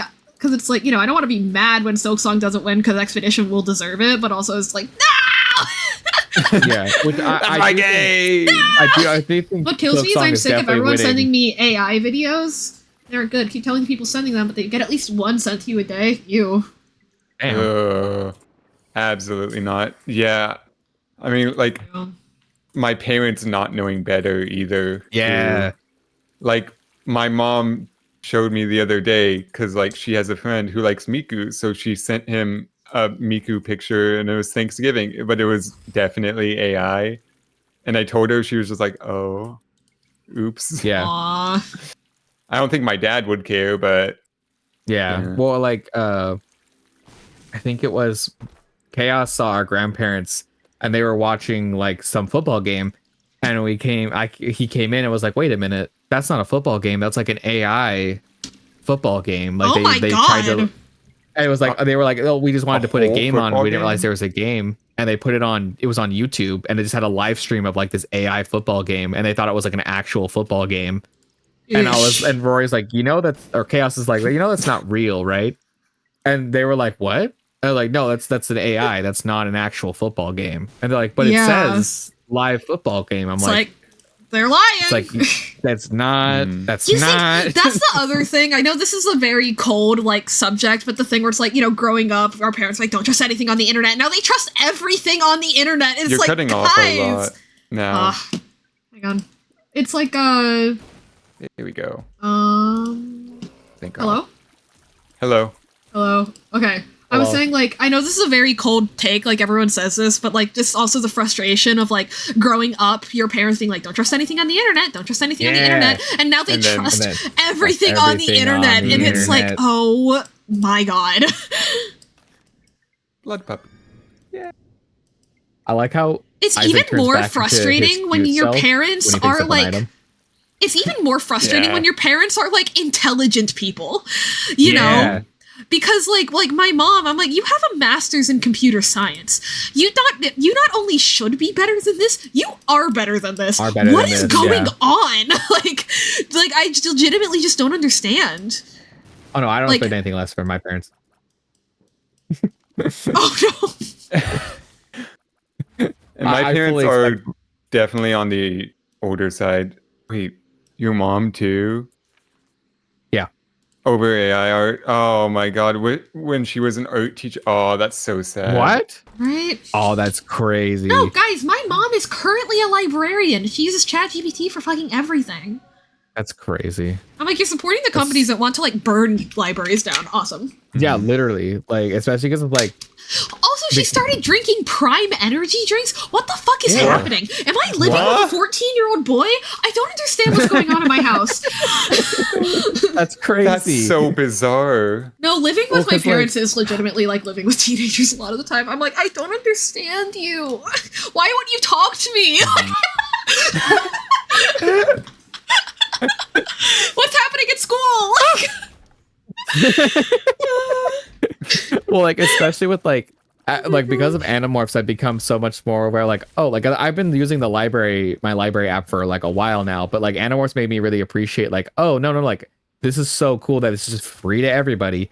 And my mom, if it wasn't for the library, I wouldn't have gotten to read books or watch movies or do all this stuff as a kid, because my mom would take us to the library every couple of weeks to get new stuff and to play new and video games and stuff too. Like there are video games I could only get from the library as well. So like it's because of that reason that I actually have the love of reading and the appreciation of those things in the first place. Because my mom didn't have internet, so like I didn't even have internet at my mom's house for most of the time. So I would just like, oh, I really want to like play this thing or do this thing people are talking about. Oh, I'll just get it from the library. So like I really love my local library, and it's really cool how they just like have it for free. Consumerism, like managing to get people to forget how much stuff is at libraries makes me so sad. Yes. Yeah, because like I've been going to Barnes and Nobles for years, and I'm like, I don't need to. Like most of the books I read once, and then I'm putting it back on a shelf. And like unless I really love the book, I don't really need it. Especially with like older books where it's like I haven't like they're like it's Animorphs. Like I'm not gonna buy 100 fucking books to put on a shelf for Animorphs. Like they're little books and they're pretty and they're cool. Don't get me wrong, but I'm like I'm not gonna buy 100 books. But like it's Animorphs. Unless you're like super autistic about it. Oh yeah, my puppy's. Which don't get me wrong, that that does happen, and I do have books like that where I'm like, oh, I definitely need to have a copy of this. But it is not one of those books. Like they're good books, but like it's Animorphs. I want to read them, get it done. Yeah, it's Animorphs. I want to read it, get it done, and like move on to whatever's next. And like I wouldn't even been able to read, like Brandon Sanderson came out with new books a while ago. Curse of the Emerald Sea, like his like 4 like special books. I wouldn't even gotten to read those if it wasn't for the library, because I didn't have the money at the time to buy them. And then the library had like, oh, we have like 5 copies of this, so you'll get it in like a week. And sure enough, 2 weeks later, I had a copy of the book, and I could listen to the book, which I didn't think I was going to get to read for like a year, because they were selling out everywhere. Thanks to the library. Yeah, if it weren't for the basically free-ish. If it weren't for the necessity of like manual labor in libraries, I would love to be a librarian and work with information systems. Those are so cool to me. Well, it's funny because like one of Ellie's friends. Also, can y'all see my stream? What do you think of this head turn with the hair? Looks good to me. Like for the hair specifically? Yeah. Can you turn it a bit more? Okay, there we go. That looks good. It seems solid. I feel like the backmost hair is like a little bouncy, which I don't know if that's it's bouncing on this frame here, so I need to fix that. Okay. I think but other than that, it seems good. Yeah, no, I totally get it though. Like, I think it's one of those things where people. Well, I've also heard of like local libraries that are starting to do stuff like they rent out like lawn tools and stuff. Where it's like if you don't have like a lawnmower or a weed eater, you can go to the library and rent it and then bring it back, like stuff like that. Where I'm like, that's awesome. Like I love community stuff like that. You truly can get anything at a library. Yeah, they will file your taxes for free. It's really nice. Well, like even like I saw this a while back where like someone put a community fridge at their local library. Where like anybody can have access to the fridge. Anybody can put it in or anybody can take stuff out. So it's like meant for like anybody. So you have leftovers, you have food that you're not going to eat, put it there for anybody else who needs it. And I'm like, that's awesome. Like stuff like that I love seeing. Oh. Yeah, no, it's just like support your local libraries. If you don't already, like go out there, support do what you can, because like it's one of those things where like the government is there are people in the government who are trying to get rid of it and get rid of all that stuff, and that's what's really sad. It's also incredibly dangerous. Yeah, yeah. Especially like just love of reading. Like, I don't get me wrong, like I mostly do audiobooks, but I also have physical books I love reading. Like, just appreciate a good book every once in a while. And like, if you can't, like, or if it's like, you know, Ellie has the thing where like she doesn't like she can't really read like just straight out because she gets like too distracted, but she listens to audiobook and read, and like that's like she loves doing that. Like, it really helps her focus on it, like stuff like that. Like, you know, just it's nice to have a book every once in a while. Okay, I think that's better, but I don't know if it looks crazy now or not. Let's see.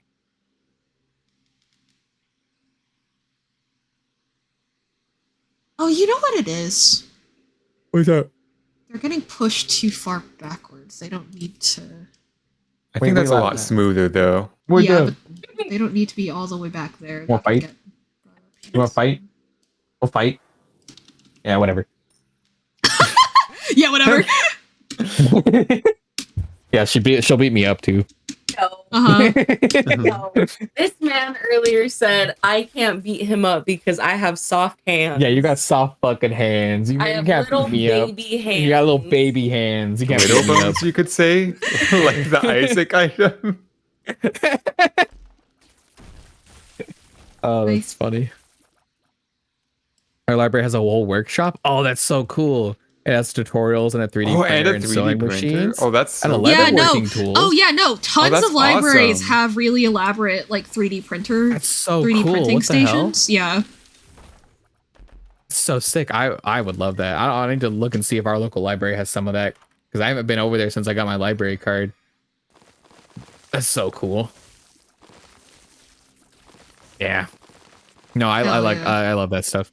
Community stuff is important, especially nowadays. Invest in your local community, you know.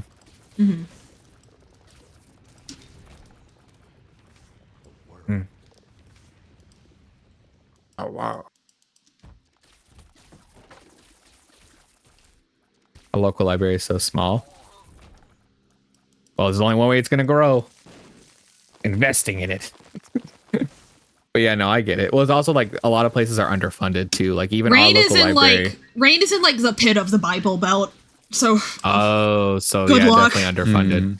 Yeah, it's gonna be underfunded for sure. Then there's a lot of places where they do that on purpose to like, oh, like we're not gonna say you can't have it, but we're gonna make sure it's really hard for you to have it in an effective way, or make it run efficiently or anything. That stinks. Yeah.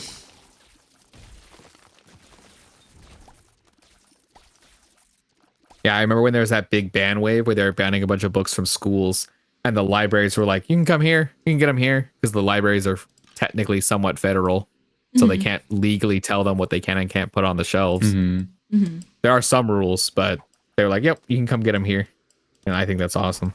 Yeah, no, like That's so having good. banned book sections is really epic.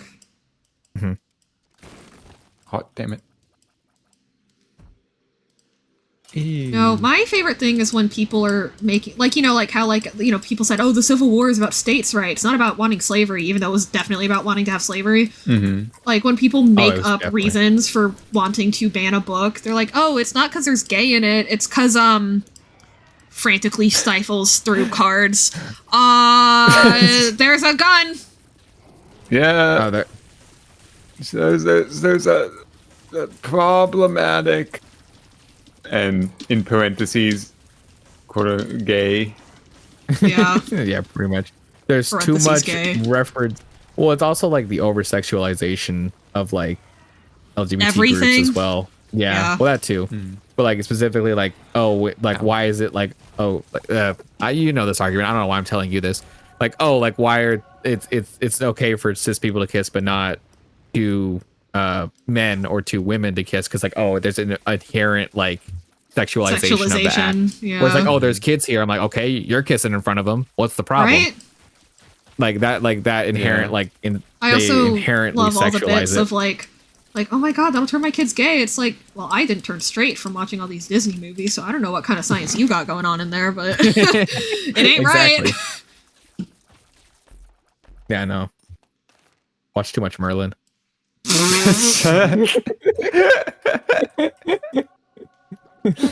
These damn kids and no Merlin. Damn kids and their Merlin. They're magic. Man, you're watching Merlin. Your friend's possessed by demons. You just can't win, Riker. The liberals have taken over your life. The liberals are all over the place. For context, your dad is Uther Riker's Pendragon. mom and grandma think that people that have dissociative identity disorder are possessed by demons. Yeah. So when they told them, when they were talking about us at the dinner table, their mom was like, wow. And she didn't, and it's not like hateful, you know what I mean? Like she was just oh yeah, those people are possessed by demons, by the way. You know, because like to her, that's just like a thing that you need to know, like to be wary of, like, yeah. Yeah, no, I was like, I almost laughed because I was like, are you serious? Like just the reaction, like just like hearing it, I was like, is this real? Like I just had a moment of like, I gotta pause for a minute. You were possessed, but that's not related to the hey.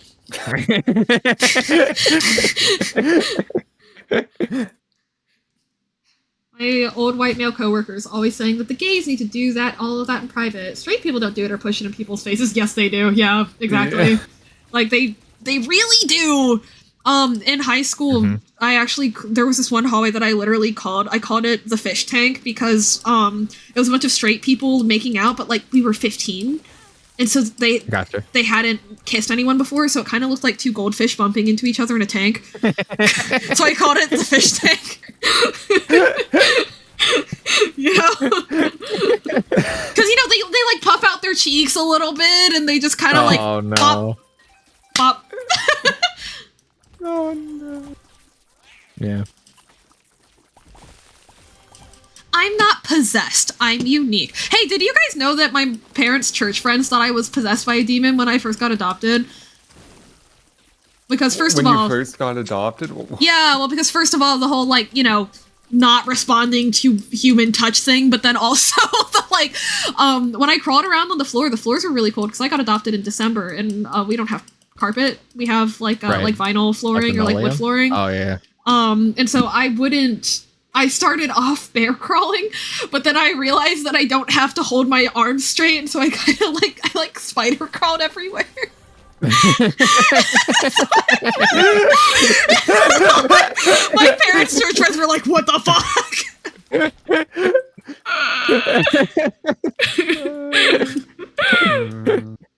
Which is unfortunately very funny. Oh God, do I have that clip? Hold on.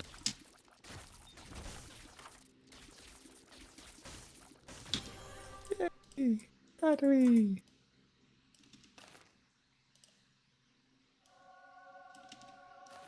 There's no way this pulls up. What? Okay. I did not know that was an achievement. Okay, I guess I just unlocked something right now. Epic. Oh, you did. Yeah. See, you get achievements by doing the most random stuff sometimes, and that's awesome. Ooh, peanut.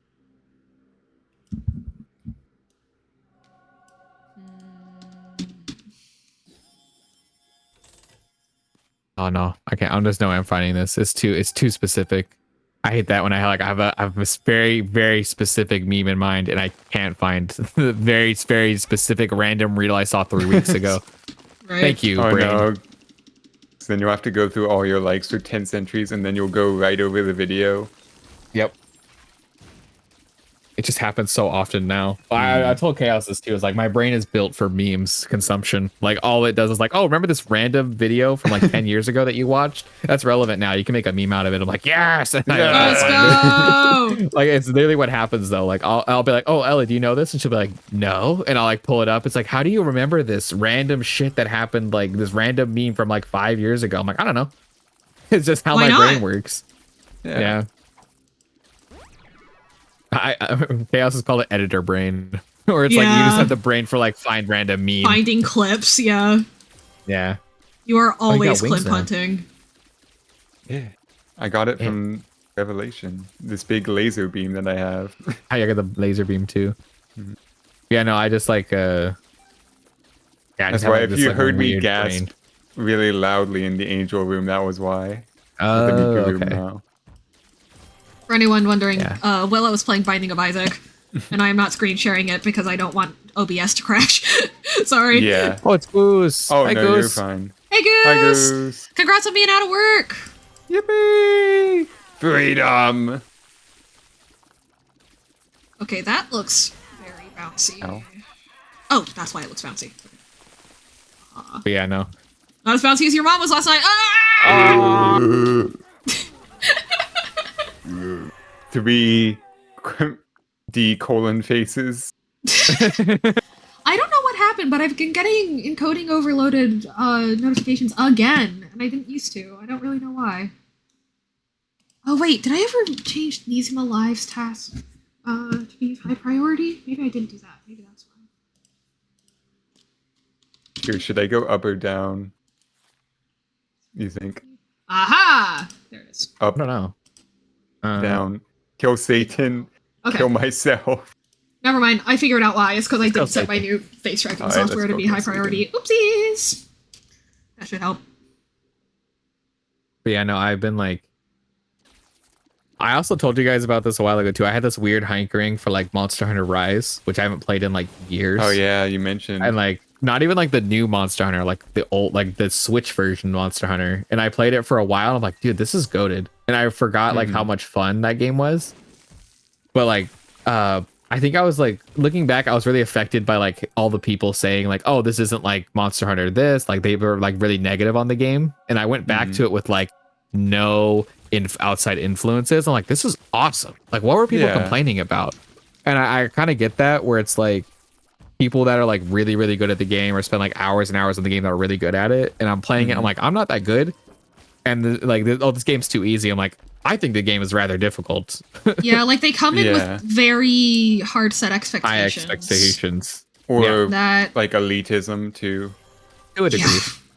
And some of that I get is valid, where it's like I've watched these guys for years and like I know that their skill level is quite good, but you also have like triple, quadruple the amount of hours I have in the game. Like you're gonna naturally be more skilled at it than I am at that level of like knowledge. Yeah. And I look at it and I'm like, but like still like to me, I'm getting my ass beat. I'm like, okay, well, the game is still plenty difficult. That's also why I always hesitate to like call anything like super easy unless it's meant in the encouraging way of like, oh, it's easier than you think it is. Let's go over it. Yeah. As opposed to like, oh, this shit's so easy. Oh my god. I'm like, that never turns out well. That always makes somebody out there feel like shit. And like, it's funny because like Monster Hunter specifically has the issue of like the clunky nature of the games really puts a lot of people off of them.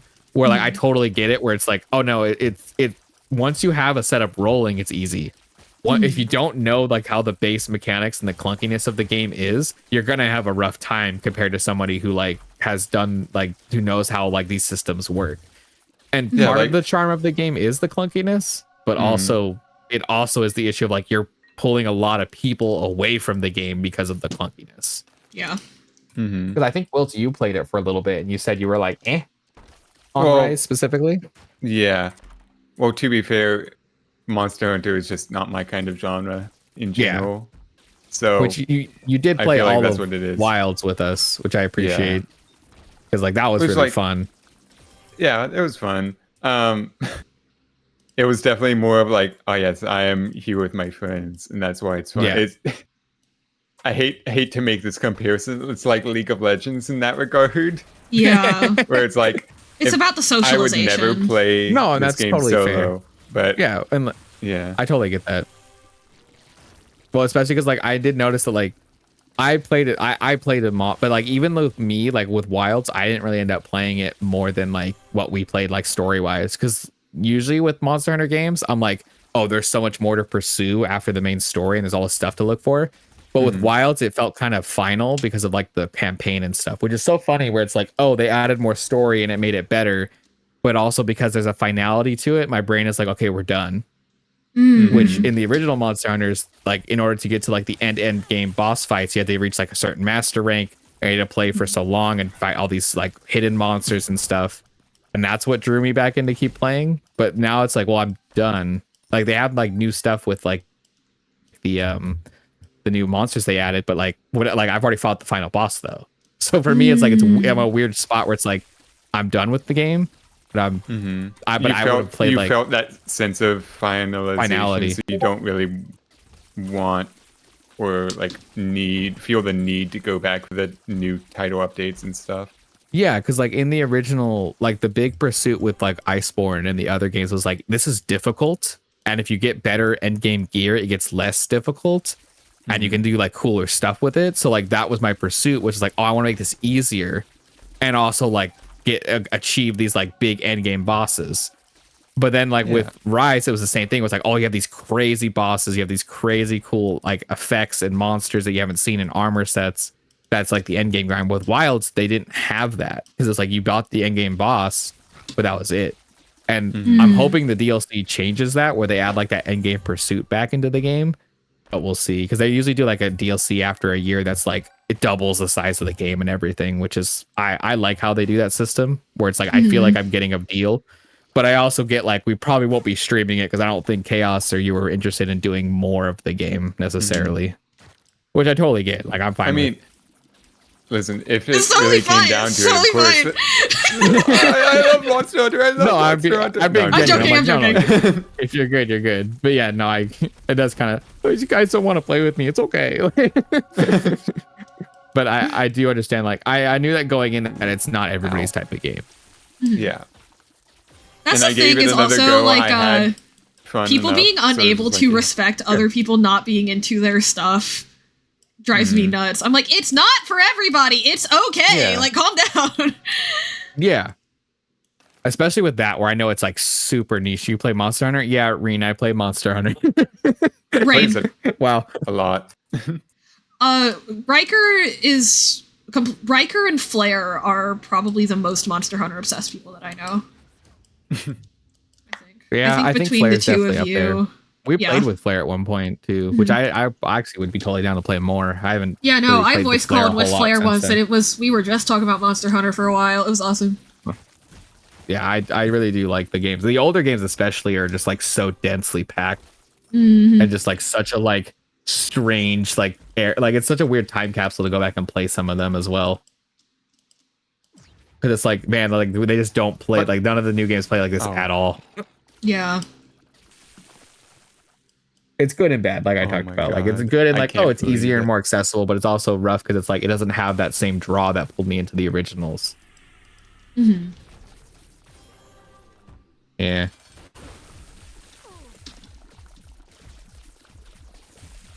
My late best friend loved that game. Yeah, that's awesome. Yeah, no, I love it. I like a lot of the games. I honestly, it's worth a revisit probably, especially the new game. I need to revisit it and just see like what it's like now. Rise was just so flashy and had so much like cool superpowers and like crazy abilities. I'm like, this is so sick. Like a part of me still likes how crazy it was. Mm-hmm. I'm supposed to be getting a fleet. Oh, that's so cool. Yeah, no, that's cool. Yeah, all the like fleet tattoos, like the Fifth Fleet and like all the different designs for that. So the sigils and like the symbolism in Monster Hunter is really sick. Yeah. I love the like all the monsters have their own specific like icons in the Monster Hunter style. Like I love stuff like that. I'm a big like cool sigils guys. Oh, I forgot we're not going to be fighting Satan. Going to be fighting Keiko. Keiko. Oh, it's Keiko Satan in your modded version. LOL. Yeah. That's awesome. Hell yeah. Oh, you saw the live action movie too? I took Chaos to that, and I had a good time because I was with like my friends, but I also was like, this is ass. Yeah. Funny enough, they had that like the animated. movie. They had the like animated one on Netflix a while ago. Shoot, what was it called? It's like, oh, I gotta look it up. There was like an animated one that they had been making forever on Netflix that was actually really solid.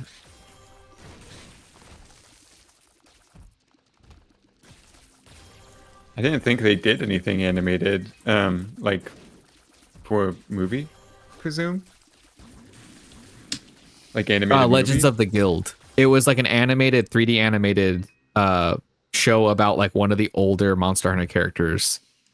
Oh, interesting. Like it's like Ace trainee or something, and like he makes like Ace which are like these are like Ace hunters, which are like the elite hunters of that era. Yeah, it was actually really solid. It was a fan made thing that ended up like getting onto Netflix because they were like, oh, what happened to it? Like people thought it disappeared because they hadn't heard it in production for years. And then Netflix was writing like, oh, it's on, give me on Netflix. It's gonna be here. Like, oh, sick. And I remember watching that, and that was really cool because they had like, it's spider warning. It has like Nerscylla in it, so it does have like some arachnophobia stuff. But like overall, I was like, this is very much way better than the actual, in the actual like Monster Hunter live action. Yeah, Monster Hunter Legends of the Guild, because it kind of goes into like the hunter's role, because like the whole role, like the original, that's a piece of bread. Sorry, I just saw like a big baguette just like smash into the screen on Binding of Isaac. Thank you, Tato.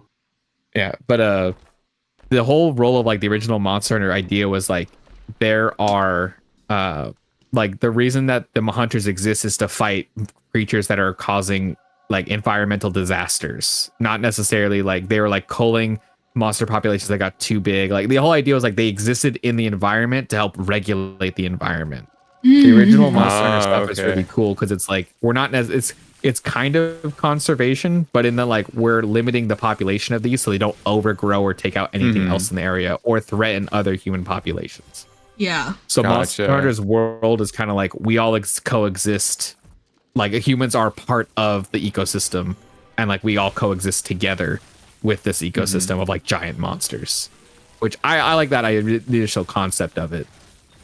It kind of breaks down in gameplay because you're like, I need to kill 16 of these things to get all the armor to like in order to like have this buff. Like it kind of breaks down in gameplay, but the original mentality of it is that. Yeah. Okay, it's still not great, but it looks fine. Better. Oh, I got clown makeup. Yay. Like, Betty could start using this and I wouldn't feel like I wouldn't feel totally awful about it. I just feel like maybe don't turn your head to the left all that much. See, the right side looks fine. This looks great. What the fuck is this? Who's that? I don't know. Like, what is this? Tonight will be the night. This looks fine. What's that? What if because it looks like it's getting pushed down too far, but then if I push it down, it looks bouncy. So yeah. Oh.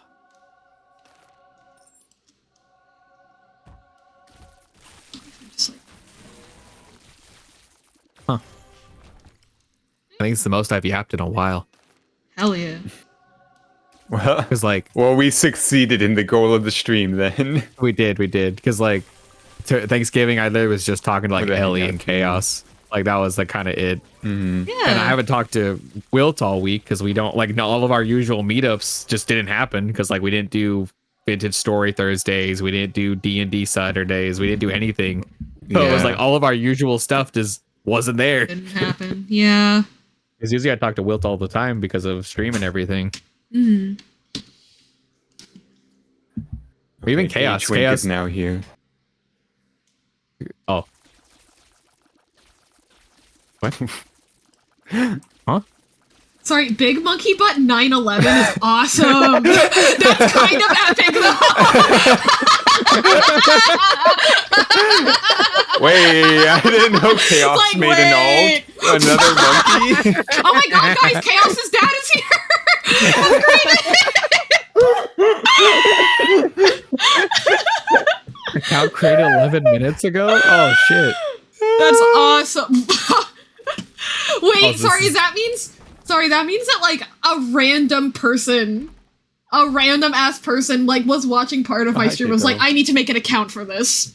Like they made a whole new email. I was gonna say they took the time to make a new email. It's kind of impressive. That's awesome. I wouldn't even ban that. Just time them out. Hey, unban them. We need them back. Unban them. Justice for Big Monkey Butt 911.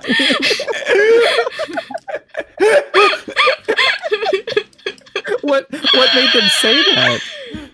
We haven't talked about politics in like the last hour. I mean, look at me. Also, I have the LGBT tag and stuff. Like, probably wasn't even anything I said. Just demographic information be out there. What? That's crazy.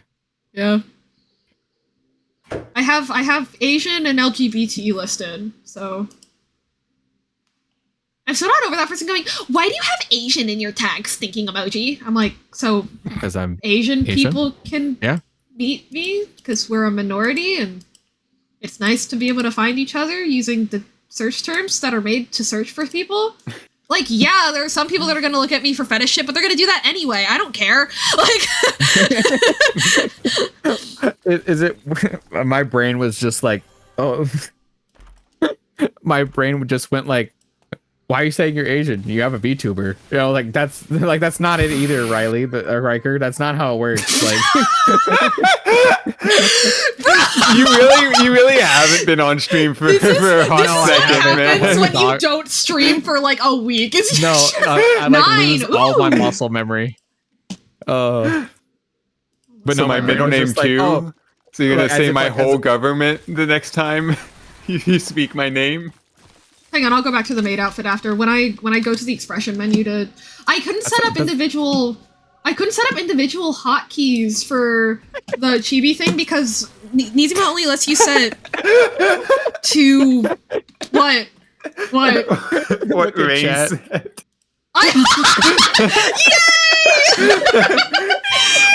Oh my god, guys, black people and Asian people have finally made peace with each other. Let's go. That's so funny. God damn it. Oh my god. But yeah, when it wouldn't let me set up hotkeys that are 3 key combos. It only lets me go up to 2. So I asked for a Steam Deck for Christmas. Stream Deck for Christmas. So that or a bigger desk. This desk is getting too small for me and my giant drawing tablet, and then also getting my camera far away enough that I can look down at my tablet without losing face tracking and stuff like that.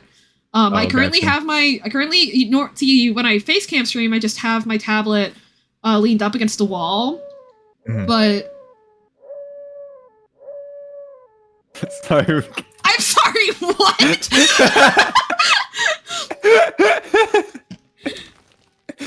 I'm glad that you know, did distract. But I don't even remember what I was saying. Wanting a Steam Deck for Christmas. Stream Deck, yeah, because I can just hit a shit ton of buttons and it'll do all my toggles instead of me needing to. Chaos got like a stream deck, and I thought he meant Steam Deck. I was like, oh, we're gonna be twinning, and he was like, no, a stream with an R deck. I'm like, oh, that makes more sense. With a hard R. With the hard R, yeah. The stream deck with the hard R. No, actually, I shouldn't say that. You were about to say you were my streamer? Like, what were you gonna say there? No. I'll DM you. Bitch, DM me too. Okay, I'll Hello? I told you about Fagomet, okay? I get. Oh no! Yeah, that was a good one that we kept out of there. That was a good one. Sorry. Also, I checked Twitch TOS. I can say this on stream. Medi showed a rainbow crochet Baphomet that somebody made him, and I immediately just DM'd it during stream. I just immediately DM'd him Fagomet. Damn. No hesitation. Just that's awesome. What? Yeah, because I was literally like Stream Deck hard R. I was like, okay, so it's literally like the actual like buttons on the desk. He was like, yeah. I was like, oh, I thought you meant Steam Deck. I was like, oh, awesome. But he got it and then it didn't work. It did not work with his hardware, so he had to take it back. But oh, really? Yeah. Dang. Yeah. I'm hoping for the one with just like. Because I have so many ideas for toggles. Yeah. But if I have to remember 30 hotkeys, I will cry. So I'm hoping that I can just get a Steam Deck and just like remember the buttons, which will be easier, I think, than remembering. Because I mean, the way that my hotkeys were set up in VTube Studio, it was like Tab AR, Tab AL, Tab KL, Tab KR, Tab space C, Tab space S. Like, yeah, it was a lot. Control one, number pad plus. Like, it was a lot. Yeah. Insane. You know? Yeah, so I probably could do some toggles very easily. Yeah, it has a folder option. So, like, I can have a chibi folder and then, yeah. I do know, wait, actually, I did read somewhere that they have, like, an app or something that you can load on iPad, which I do have, but oh really? Yeah, but I don't know. But I did read that people had problems with it, but I meant to check it out before I. Yeah, because I mean, if I can do that, iPad, then I'll just that'd be actually kind of nice if that would work for me too. Because Mega Satan, nice. Satan was so cool. We made Mega Satan. That's crazy. Okay, the Elgato Stream Deck controller app has 7 reviews, and they're both 2 stars. No. There is, however, a different app that says Touch Portal, which is a crazy name, but it does have a 4.5 star rating. Maybe I can just do that. Best budget seats. Budget? Does it cost money? Ew. Because Chaos told me that like the reason that didn't work with his stuff because Beacon is like very specific on what on the software. So he was trying to replace Beacon, but the problem was his mic is also like it wouldn't let it go off of Beacon software. Like it wouldn't work without the software, which sucks. Because and then apparently he told me the other day that oh guess what, they updated it and now I can use it after I already sent the Steam Deck back. So it's like oh of course like I sent the Stream Deck back. And then they update it where I can use it with the software. So, oh wait, I don't know if he's buying it again or what he's doing with it. The one I was looking at was the wrong app. The normal one has a 4.6 star rating. Why were people complaining? Oh, then? Thank goodness. What the fuck? I was gonna say that'd be weird for it to be that low. Right. Shit. The other one like a scam? It might be because they do that sometimes where they put up like similar names to try to get people to click on it. My consumerist ass part of me does want to be like, but I want to touch the buttons, like the physical click. But nah, it's not that deep. Hang on, I'm gonna lose tracking for a second because I'm gonna check something real quick. No problem. Sorry, chat. Yeah. That's the other thing I've been thinking about is like what I can do. Stuck on? Okay, that's not bad. Like, that's not bad. A pretty neutral one. She's okay. Yeah, pretty good. Yeah. Yeah, I've been thinking about like long term with stream stuff if I have time of like what I could do for expressions or like an actual model, and I'm like I don't know if I could. I know there are ways that you can do an actual model with an armored character. I'm just trying to figure out all the options. So, I've been looking into it here and there. I have been looking into how to like with the model, most of it would be like Spider-Man mask, like changing the eye shape and just leaving everything else alone. But it would mostly rely on like your puppeteering. It would give your rigger more options if like the horns you have could maybe be expressive in some way, but you know. Yeah. Well, I've also thought about slanting them back into more like ear shapes. Like this, making them instead of like coming off the top of the helmet and curving back up like a Batman, they get like slant back where it's like a straight line. Yeah. But that's just an idea. That's not something that I've set in stone yet.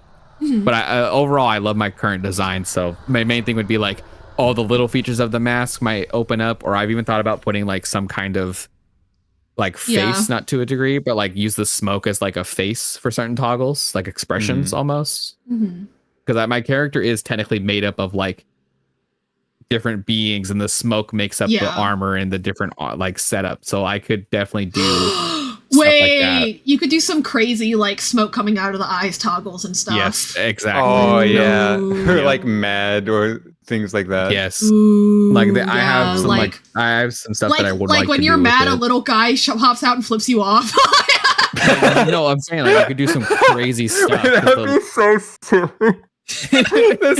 The smoke takes shape and it's just a little guy, just a middle finger coming out of my eye, just like.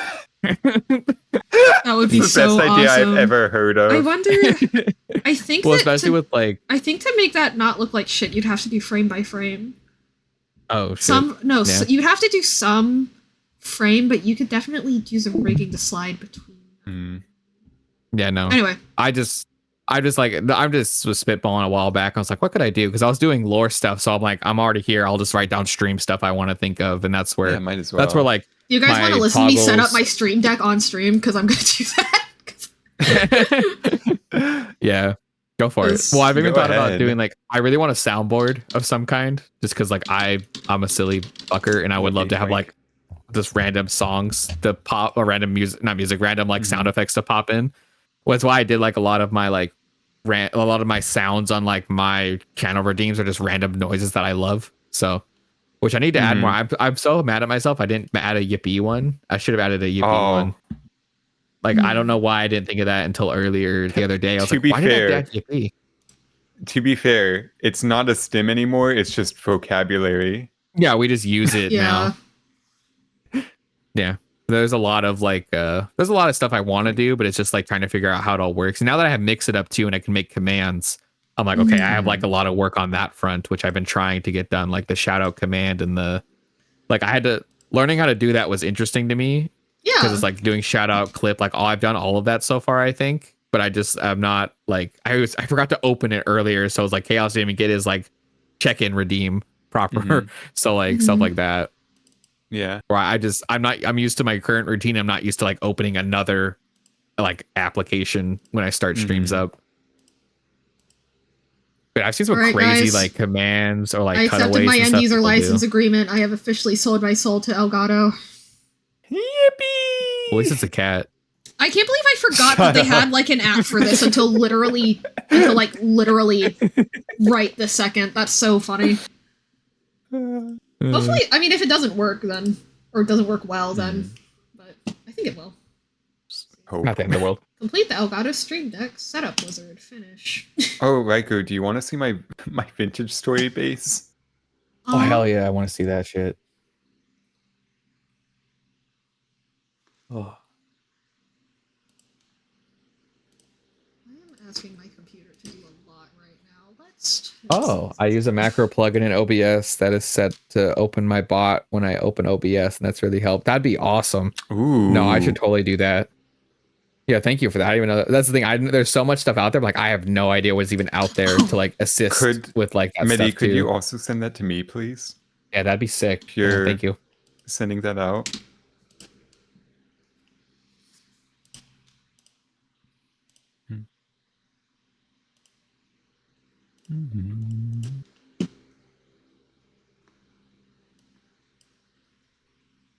Yeah. Oh, no rush. Thank you very much. No rush. Yeah. No, that'd be sick. Yeah, because like just like stuff to help the workflow go faster. I appreciate those things a lot.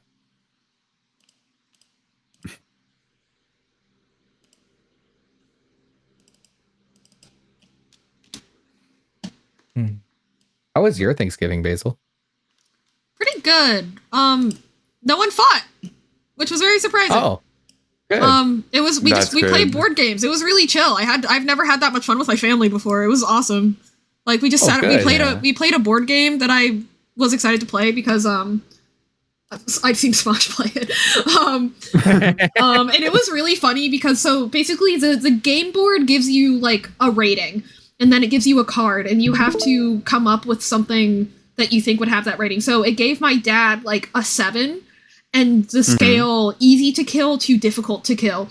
And so his hint for me was ants, which I rated it like a 1. And then when I opened the thing and I saw that it said 7 instead of like 1, I turned and yelled at him like it was life or death. I was like, "You should have said a colony of ants!"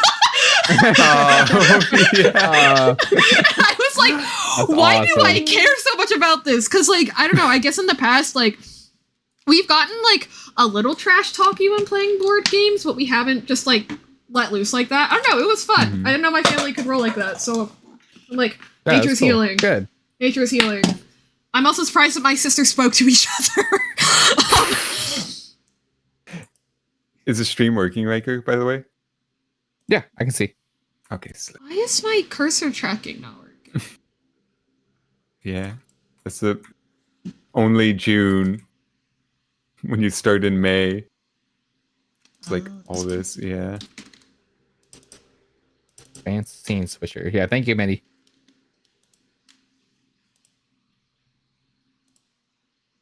Okay, I'll write that down actually. I just wrote it down. Thank you very much. Yes, thank you. Yeah, that sounds awesome. And I'm like really interested to see like the more and more I learn about streaming, the more I'm like, oh, there's like so many cool things you can do with like scenes and styles and like I saw this one guy who like he literally had like a cutaway gag in the middle of his stream. And yeah. I was like, that sounds so fun. Like he had a camera up diagonal, and then he just turned and like, yeah. I love that. No, like this guy had like a Family Guy cutaway gag. Like he oh my cut god, in the middle that's of a stream awesome. to a Okay, so I was thinking of a different one. And then cut That's back to crazy. him playing the game. And I'm like, what a fun idea. That sounds so silly. Oh my god, why is this that bouncy? The fuck? Dude, your house looks great. Girl, chill. Yeah, that was the forge. That was the house. This is where pit kilns and stuff are. Oh hell yeah. Farms. Nice. Boars. We got mushrooms too. Pregnant boar. Where's my Pregnant boar. Where's my other boar?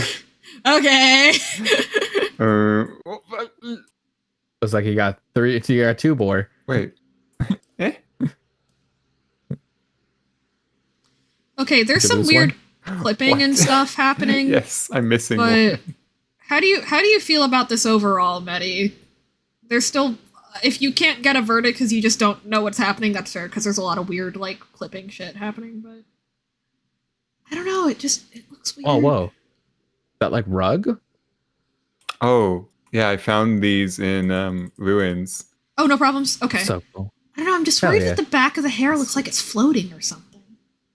Oh, yeah.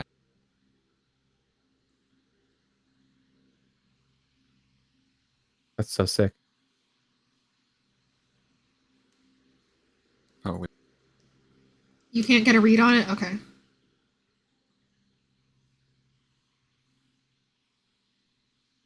Mm. It's definitely good enough to keep this as a block, though. I just need to keep hacking away at it until it looks right. Yeah. Just in case they somehow. I guess so, yeah. Yeah. I don't know where that other one went. That's weird. It's like our chickens on the community server. Yeah, well, that one they definitely got killed by Something. like a fox or something. Yeah. Yeah, no, but like I had a crazy Thanksgiving this year because I had 3 Thanksgivings. Oh my gosh. Because it was like Ellie's grandma on one side and Ellie's grandma on the other side. So it was like Ellie's grandma, my house for my family, and then Ellie's other grandma. That's here. Which I was like, I was so full after like after my house, I even bother eating until like later. But man, like they saved me a whole plate, and I'm like, oh, I have so much more to eat that I haven't even eaten yet. But I mean, buddy, does anything jump out at you as like wrong or bad, or is it just like it looks fine? Okay, that flop is crazy. What the fuck? Nothing jumps out. No. Now that I can see. Good. It's fine. But yeah, that's just what I've gotten using. I just got copper 2 days ago. So damn, that's so cool. The only thing I've been using it for is this cellar that I've been working on. Oh, nice. Oh, you put some work into this, yeah. So yeah, the stairs and everything, yeah. Oh, all of this is without pickaxe or chisel or anything. That's awesome. Hell yeah. Yeah. Yeah. Also, my dumbass thought I could combine these layers. I can't! So, we'll also have to add those back in. Bruh.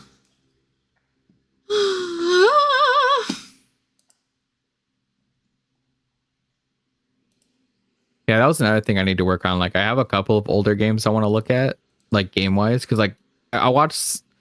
Wilt has also been sending me these like awesome like demos, like idea for like different games online, where like, oh, these like look like sick, and I really liked playing like what was it, Dino Blade, and then like and then I have another one that I'm looking at called Dead as Disco, which looks really cool. Yeah, where it's like a rhythm game, like a rhythm fighting game, and then you can upload your own music. I think I know what you're talking about. Yeah, you can upload, like, you import your own songs to it. I'm like, oh man, I could do some silly stuff with it. But I'm also like, I don't want to get like copyrighted also. So it's like trying to figure out like, which one do I want to do? what you do is you separate the audio tracks so that the game audio probably doesn't go to the VOD. Oh, that's fair. Yeah, it would just be like a stream only thing then, because I probably wouldn't like save much of the. Well, the only thing is I can't do that for the YouTube VOD. Yeah. But yeah, I don't think I can do it for the YouTube the Steam VOD, collections thing is nice because I have one for backlog and one for possible stream games. Which one looks sick as fuck? Like which thing? Sorry, I spaced the fuck out. Dead as Disco. Oh yeah. It's like a beat 'em up rhythm game. Okay, yes, I have seen this. I've seen this. It looks very cool, but it's a free demo out right now and has like some stages, and you can import your own music into the game to like you can, and like whatever songs you want you can add in, which is really cool. So I was like, I could do some like silly meme songs, but I could also do like songs I like to listen to as well. Like just Skillet, just like the Beast, you know, get like the Beast soundtrack in there. Goodness. You're like, come on, that sounds you fun as hell. You have to pay $25 a year to get more than 6 buttons? That's so cringe. Okay, never mind. I'm putting that thing back on my fucking Christmas list. What the hell? Okay. $25 a year? Hell no. Hell no. Perish. Hell no. For buttons, dog? 6. That's crazy. Oh, then the new Helldivers 2 Warbond comes out next week, which I'm actually very excited about that. This is my Warbond. I talked to Chaos about this earlier. Like, this is the minigun. This is my fucking Warbond. Because I have asked for that for like since the game released, basically. I wonder what I'm so excited for that because we get to play Crimsy too. We haven't played with Crimsy in forever. I think the only 2 things I'm looking forward to is Tomodachi Life 2 and the Fate Extra remake. Oh yeah, Slay. Okay, cool. I don't think there's anything else. Let me see. Let me just upcoming games list. Yeah, because like I don't really have anything like futuristically that I really want to get besides like Don't Stop Girly Pop, because that was really fun. And then like basically like all the games I have on like my future log are like indie games essentially this next year. Like there's nothing new that I really, really want besides like games I've already played demos of. I'm like, this is awesome and I want to play more of it.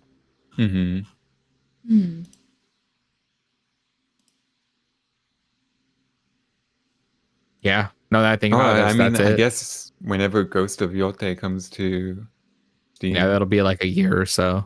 That's about how long it took for them to do to do Shishima.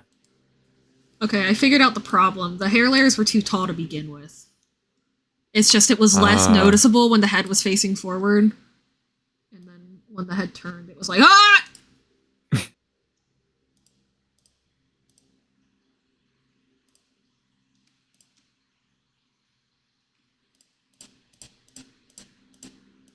Yeah, I know. Because Chaos also gave me access to his library, so I have like a bunch of those stuff too, where I'm like, could play this, could play that. But I also don't want to like, I've talked to you about this before, like I don't want to play like a bunch of massive games for stream, especially because it's like, I only stream like once a week. Oh yeah, that's way better. About that. Hell yeah. Okay, that mostly fixed it. Yeah. I just recommend you make a folder, at least on Steam, of like things you do want to play. Things you want to play on Steam, things that overlap in both categories. Yeah, honestly, like playing the demo for Gamma Emerald and doing Dino Blade has been like, I really want to play like a bunch of like little demos of like indie games and stuff, because that's the stuff that I'm interested in, where it's like smaller games that are like just really interesting concepts or ideas. Like indie games are like indie games have always been big, but like I feel like this year especially they've like really shown what they can do across the board, which is really cool. I'm really happy to see it because like some of my favorite like games from back in the day were indie games as well. So it's just nice to see them like flare up like this. Silk Song and Ender Magnolia both came out this year, so that's 2 amazing Metroidvanias in 1 year too. Yeah, I was like, for you especially, because I know you love your Metroidvanias. Yeah. Basil, what are your favorite games? Hollow Knight and Stardew Valley and Genshin Impact. Surprise! surprise, motherfucker! You would never have guessed it. I actually see. I don't know. Janie has talked about how this is like a weird, because I know a lot about a lot of things that I haven't actually directly engaged with. Like, there's a lot of movies and TV shows that I haven't watched, but I'm really knowledgeable on them. Same thing with video games. And it's just because, like, I like reading wikis. When somebody tells me they like something, I immediately pull up the wiki for that thing, and I'm like, I am going to learn everything about this because it sounds fun. Yeah. Because I was trying to think. I was like, I don't think I've ever seen you play like a shooter. No, or like, I mean, yeah. I tried playing Valorant once, and I did so poorly that my friend started crying. So, yeah. Well, you didn't do too badly at Rivals after getting used to stuff. Oh, Rivals was fun. I do remember playing that. Rivals, I'm actually pretty decent at yet. You got way better really quickly. Yeah, it's I don't know. Like, I can learn pretty much anything if you give me enough time. It's just like a lot of like, because but you know, with Rivals, I had like the friend group that was willing to like do that with me. You know what I mean? I think until like and then like with like, I mean, Medi would have had the patience to do it, but like I just hadn't really wanted to, or like I guess I didn't have as much motivation to before like streaming stuff, you know what I mean? But now I have like the combination of like, oh, I have some motivation for wanting to learn to do this, and also like the friend group that is patient enough to listen to me go, hey, what the fuck is that 20 times a minute? That does help. Well, because it's like we've talked about, but also that, like pre Hollow Knight, I just had internalized that I'm shit at video games because of that story again that people have heard 5 billion times. So it's like, lol. But I'm not. I'm pretty fine. It's funny because like I 100% would also play Valorant and be ass at it because I am not like. I think I've talked to Chaos. So like I have the least talent of games between the three of us, but I'm like fully aware. Like, oh no, I'm ass. Like I am fully aware that I am terrible at this. But like I used to have a really bad mentality when it came to like losing in teamish video games, where it's like I took all the guilt, and now I'm just like, no, that mindset's stupid as hell. Yeah. Well, because it's like it's like the post depression. Oh wait, ew, wait, I don't have to do that. Yeah. Who cares, dude? It's a video game. Yeah, and I think that like came with, for me, that came with like in age. the sense of like, hey, Willow, do you have a sec to look at this head turn again? I think I fixed it. Yes. I think I fixed the hair. Oh wait. In terms of like skill level. Yeah. Oh, there you go. I think that's a lot better. Yeah, that's seeming solid. Ooh. Yeah, I don't think I could really. What's happening with this hair there in the middle? Besides the little, that's just a layering stuff that you're that's probably a gonna fix draw later. order thing. Yeah. Gotcha. Fuck yeah. Okay. But we're the good. actual movement is good. Solid. Okay. Good. Yes. Aha! Hi guys, I'm so good at this game. My favorite. Oh yeah. My favorite video game, Live 2D. Yeah, VJ or Live 2D. I mean. Yeah. No. I feel that Medi getting one-shot headshot by a Vandal is just like What's TTK? Time to kill. So, for example, like Valorant has a much quicker time to kill, where it's like, for example, there's a gun in Valorant that's common, like the Vandal, where if you one bullet headshot is a kill, versus Apex, you need like a good amount of shots, a magazine or half a mag or something. I see. So it's like basically like when the amount of time it takes for a health to go from 100 to 0 is TTK. Yeah. So like, yeah, because it's like I've tried playing Apex and like I love Titanfall, did not like Apex at all. It's a very different. It's a very different feeling. But like, there's so many games out there where it's like I didn't always picture myself big on shooters until Destiny came along, and then I played a ton of shooters for so long that it was like pointless. Yeah. Because I talked to Chaos, like I spent like 3,000 hours in Destiny. I'm like, I'm never going back. I'm done. Like I thought I would play that game forever, and I'm like, nope, I'm done. I don't want to play this anymore. Right. But then I pick up like I picked up like Battlefield 6. I'm like, oh, I'm loving this. I'm like, just you know, it just depends on for me, it's like I used to be more against shooters, but after Destiny, it's kind of been like, oh no, I'll play shooters. Then there's some really cool stuff, especially like Doom and Titanfall, like those faster paced shooters really drew me in. And then you played like Ghost of Tsushima for the first time. Yeah. Like an open world game for the first time, and you loved it.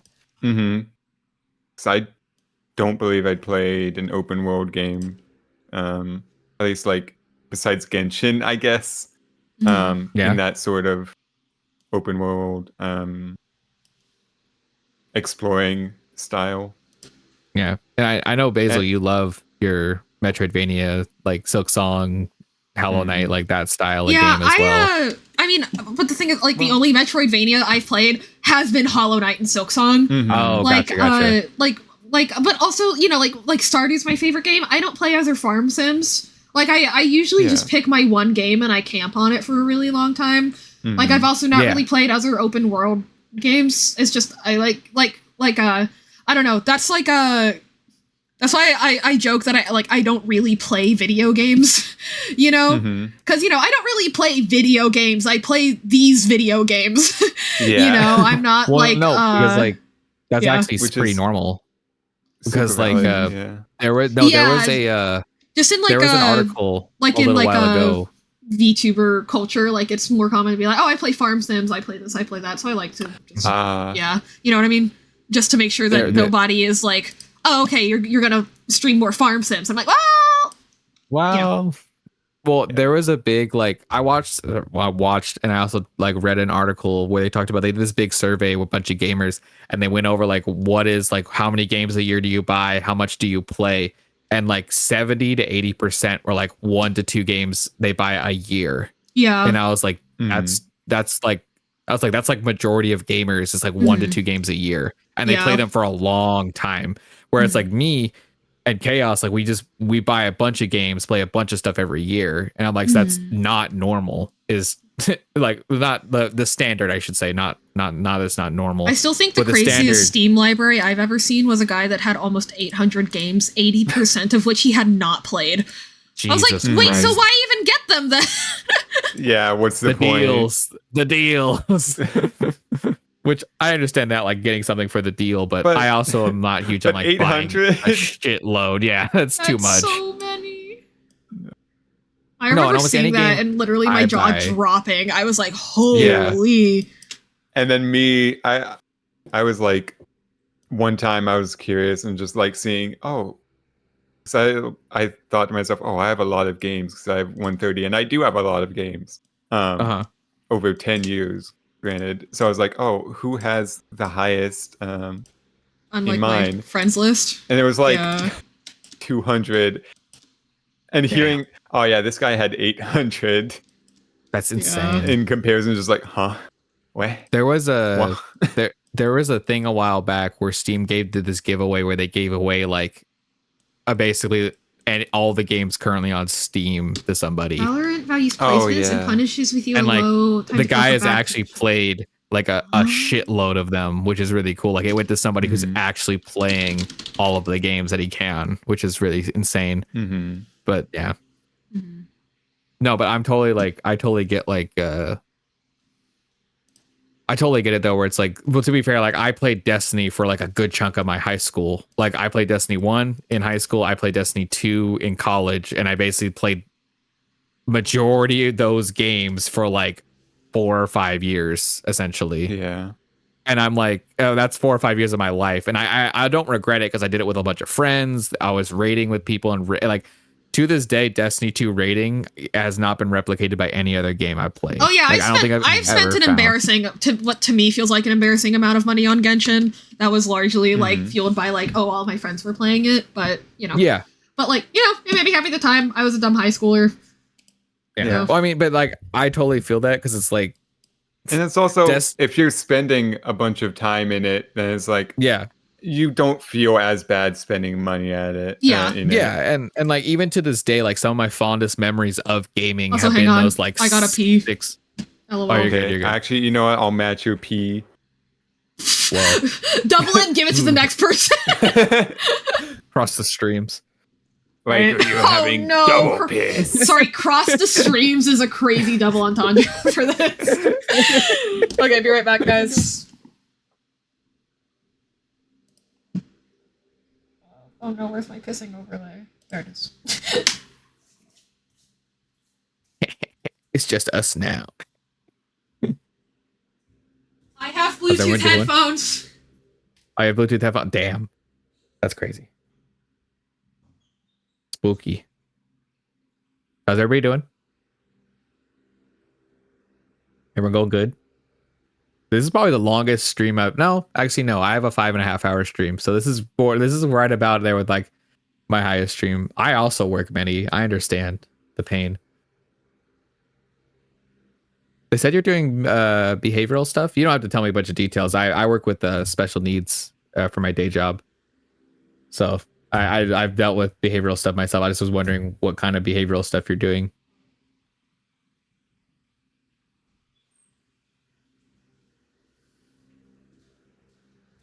Inpatient mental. Oh, okay. Yeah. Oh, yeah, it's a little different from what I do, but yeah, that's definitely its own. That's definitely its own beast for sure. And you work with like elementary age kids, right, Riker? Nope, I'm adults. No. Oh, okay, awesome. I didn't know you worked with adults. Hell yeah, adults. that's awesome. Yeah.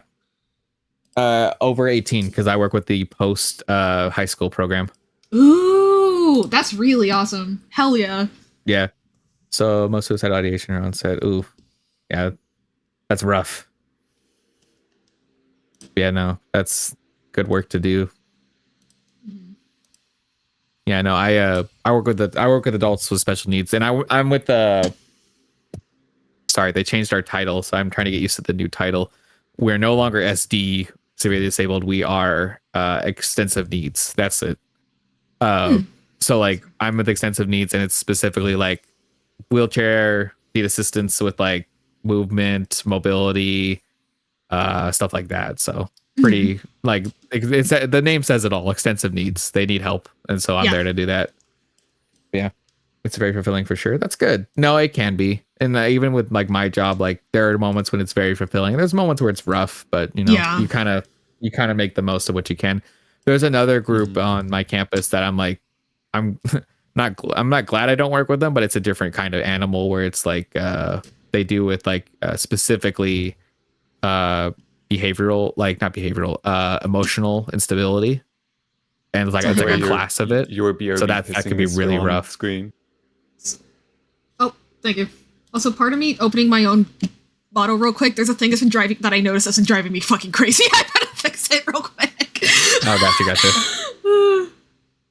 But yeah, no, my job has been this year specifically has been kind of rough. My last year was really like I thought last year was busy. Last year was chill compared to this year. So it's been like a rough year, but I'm also working on becoming a behavior technician. So it's like, I've also been really busy with that too. Just trying to do something else. Yeah. Especially when it's with people that like they haven't received help before, you know? Yeah. And like they don't know how to like collaborate with another person. Yeah. Well, and behavior technician that I'm looking for specifically will be like it's supposed to be high school and under, so it'll be a younger population what I currently work with, and it's more one-on-one, which is what I'm kind of doing it for. Is like my job currently, I kind of we have just enough staff, but if someone's out, like it gets crazy because like I kind of juggle a couple of students, so I like work with them, take this guy to the bathroom, take that guy, like I juggle around, I kind of move around a lot, and I'm like younger of like all the people working there, so it kind of ends up like I do a lot of the mobility stuff just because a lot of people there are getting older, or like they're older people, so they can't keep up with some of the students like I can. Yeah. So it just makes it so like I kind of do a lot of bouncing around, and it wears on me a little bit here and there. Yeah, this year specifically, I've just had a bit more behavioral. You've also had students. a lot going on at home too, like doing a lot of housework and stuff. So like, I understand. But it's like I said, at the beginning of the year, I was thinking about quitting just because it was so crazy at one point. Mm-hmm. I'm not quitting necessarily like stopping outright, but just like getting another job or just finding another position. And it kind of led me into the behavior tech stuff, which I'm glad I'm doing that because it's kind of my next step up from where I am. It's like specialized training. It's like one-on-one work instead of group work where I'm just like running around dealing with behaviors and stuff. I'm actually going to sit down and work with a student and work on goals and like work on individualized plans. And that's what I'm actually excited to do is like get me in a room where I can sit down with a student and help them learn and do stuff. And that's what I want to do. Yeah. So, yeah. And you seem like a perfect person to do that job. Oh, thank you. Yeah, I try. I'm just like, it's just kind of where I kind of said like my mom was always pushing me to go back to college and do this and do this. And I'm like, I don't want to go back to college. I like my job. Huh? Sorry. It's kind of like, it just kind of feels like this is gradually where the universe, God, etc., has pushed me towards. Or I'm like, I'm just going to follow this path because it feels right now. And with my grandpa and everything, I like having a job where I can be home a bit more or I can be available a bit more often to help with whatever I can. So that's awesome. Yeah, just trying. You're all of it out. Thank you. I appreciate that, Medi. Yeah, it's just like it's a lot of work. But and I think that's one of the reasons I've been so fucking tired this break. Because like Ellie and I pointed out, like I was sick right before break happened. So I was off like the last 3 days before break. And then I got into break and I like had one day where I slept 14 hours. I was just tired. And Ellie was like, you're probably coming down from like the sprint through the school year this year. I'm like, it's probably what it is. Or my cortisol levels leveled out and my body was like, go to sleep. And I just like, it all hit me all at once. That is so real. Which is fine. Just the post whatever crash. You're like, I'm going to have so much more energy now that I'm done. And then you dead. Yeah. No, I was like, oh, I'll have all this time to catch up on editing and work on VODs and do all this. I'm like, nope, tired now. Go to sleep. Which is fine. I just feel bad because it's like I'm trying to keep up with the VODs and the production schedule, and I'm just tired. Whoa. Yeah. Well, we will be waiting for you. Yeah, it's your health first. No, I know. Yeah, especially right now with the new my new training is finally done. So I'm like, okay, what is this going to look like with my current job, and how is that going to factor into like my other stuff I'm doing? Will it even factor into the other stuff I'm doing? Like, will I have to change my schedule, or I just have to cut stuff out altogether? Because that also might be, might have to happen. It just depends on my stuff. Because we're getting to the point where my grandpa's getting older. He's probably not going to be around more than like maybe another year at the most, at the absolute most. And even then, like, he won't be present. You know what I mean? Like, he'll be going into a coma and stuff with the liver shut down. So it's not like I have that much time left with him. So it's like I'm trying to like, what can I do to support my family going forward? And that's like more working, finding a full-time position if I can, like just trying to figure out how I can support my family long term. And that gets kind of crazy. Yeah. I'm glad that you're being able to take some steps to figure it out. I hope it all works out. Like, I hope all those steps play out the way that they need to.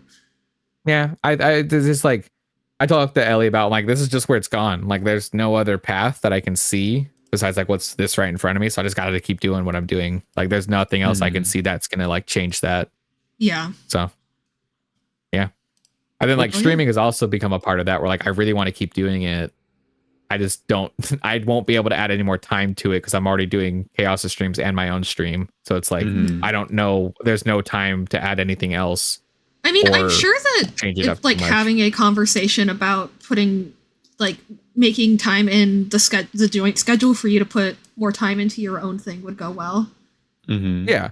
Well, I mean, and Chaos has been like, hey, if you got like, especially when he solo streams, I'm like, well, yeah, I can totally stream other times or on the same day at the same time. It's not going to bother. Yeah. It's just been like, I haven't had the energy to do that. Let alone, it's because then you have to negotiate that. Other stuff. Like, all this other types of things. And then like every Saturday it's like, oh, I'm gonna do this, and then I get to Saturday, it's like, oh, we need help with this at the house, we need help with this at Ellie's house, and I'm like, okay, that's fine, it's gonna be what everybody needs, and we'll go from there. Yeah Especially because I'm like a handyman around the families, so it's like they're always asking for assistance somewhere, which I'm fine with giving. That's not a big deal. It's just like it gets kind of like, oh, that's I can't really plan as much on the weekends because I'm usually helping or doing something. Yeah. Mm-hmm. Oh.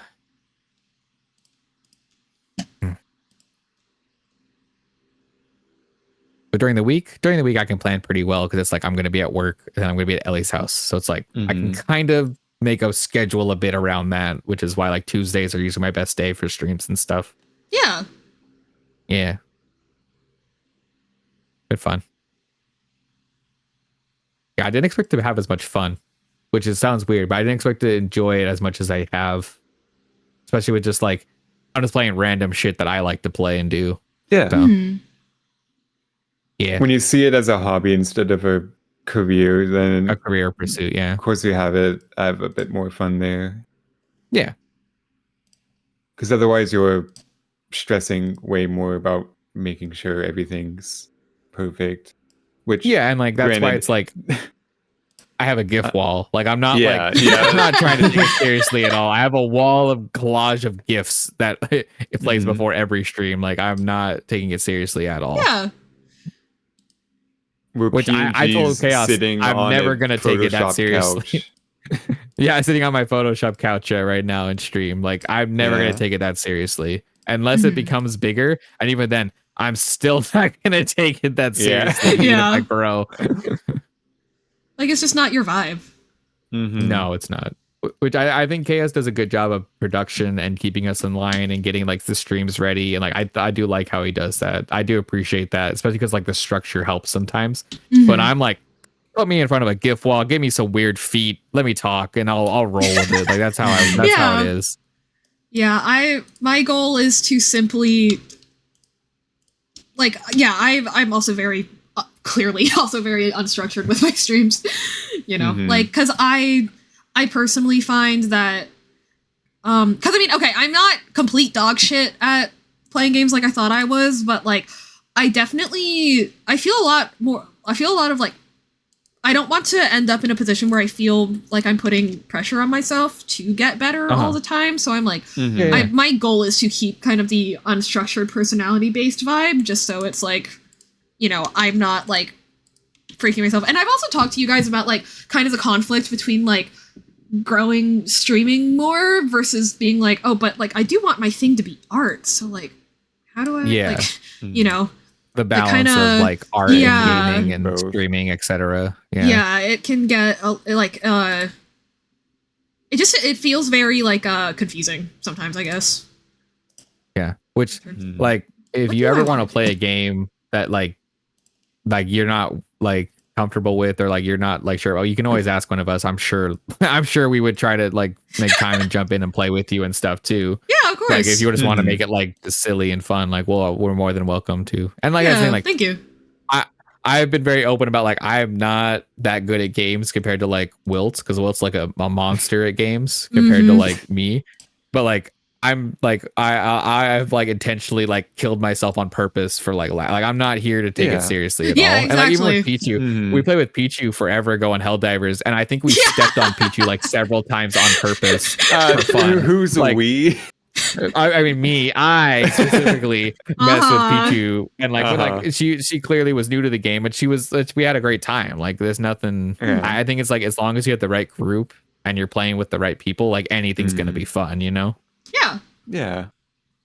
It's those kind of vibes, just like as long as you're having fun, you don't have to be the best whatsoever. No, exactly. And I don't think. And I don't think people. My thing is I also know that I like do not have the fucking like self-control to not get like pouty or like a little bit like difficult to watch if I'm really not having a great time, you know? So like there's also that of like I know that I cannot reliably be entertaining when I'm like not doing well.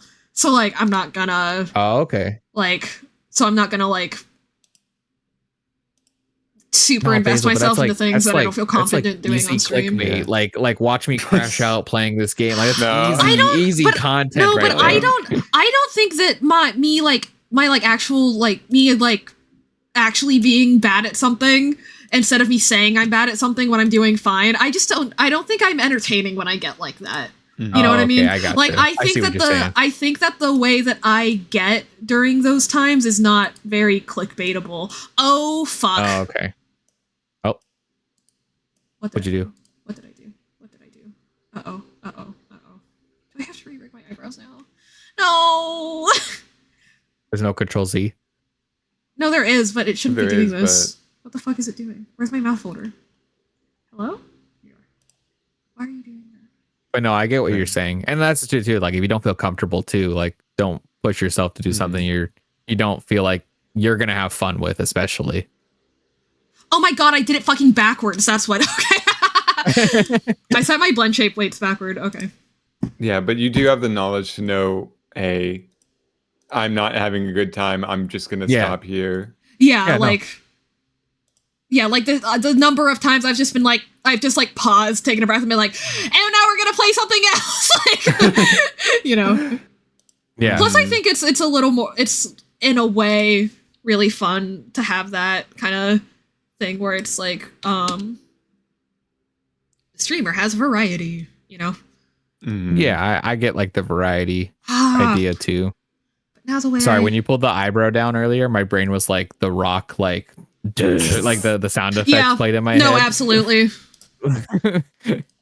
But yeah, no, I totally get that too. Of like, and that's the other thing too, is like whatever you're comfortable with too. Like, that's what's more important. Mm-hmm. Because I do know. Because my biggest pet peeve is when I'm watching a streamer and they're doing something not well, but they're also they're not getting super mad about it. They're not being like, they're just not being entertaining about it. I'm like, dude, pick it up. You know? Yeah. So I'm like, fair. you know. So I am careful to hold myself to the same standard that I hold others when I'm like being a viewer. You know? Fair enough. I mean, are there any games that you like really want to play, but you're like don't feel, or like that you want to play, I should say, on stream, or like anything else that you're thinking about or have thought about? I mean, I did buy Into the Gungeon when it was on a Steam sale. And I've been but I haven't actually played it. But that's not because I don't want to play it on stream. I just haven't. Gotcha. Oh my god, I said light instead of left. What the fuck? I think I've definitely seen Gungeon gameplay. I think Chaos Lily played that one like too. forever ago. That was a freshman year ago. Because my freshman year of college, one of my friends played it all the time, and I just really liked watching him play. So I'm like, I wonder if I'd be any good at that now. I wonder.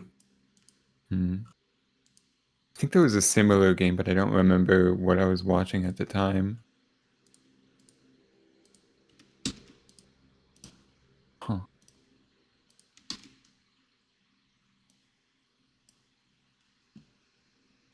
Yeah, I have no clue. Valid. Yeah, fair enough. Just, okay. Janie loves Gungeon. Yeah, I remember talking with Janie a couple times about it. Yeah, because there have been games I've wanted to play, but I've stopped playing because I'm like, or when I was younger specifically, I'd be like, I wanted to play this, but I feel like I'm too bad at it to play it, so I didn't play it. Sorry. Even though I was enjoying myself, but I was like, I'm not skilled enough in my brain, so I was like, no, I'm not gonna do this. It's like that. Oh, I picked up this hobby 5 minutes ago. Oh, For Honor. Like I wanted to play a ton of For Honor, but I was terrible at it, and I just like gave up on it.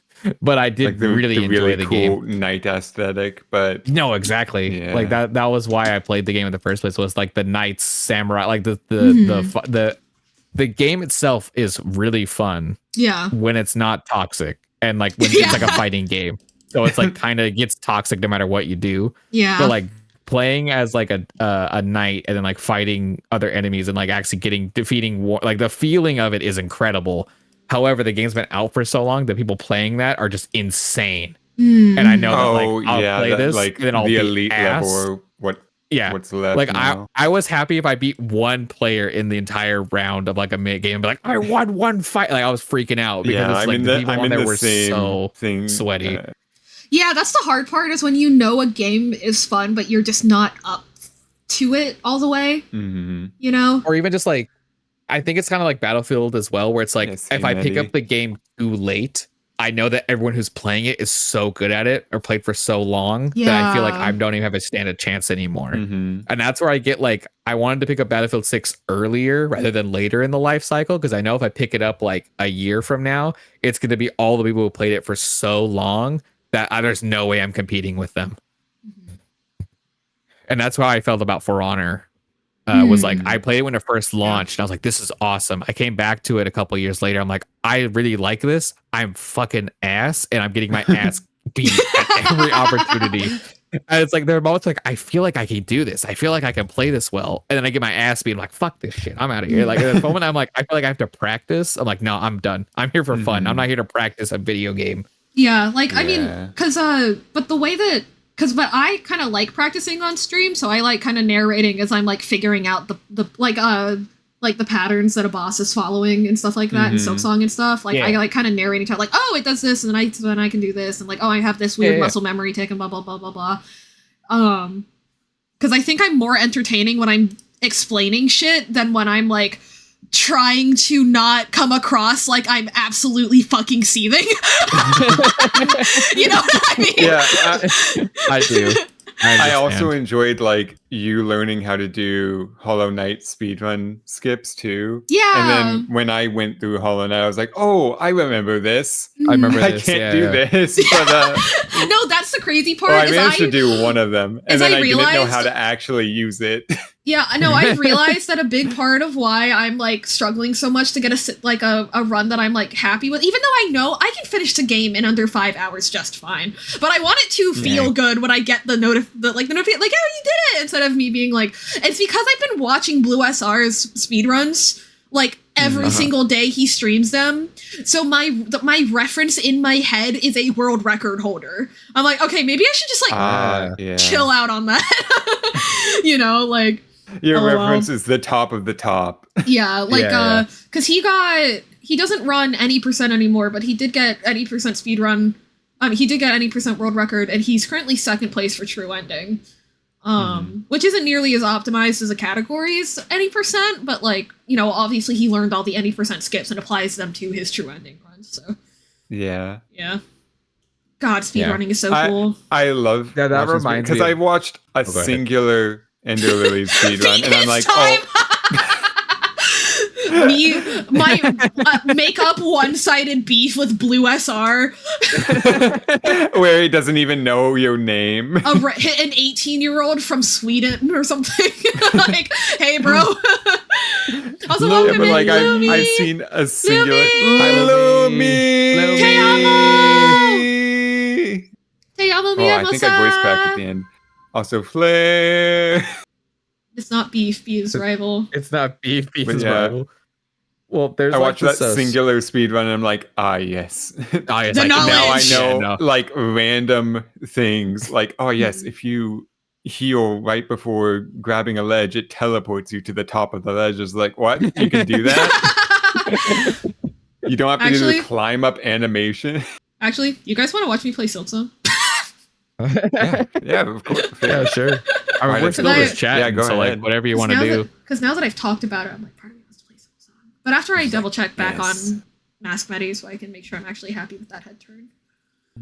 Yeah, because like I think there's this guy I watch, like I don't even play Borderlands anymore, but he plays Borderlands 2 and he used to do speedruns for it, but now he just like plays the game with weird challenges and weird stuff.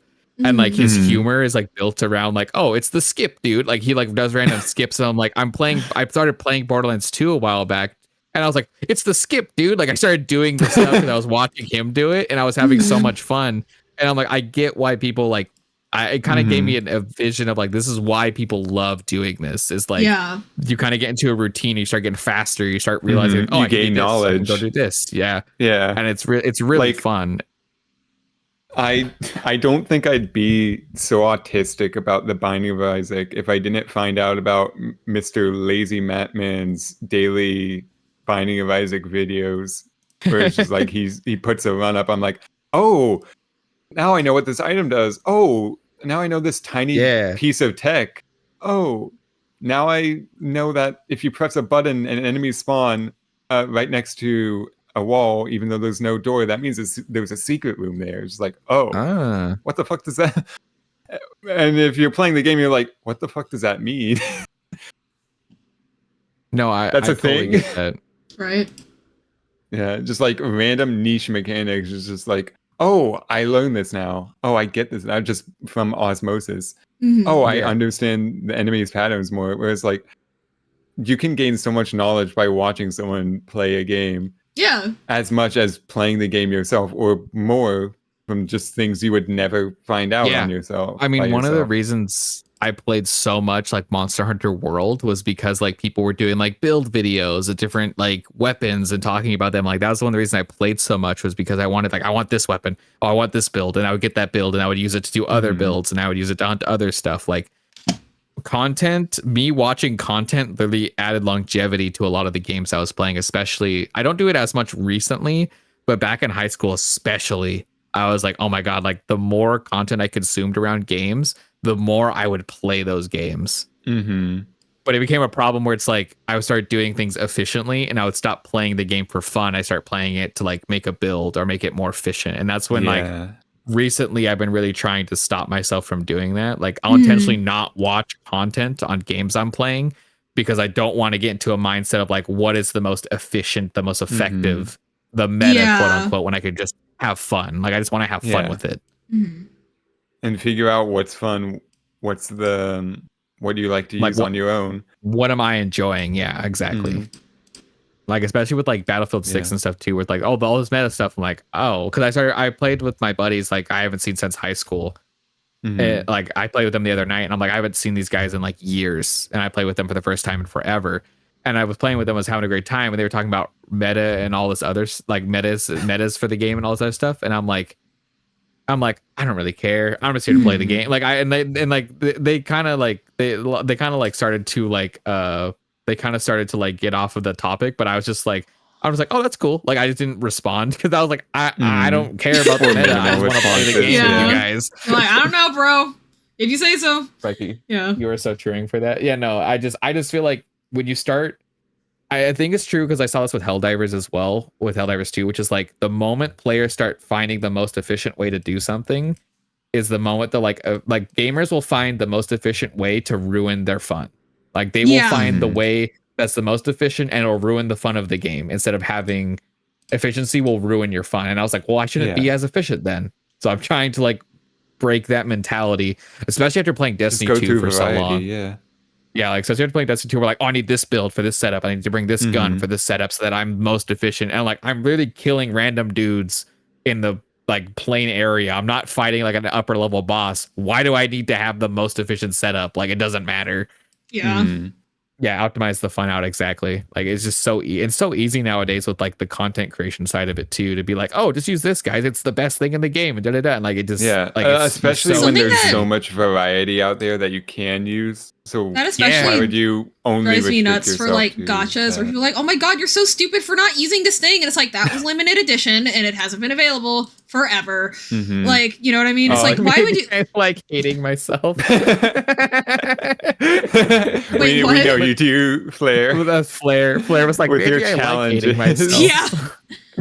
No beads, but like that's no nothing. Different. But gotchas is a good example too, where it's like, oh, you should use this. I'm like, that was like, it's a gotcha character. I don't have that character because of like random chance, you know? Well, it's not only that. It's... Sometimes things are given to you for free, but only for a limited time too. And so it's a lot of like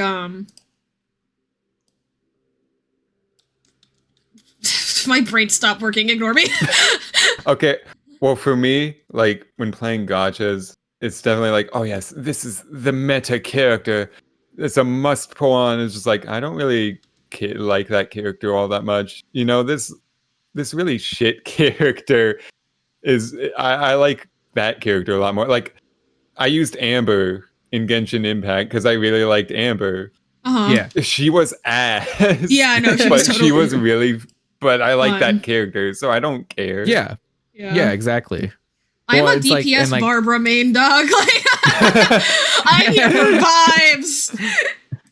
Well, and that's kind of how it was with For Honor as well, where like I was playing like characters I like to play, and then people will be like, that character's ass, stop playing them. And I'm like, I like the character, it's cool. What's the problem with that? Like, But that's where it's that's one of the reasons places it started for me was like, I was like, I need to stop laying into this was because of stuff like For Honor.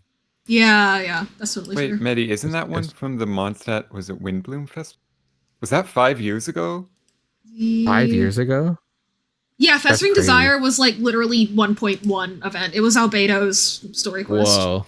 Oh, and wow. that's like recommended. I really haven't played Genshin in so long. Yeah, and it's That's so that was to a serious degree. Oh, it's from Dragon's Spine. Okay. Yeah, it's Dragon's Spine event. So yeah, it's like literally 5-6 years ago.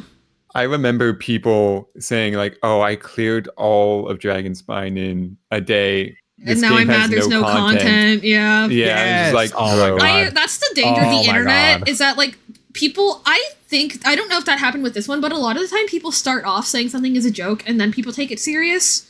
Seriously, you know? yes. And I hate that is one of the most dangerous things about like online spaces. You know what I mean? Is that like you will say something and you just think that no one could possibly take you seriously, and then they do, and you're like, ah! Yeah. Well, okay, and then like Destiny 2 specifically, that would happen every week, like every content drop. It was like, oh, there's no content in the game. I'm like, they time gate it for a reason, and then they took the time gating out. Guess what happened? They played the entire content drop in like a day, and then they're like, oh, I have nothing to play for the next 6 weeks. I'm like, well, yeah, because you played 6 weeks worth of content in a day. Like, of course there's nothing left.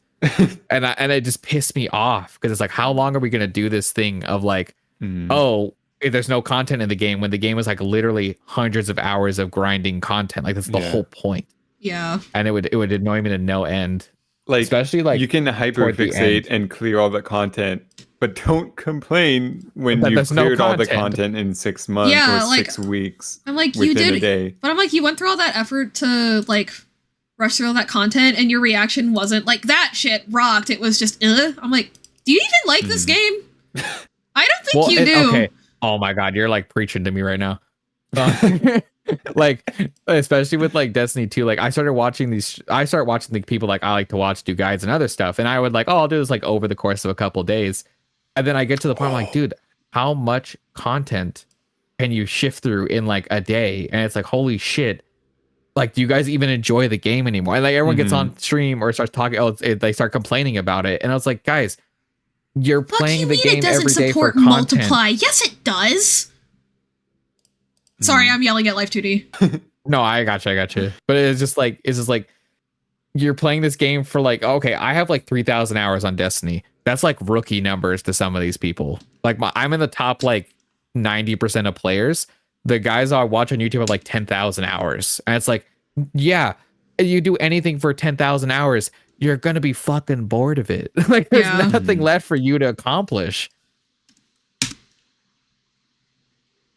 Also, and then like you said, like it just gets like, what's the fun anymore? And like people are just complaining constantly. It's like, well, okay, I'm here having fun with my builds and my setups over here in my corner. Stop telling me to stop having fun with my stuff. Literally, you know what I mean? It's like you just don't want people to enjoy themselves. Do you? Why? Like, why is why is this your hustle? Yeah, your hustle of make yourself and other people upset. Yeah. It's like, okay, bro. Well, that's when I knew it was like the end of the line for Destiny with me, was like I stopped watching the videos. Like I would watch the videos like at least one a week or twice a week. Oh, imposter. Oh shit, I gotta sit up in my chair. I'm like goblin mode right now, like leaned over my keyboard. But like I would get like I would play like I'd watch like once or twice a week. I'd watch a video. Then I realized like all of you are making the same videos about how much the game sucks or what you do like about the game while everyone else is hating on it. And I've watched the same video 7 times. I'm done watching this content. And then I stopped watching Destiny content. And then the final shape, like the last big DLC dropped. And I'm like, I played it, I finished it, I put it down, and there was a night where I was like, I'm done. Like there's not like I don't want to play anymore. Like the final shape, it's finally over. Like I just like I'm done. I don't like. No one is watching like it's not even that I personally am not having a good time. Fucking nobody is. Yeah, well, and that's the thing. The final shape was incredible. It was a great like DLC. The content was awesome. The grind was good. The story was good. It was like one of their best DLCs ever. But then even after that, I was like, I'm still done. Like even like this is the best the game has ever been. I'm done. Like I'm not gonna continue playing. And I was like, I knew it was over when I stopped watching content. And then once the final shape was done, I'm like, I'm for sure done. Like I'm Yeah. over. Yeah. That was your conclusion there. Yeah. No, and like, That's a and huge that's, I bummer. think that it sucks because like I really do love the game, but I just do not see myself ever picking it back up again. Which is crazy because like it's a fantastic game. I think it's a good game. Yeah. I think it's grindy, and I think like there's nothing like the 6-man raid experiences. Like the Destiny raids are so unique that I don't think there's anything like that in gaming right now. Besides, like if you're playing like Final Fantasy 14 or something, like unless you're doing like big raid experiences, there's nothing like it. Still would never play it again. Like even saying that, I'm like, this is probably the most unique like gunplay mechanics, like raid stuff with 6 players it's sick that as I've fuck. ever done. But I'm never gonna do it again. Yeah. Like some of my favorite experiences in gaming are from those early days of like playing raids with like 6 other idiots and like trying to solve these mechanics together and working as a team and winning and beating these like impossible godlike beings. And like that's like incredible. Like I love that stuff. And it was such an incredible experience. Even for that, I don't think I'd pick the game up again. Yeah. Man, that's rough. Yeah, like it's so sad to say it to me because like that's like a chunk of my life that I spent doing that, and I'm like, I'm done. Yeah, people. Human beings are very unique. Yeah, I mean, I don't play it a lot or like much at all. Actually, yeah, it's last played a year ago, but like that's kind of how it was for me with TF2 and then. Team Fortress 2 and the bot you used to play stuff. a ton of TF2. Yeah. Where it's like, there's just so many complaining about Valve being gone. There's complaining where they weren't doing anything about the bots, which that I feel is a bit more valid. But they got rid of the bots for the most part. And there's also just still complaining. I was just like, I'm done at this point. Yeah. It was like I could see myself playing it again if it really came up to it, but like on my own, nah. Yeah. Well, I think it's like there's a level of like closure with that. You know what I mean? Where you like you play it and you sit down. It's the and slow like, acceptance, you know? Yeah, it is. Because I played the shit out of that as a child. Let me see. I still have my old Steam account. 2,100 hours. I was a loser. Damn. That's a pretty good. That's some huge numbers. Yeah. And that's on the old account. This one has 750. So that's like about 3K hours of my life. Yeah. Yeah. Which is crazy to think about that. Like, if you look at like most likely if you look at the percentage numbers of it, like, because for me, like I'm in the top 90% at like 3,000, and I'm like, I felt like I had a pretty healthy relationship with the game where I played it consistently, but I would play other things. And like, and I'm like, what is your life like if you're playing like 5,000 hours and you don't stream it or YouTube it or do anything with it? Like, how does that look? Like, what does that look like? Like how, like your relationship with a game, I don't see how you could have a healthy relationship with a game. It's like drinking alone. You know what I mean? Yeah, exactly. It's like how, like what level of volume do you put in? Like they cannot be healthy past a certain point. Yeah. Unless it's Minecraft. And true. There's examples that can also be very unhealthy. Well, I'm joking. Yeah. Well, like I could see that too. Of like, if you do enough community stuff in Minecraft, I could definitely see that being a bit better, especially with how long the game's been out. But for me, like for Destiny and other stuff, where it's like, there's definitely an end point for most people. Minecraft, it like the whole point is that it could be endless, you know? Yes. Can't stop playing Sekiro at any point. Sure. Show me your Steam account, Butto. In control. We're Bucko. But like, I also do understand, like, there's a lot of people out there who've been playing it for like so long that have a shit ton of hours in it because they just love the game, which I understand that too. Yeah. But for me, it's like, especially if you're not liking the game or if you're talking about it negatively constantly, just stop playing it. Just like, you just turn it aren't off. having a good time. Yeah. Well, especially because find something else or find something similar. Yeah, I have 850 hours in Stardew right now. But Stardew is one of those games where I totally get it. Where like that's going to be a lot of hours, and that's like a game that you can perfect, quote unquote, to a degree. So it's like there's so much to do and play. There's a literal perfection rating. It's very nice. Yeah. Or even like oh sure, I lost my train of thought. God. I had it. I don't have the last achievement in Stardew. Oopie. What is it? Yeah. Is it Prairie King? It's become a Joja member. Oh fuck! I've done a Joja member run because it was a theme.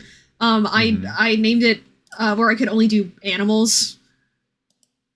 I couldn't do crops, so. And then Gotcha. as a joke, I just named it Animal Farm.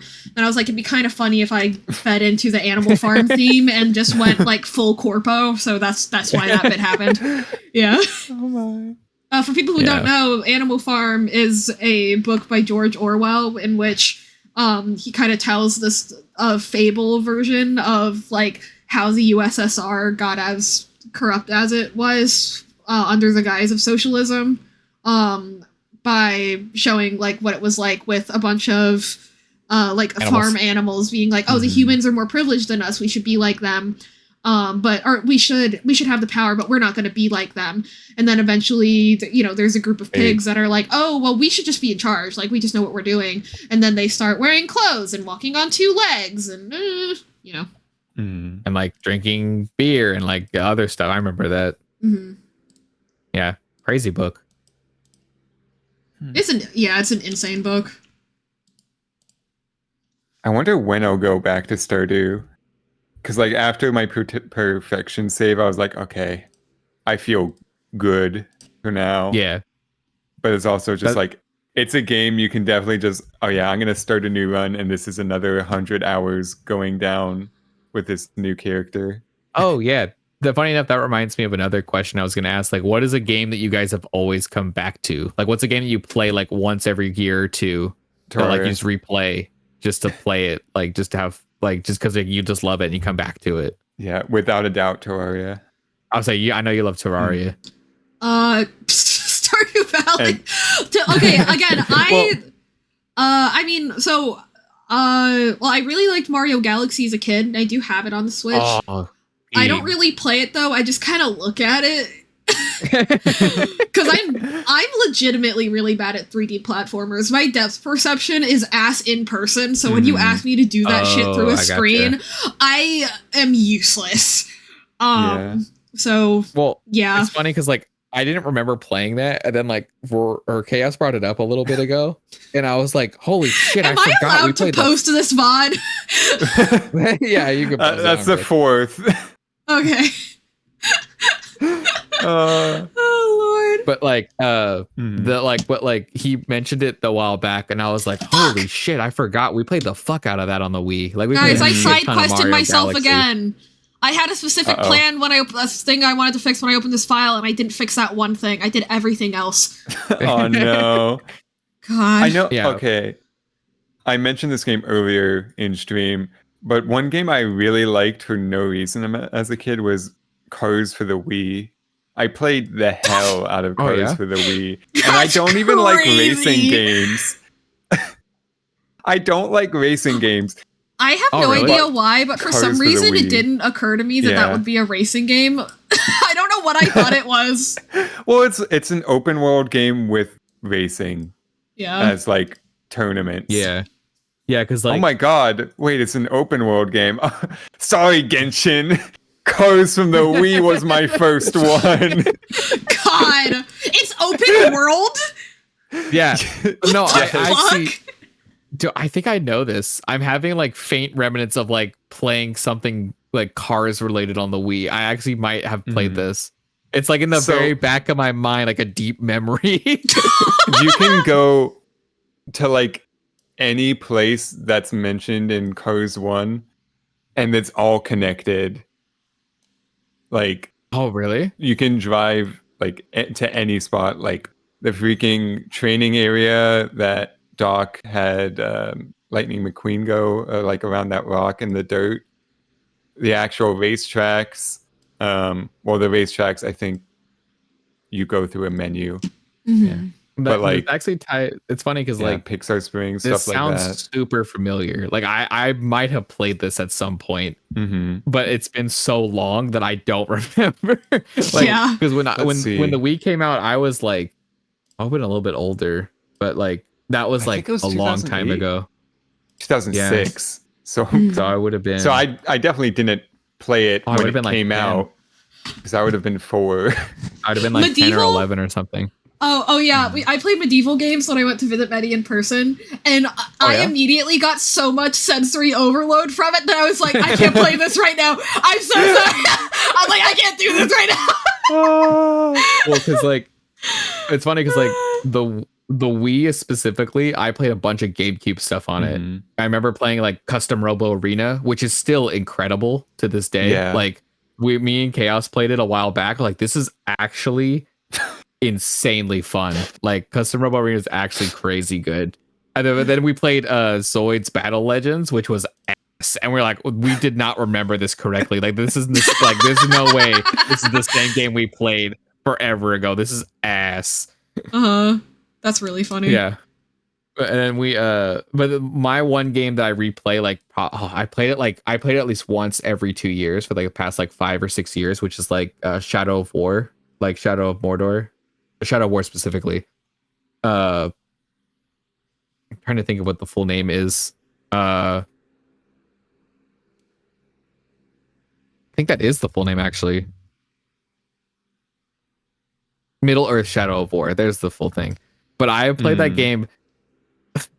I think I've played that game at least 6 or 7 times, like all the way through from start to finish.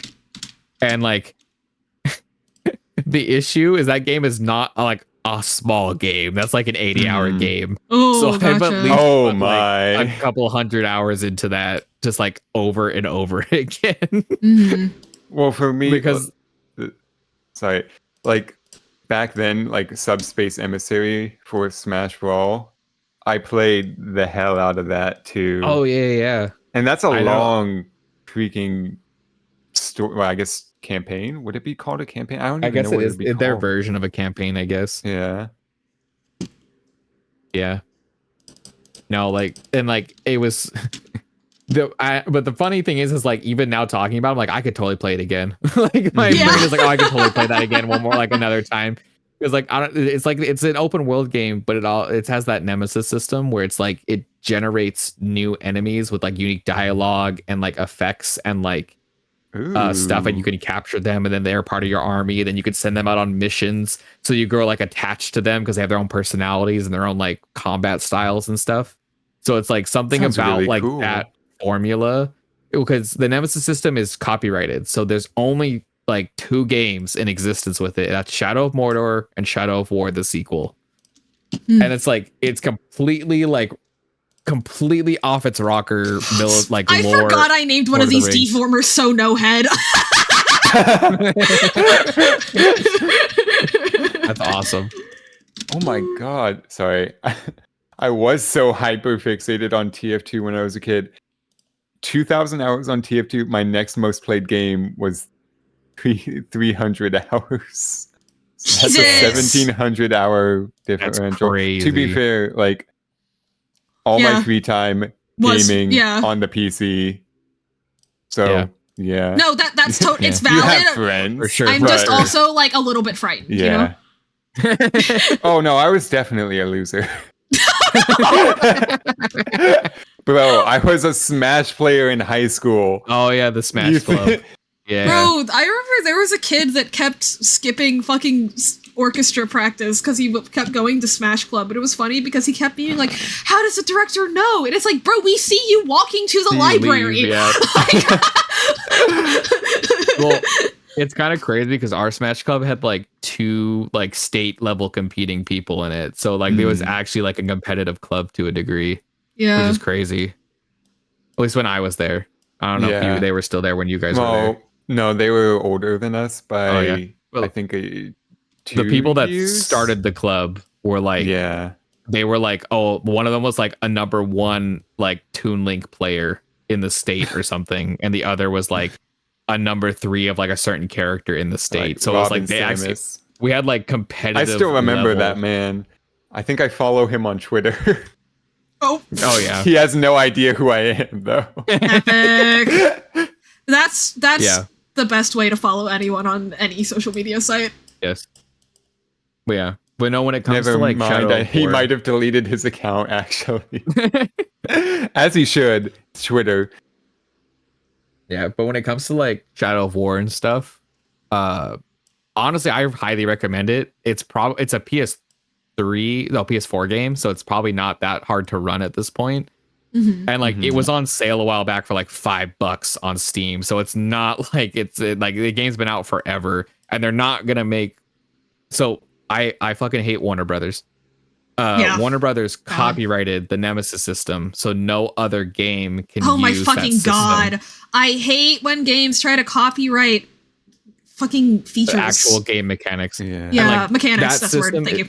That system is so unique, and there are like certain characters that you'll see in multiple runs where they're specifically like made by the developers to be like specific special characters, and there's other characters that are like completely randomized, like size, shape, like what their abilities are, everything. So like no playthrough of that game is ever the same, because like I'll be running around and all of a sudden one of my guys betrays me, knocks me over, I get jumped by him and 2 other orcs, I'm fighting them, I defeat them, or they kill me, and then if they kill me they get stronger, and then it makes like a whole storyline where it's like now I got to chase these fuckers down and kill them one by one or re-recruit them. Like there's so much options from that system that it's so sad that they like completely copyrighted it, because there was a guy who modded it into Skyrim a couple of years ago, like the whole Nemesis system, and he got copyrighted, so they took it down. But it was like they actually like someone managed to do it like in a mod into Skyrim, and then they took it away. I'm so fucking pissed. Right. And then they canceled like 3 of the games that were in development using the system. Like there was a Wonder Woman game with the system that was supposed to happen.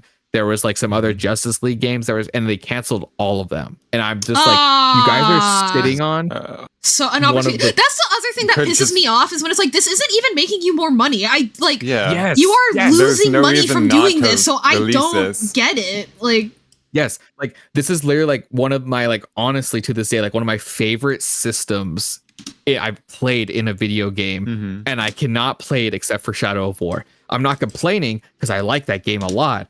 However, I would love to see someone take this and put it into like a Batman game or a fucking Wonder Woman game or just any other format, because I feel like, especially for like Assassin's Creed, it would have been insane to have like a system where you generate new villains that you can recruit or kill, or something like Hitman.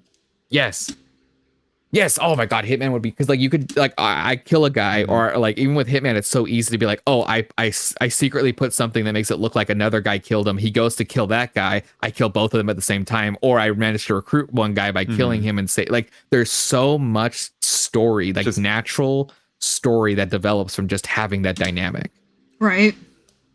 And it's just like, it just makes me so sad that system was like copyrighted in any, like I'm like, even just like, give Montreal, let them make another game, like let them make another Shadow game. Like I would play it even if it's like just like a even if it's just like a rip-off spin-off or something, because like the system is so unique. I like, to this day, like the reason I play it so much is because it's so unique that I've never played it twice. I feel like every time I play that 80-hour run, it's a completely new game. And I love the powered grind. I do like the weapon grind, like all the stuff you can do in the game. Where I'm like, every right now too. Yeah, it's like, it's so cheap because it's been out for years. And honestly, like I really recommend it just to try it and see, because it's like I've never played a game where like I played like RTS games where you like build an army and stuff, right? But I've never played a game that makes me feel like I not only build an army, but I know each individual members of that army, and I know how I killed them, how I fought them, who they've killed to work with me. I know who saved me, who's my personal bodyguard, like all of these dynamics. Yeah. And there's an inherent story, but yes. Oh, I love and it then so they cut everyone off from using it and then refuse to use it. Yes. And I honestly like, it's one of my favorite. I would go to say it's like one of my top favorite games of all time, just because of how unique it feels. Yeah. No, that sounds awesome. Yeah. Do you have like a top 5 or so? Oh no. Or is it just I don't like think there's a way. A loose one? It's a very loose list. I don't have like, I don't think I have like I don't think I could sit down and like make a list at this point. I know Shadow of War would definitely be in the top 5. I know Ghost of Tsushima would be also in there because that was like one of my favorites from when that released. Destiny 2 is on the list. I don't think it's in the top 5, but it is there just because of how much time and fun I've had. Monster Hunter World is like definitely top 5 as well because like I played that so much and I love Monster Hunter World and Iceborne. Also, I want to clarify, I've not been drinking soda. My body just does that. Sorry. Oh, no, that's fine. Yeah. I don't mind. You're fine. No, because somebody did ask me. They're like, do you just drink a shit ton of carbonated drinks all the time? And I was like, nope, water. It's just water. Yeah. I occasionally do that too, just because acid reflux stuff. Yeah. So, yeah. Thank you, acid creeping up my throat for fun. Yippee. Yippee. Oh, very random. I just saw an announcement that of Ender Lilies that they made today, where they said Ender Lilies marks its 5th anniversary. We're gonna be doing a big announcement on the 24th, and I'm just like, more exciting. Like I don't even care. I hope for anything, dog. I know you love that series. Please. Binary Haze, make an English version of the art book, and my life is yours. Yeah, I've actually really wanted to sit down and like get like what like our friends like favorite games are and like see if I could play them through to some of them because I just like, especially with like variety. I would love to watch you play Hollow Knight. Oh my gosh. And honestly, that's one I probably should go back to and play again because I did play it forever ago, but I never got that far into it. But I probably, honestly, like looking back, I probably could go back and play that quite a bit. Yeah. And like Wilt loves Ender Lilies, and I would love to play. Like I feel like it'd be games I wouldn't normally play as well. Like it would be stuff like that's not typically in my wheel park, which I'm always down. Any Metroidvanias? No, I think most of the ones I played, I usually pop off of or stop playing after a little while. That's fair. Because I know, like, I don't even know what Chaos's favorite game of all time would be. Because I've talked to him about it before, but I don't think he has, like, I think it's like me. I don't know if he necessarily has a favorite of all time. And I don't even know what, like, Pichu's or Nina's favorite games would be. That's what I'd be more interested to find, like, what are your favorite games? And, like, can I play them in, like, what I like them kind of thing, you know? Yeah. Oh, I just noticed I'm gonna worry about that later. God damn it. Yeah. Because I know I know yours is Ender Lilies, right? Like I know that you just absolutely love Ender Lilies. The gameplay, the music, the aesthetic. I absolutely adore like medieval fantasy aesthetic always. Yeah. And this is medieval fantasy plus cool magic and just interesting designs, especially like despite hating like gore or like gore, just gore, I guess. Yeah. There's something with body horror where like cool designs, even if they're grotesque, I'm just like, oh hell yeah. A huge fan like of it, yeah. Yeah. I sent some to Mocha too for his his Flesh Planet thing. Yeah. Ooh. The Flesh Planet. Flesh Planet. And it's just like, here, I mean, I can show you what I sent because it's like you probably wouldn't expect that sort of stuff looking at little girl with night, where it's just like, oh yeah, these people are like decaying corpses of a fallen kingdom. As one does. Because thank you, SiriBot. Yeah, what was I just immediately forgot what I was going to say. A specific, like the flesh monsters, a specific type of like art and stuff you were kind of going over. Yeah. Well, these are sick. Yeah, it's just like there was all these random designs. It's like very different from what I'd expect. I'm a sucker for some like cool monster designs.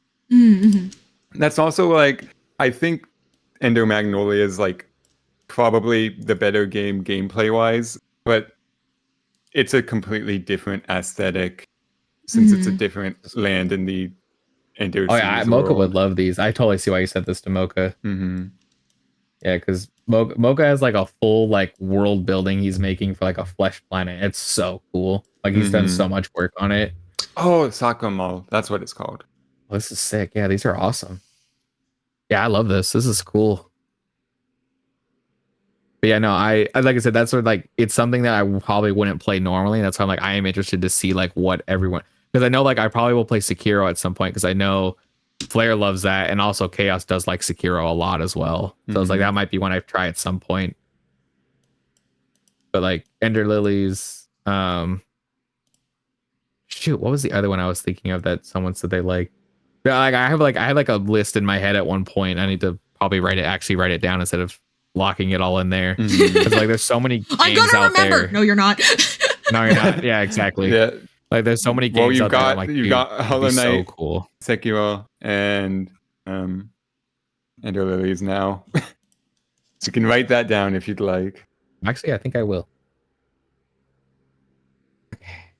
Yeah, because like there's a lot of like Crimson would be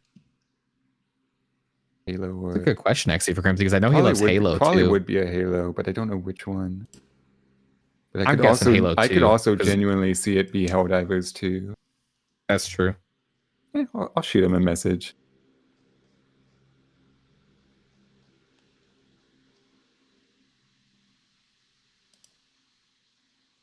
Yeah, because like in the moment, like recency bias, like I say like, oh, like the most recent games I'm playing are really cool and stuff like that. I always go to like what's my latest game I played that I really, really, really loved. And that's usually like, oh, that's my favorite game right now. Yeah. But like with God of War, or not God of War, with specifically Shadow of War, it's like no matter how the further away from that game, like playing it I've gotten, the more and more I'm like, man, I just love that shit. Like it just like the more time I spent away from it, the more I'm like, that game is so unique to me that I just love it. Like I can't help but like love it. And that's why I'm like, I know it's my favorite because I keep coming back to it after years of not playing it or playing it for like playing being off a year or two. And I come back to it again, I'm like, oh, I just love it all over again. It's one of the ones I actually probably will stream at some point just because I probably will get the urge to play it again. And I'll just like, you know what, fuck it. Let's, because I saw, dude, when it released, I saw this guy play it and I thought it was so cool. He put his YouTube chat versus his Twitch chat, and he had the orcs that they picked duel in dueling arenas. Yo! So it was like YouTube versus Twitch. That'd be so cool. And the orcs would fight each other, and whoever would win, like that, like then he would be like, okay, YouTube wins, and they get like a extra points or like whatever rewards they give out. Oh, I love that. It was really cool. It was so sick. And that was like forever ago. But I love that stuff. I thought that was so cool. Like stuff like that too. I want to do more like, I really want to get into like, I know there's like stuff where like you can do like chat interaction with like streamers and stuff or games and stuff. And I want to try to do more of that too, because that sounds really fun. Yeah. A game I haven't